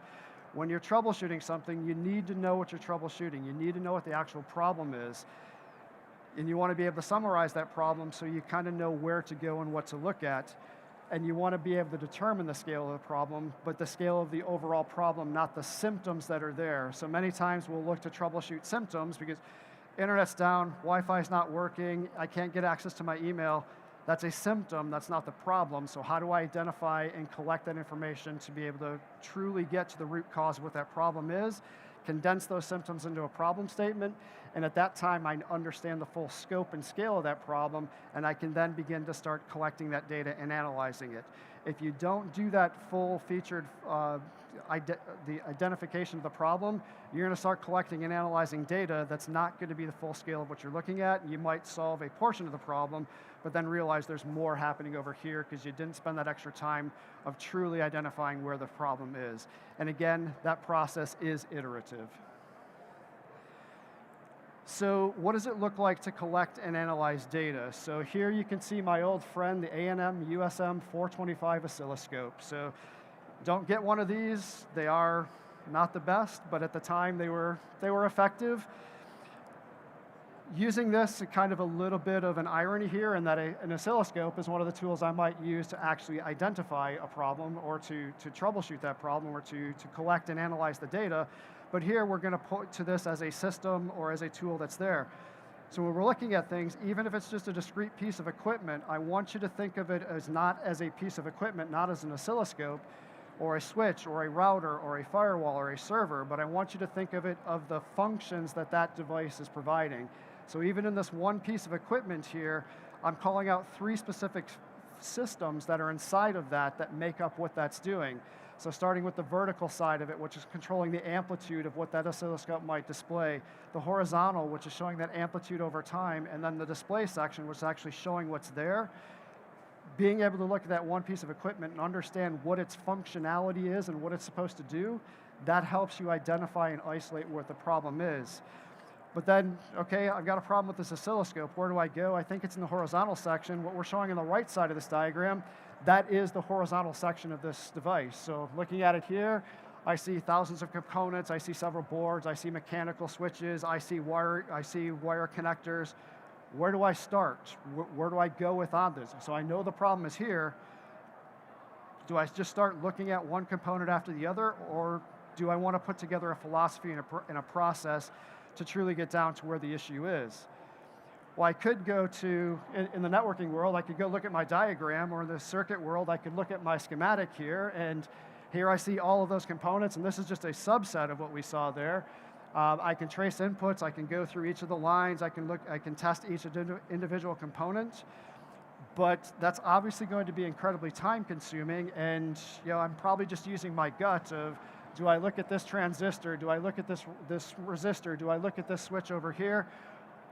I could do that, but I want to have a philosophy and a process behind it. And the complexity that we see on that oscilloscope, both in its schematic form as well as its physical form, your data center can be just as confusing. So email's down, well, I know it's on a server in my data center, and we kind of have the little Star Wars view here. So for anyone who watched the movie yesterday, maybe this brings back a little memories. But okay, where in this data center is my email server? I've identified it there. Which server? Which cable goes to it? This can get very confusing, particularly if you're in the middle of, hey, I'm under duress, I've got a problem, I've got to get this, the boss is breathing down me, where do I go? From a network topology perspective, it's very much the same thing. So if I look at a WAN, in this case an SD-WAN, Is the problem with my management plane? Is it with my external connectivity through APIs? Is it through one of my service providers? How do I look at this and try to understand where the problem is when users at one site can't get to the service that I have deployed in the cloud? To go through there, we want to talk about some methods and techniques that I use to, okay, here's what I'm looking at. I know I want to look at it as a system. How do I dive deeper into that?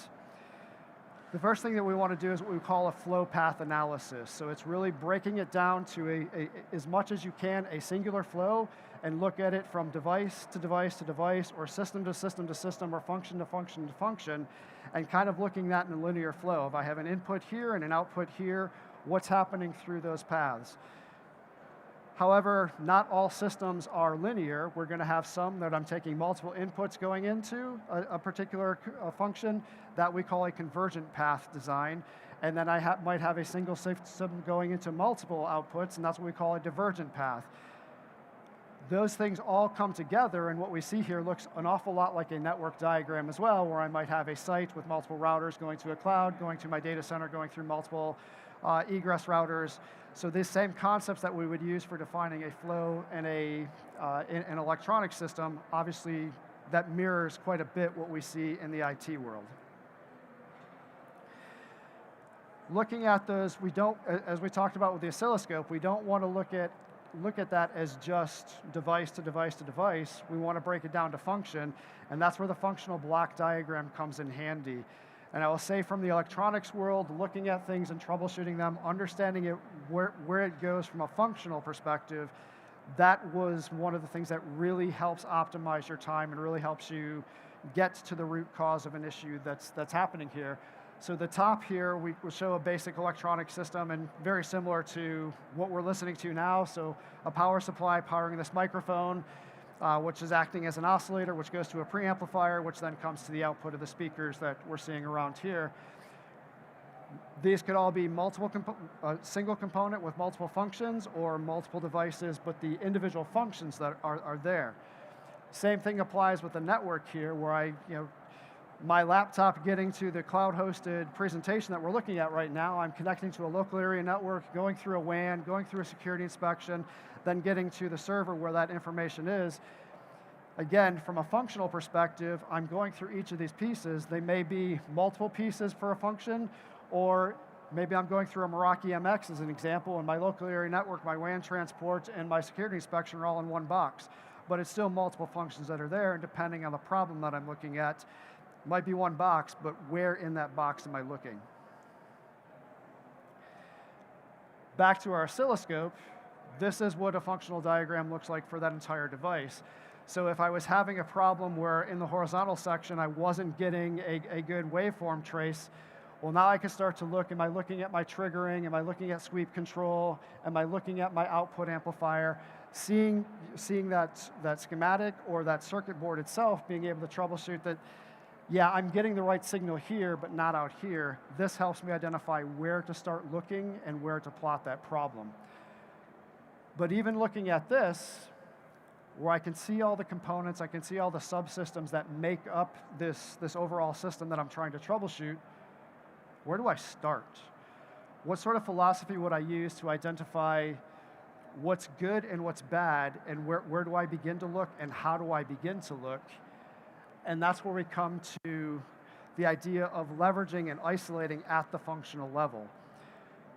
So really 3 things that you want to do from that side is, and I'll read this in reverse order, and that'll start to make a little bit more sense moving forward as well, is check one path at a time. So whenever I have redundancy, if I have convergence and divergence, isolate those as much as you can so that you're tracing the problem through only one path at a time, and then look at it at the path between the functional point level.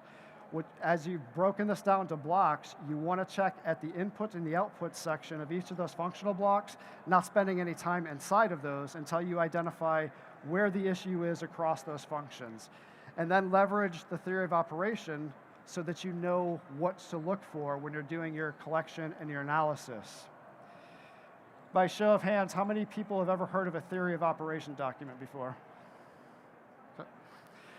In the electronics world, the theory of operations will cover any piece of electronics equipment that is there, as well as the systems that those are used to create. And what a theory of operation document creates is it gives you a structured understanding, and I don't understand how understanding's not on the slide, but it provides a structured understanding of how a system is intended to work. So what this system is supposed to do. And that'll include a functional overview of this is what all these components are meant to do, the inputs and outputs of each of the functions, so I know what to expect going in, and I know what it should produce going out, and the operational scenarios that it's meant to use. So going back to the voice example, we know that this microphone is going to connect audio waveforms in an environment like this, but its intended operation is to be meant in the open air. It's not going to work if I'm underwater, as an example. So what is the intention of what's supposed to happen with those? And then what dependencies or assumptions do you have with those systems? So again, should this work in the air or should it work underwater? And then what sort of fault handling mechanisms are built into the system itself to help guide you through what the troubleshooting process is. So again, with these microphones, at the RF receiver there, they've got a green light that's saying it's got signal. If it's not signal, they might have a red light there. So that helps point you to what, helps show you what to look for and point you to places to look. And once I have those methods, what do I use to go through those block diagrams? So again, when I ask the question of where should I start, what process do I want to use for it? And going back to my opening story, do I just use my gut feeling and just, let me test here, let me test here? That's the random select method. Sometimes it works, often it doesn't. Other times you'll have what we call the top down or left to right, or what I refer to as source to destination. So I want to test from the source and go all the way to the destination and see where things are. Or I might want to look at the destination and then work my way back to the source. Do I have it here? Do I have it here? Do I have it here? And use that to find out where I want to start to isolate and identify deeper. The method I prefer and the method that I'll talk about here is what we call the half split method. And for this, we will enter the interactive portion of this talk. So what I'm going to do here is, while I'm talking, I'm going to hand you a little fiber cable, and we're going to build a system here. So we're going to start with you. I'm going to have you hold one end, and you get an end, and you get an end, and you get an end. So this here is representing a linear flow of a system that we would use. So looking at this from a half split mechanism, so let's say you're the source, you're the microphone, and you're the speaker. So as I'm talking through here, and I'm probably not on camera now, so I'll try to stay on stage. So as we're talking through this, I'm getting a problem, or I'm getting a report that says, hey, we're not hearing the audio of this session. So where do I start looking for that? Do I look at the source? Do I look at the middle here? Do I just randomly select? Do I go to the end? My strategy is I always start at the end. I want to look at the output and see if I have an output that I expect. Is this matching what I intend? And I use that to really identify, is this the problem that I'm actually seeing? I've heard a report of this. I use this in my data collection, my analysis to see, is this really where the problem is? So I will start at the end here, and we're not getting any output on that speaker. So now I'm going to go to the source, and is the source turned on? Are we sending any signal here? So showing up here, we've got a red X at the output, and we have a green check mark at the input. So we know the input is transmitting, but we're not getting to the output. So where do I go next? And I've got more steps here, not as many steps here. But what I would do with that is, in the half split mechanism, I'm going to look for something in the middle between those 2 points, and I'm going to test there and look for it. So I'm going to come here between these two gentlemen, and I have a good signal here. So that's what I'm showing here. We're good here, so I'm bracketing my problem plane closer and closer to the source of the issue, and doing that in a methodical mechanism. So once I've identified that I'm good here in the middle, now I'm going to go between these two gentlemen, and that's where I'm going to detect that I'm good here, as we're showing in this spot, or really in this spot, because we don't have as many people.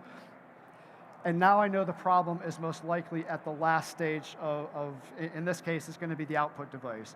So now I'm going to spend my time focusing on there. So I've isolated where the problem exists, but I don't know what the problem is yet. But I don't have to worry about spending any time in schematics or doing any test tools with anything on the source or anything on the path between here, I've identified that the problem persists only in this area, and now I know where to focus. So that helps me identify exactly where to go, and it makes it a lot quicker and a lot more procedural and repeatable for you to troubleshoot and identify issues. This works just the same in an IT space. So showing network connectivity here, let's say we went through that same mechanism, and now we've identified our problem is here, and now we're going to say this is no longer an audio connection, but this is a data connection between these 2 points. I've got a problem here. How do I start to troubleshoot that now? So I've identified where to look. Now how do I identify what the actual issue is? And that's where I always convert to the bottom-up method or the source to destination mechanism, and I start foundational layer going up and up and up until I find the solution. So I want to make sure that I'm building that foundation and then establishing on top of that through each phase of the process. And what that looks like in a little more detail is at the physical layer, never, and I'm using cabling here intentionally, never underestimate cabling. So this fiber here, there's actually 2 paths. If one of them's not working, one side's going to hear, the other side's not going to hear. Cable looks like it's put in place. So the older version of that, so there used to be ST type fiber and SC fiber, so stab and twist, stab and click, LC. The acronym doesn't really work, but it's still click. It's got to click in there. It's got to be fully seated. It might look like it's there, but never underestimate the cable. I mean, we're all network jockeys. We want to kind of figure, no, I want to find that right command line interface. I want to make this configuration change that's going to bring the system back up. I'm going to be the hero. Yeah, it was a bad cable. It happens more than you think, and physical devices like to fail, and you don't know, the last person that rolled a chair over a cable, that person's not going to know that when they rolled the chair over, that's the reason the boss can't get to Netflix or get his email, whichever he's doing. These happen. So again, never underestimate the cable. As we get to layer 2, I want to start to look for things like MTU mismatches. I want to look for, do I have loops? What is the complexity of my overlay network? Let me help you guys. You don't have to hold the cable anymore. Thank you.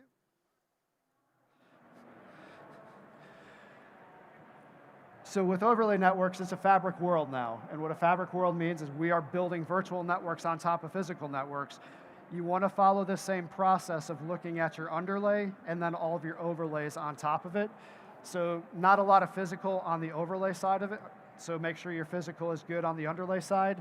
Move to layer 2, again, look for loops, look for the complexities introduced by your fabric, and then move up to the network issue. Do I have a subnet mask change? Do I have an address deployment that changed? How do my routing protocols look? Am I getting the right forwarding information from there? How does it look for my VRF domains, again, as an overlay on top of that? And then as I move up to the layer 4, as I get to the transport layer, this is where we have, MTUs will show their problems here, but also ports and protocols, of course. So did the application change the protocol that it's using? Did the new update for this application, did it now switch to from web to secure web? My firewall rules may or may not work with that. So again, moving up there and then troubleshooting at the application layer, it's all about timeouts. It's all about, am I using the right protocol? Those are places for you to look. And in addition to that, what tools would I use at these spaces? So you don't want to run and go get the sniffer or the packet capture device at the first sign, because I'm going to, up at layer 4 and layer 7, that's where I'm really going to be focused on pulling packet captures. Down at the physical layer, I might use a network connectivity tester for finding kinks and problems with cables. Never underestimate the value of a TDR. A TDR is a time domain reflectometer. What that is think of that as radar, where I'm sending a signal back and I'm measuring how long it takes to get back. Based on how long the cable is, we know what the time should be before that comes back. If I see that signal come back, it's going to give me an idea of what length where I have a potential problem. So very beneficial for you to help find those issues. Layer 2, depending on what I'm looking, am I looking at a Wi-Fi analysis tool? in the old days of T1 connectivity. I mean, getting out of T-Bird and kind of looking at what's happening there. So I saw that, Rich. And then layer 3, what am I seeing on the command line? Where am I seeing from an IP interface? What am I looking at from my routing tables? Those are the types of, depending on where you're looking here, the tools that you're going to use are going to be very dependent on where you're finding from when I collect the data to what tools I want to use to analyze that. So it's not always one tool for the job, it's making sure that I identify what tool goes along with that troubleshooting. Back to the oscilloscope, if I'm having issues with DC power, that oscilloscope's not going to help me too much. I can make it work, but it's really not the right tool for the job. So design for troubleshooting. How do I build things to make it easier for us to troubleshoot? I mean, good troubleshooting process starts before the equipment ever hits the floor. It's how did I design that equipment to get used, and how did I design that system so that I'm ready to troubleshoot it, both me as the designer as well as the first level engineer that's going to get that first call. How do I help those individuals and myself when I get called at 2 a.m. to have the right information in front of me to be able to facilitate troubleshooting faster? An as-built network topology, so when we talk to network folks and, hey, where's your network diagram? It's always, here's a couple circles, here's a couple squares, here's the lines that go between them, and that's my as-built topology. That'll help you sometimes, but that's the bare minimum. That's just really showing you device connectivity. It's not showing you system and function connectivity. You want to bolster your as-built with a functional block diagram to kind of show this is where my addressing is coming from. This is where my security policy is coming from. This is where my user information base is coming from. All of those pieces together help you understand and make sense of that as-built network topology so that you have a mechanism of actually understanding what's happening with it. And then with that, your design documentation should include a theory of operation. I know that's a relatively new term in the IT space, but it's a couple weeks ago, I'm doing some excavation at my house. I have a problem with my tractor, download the service manual.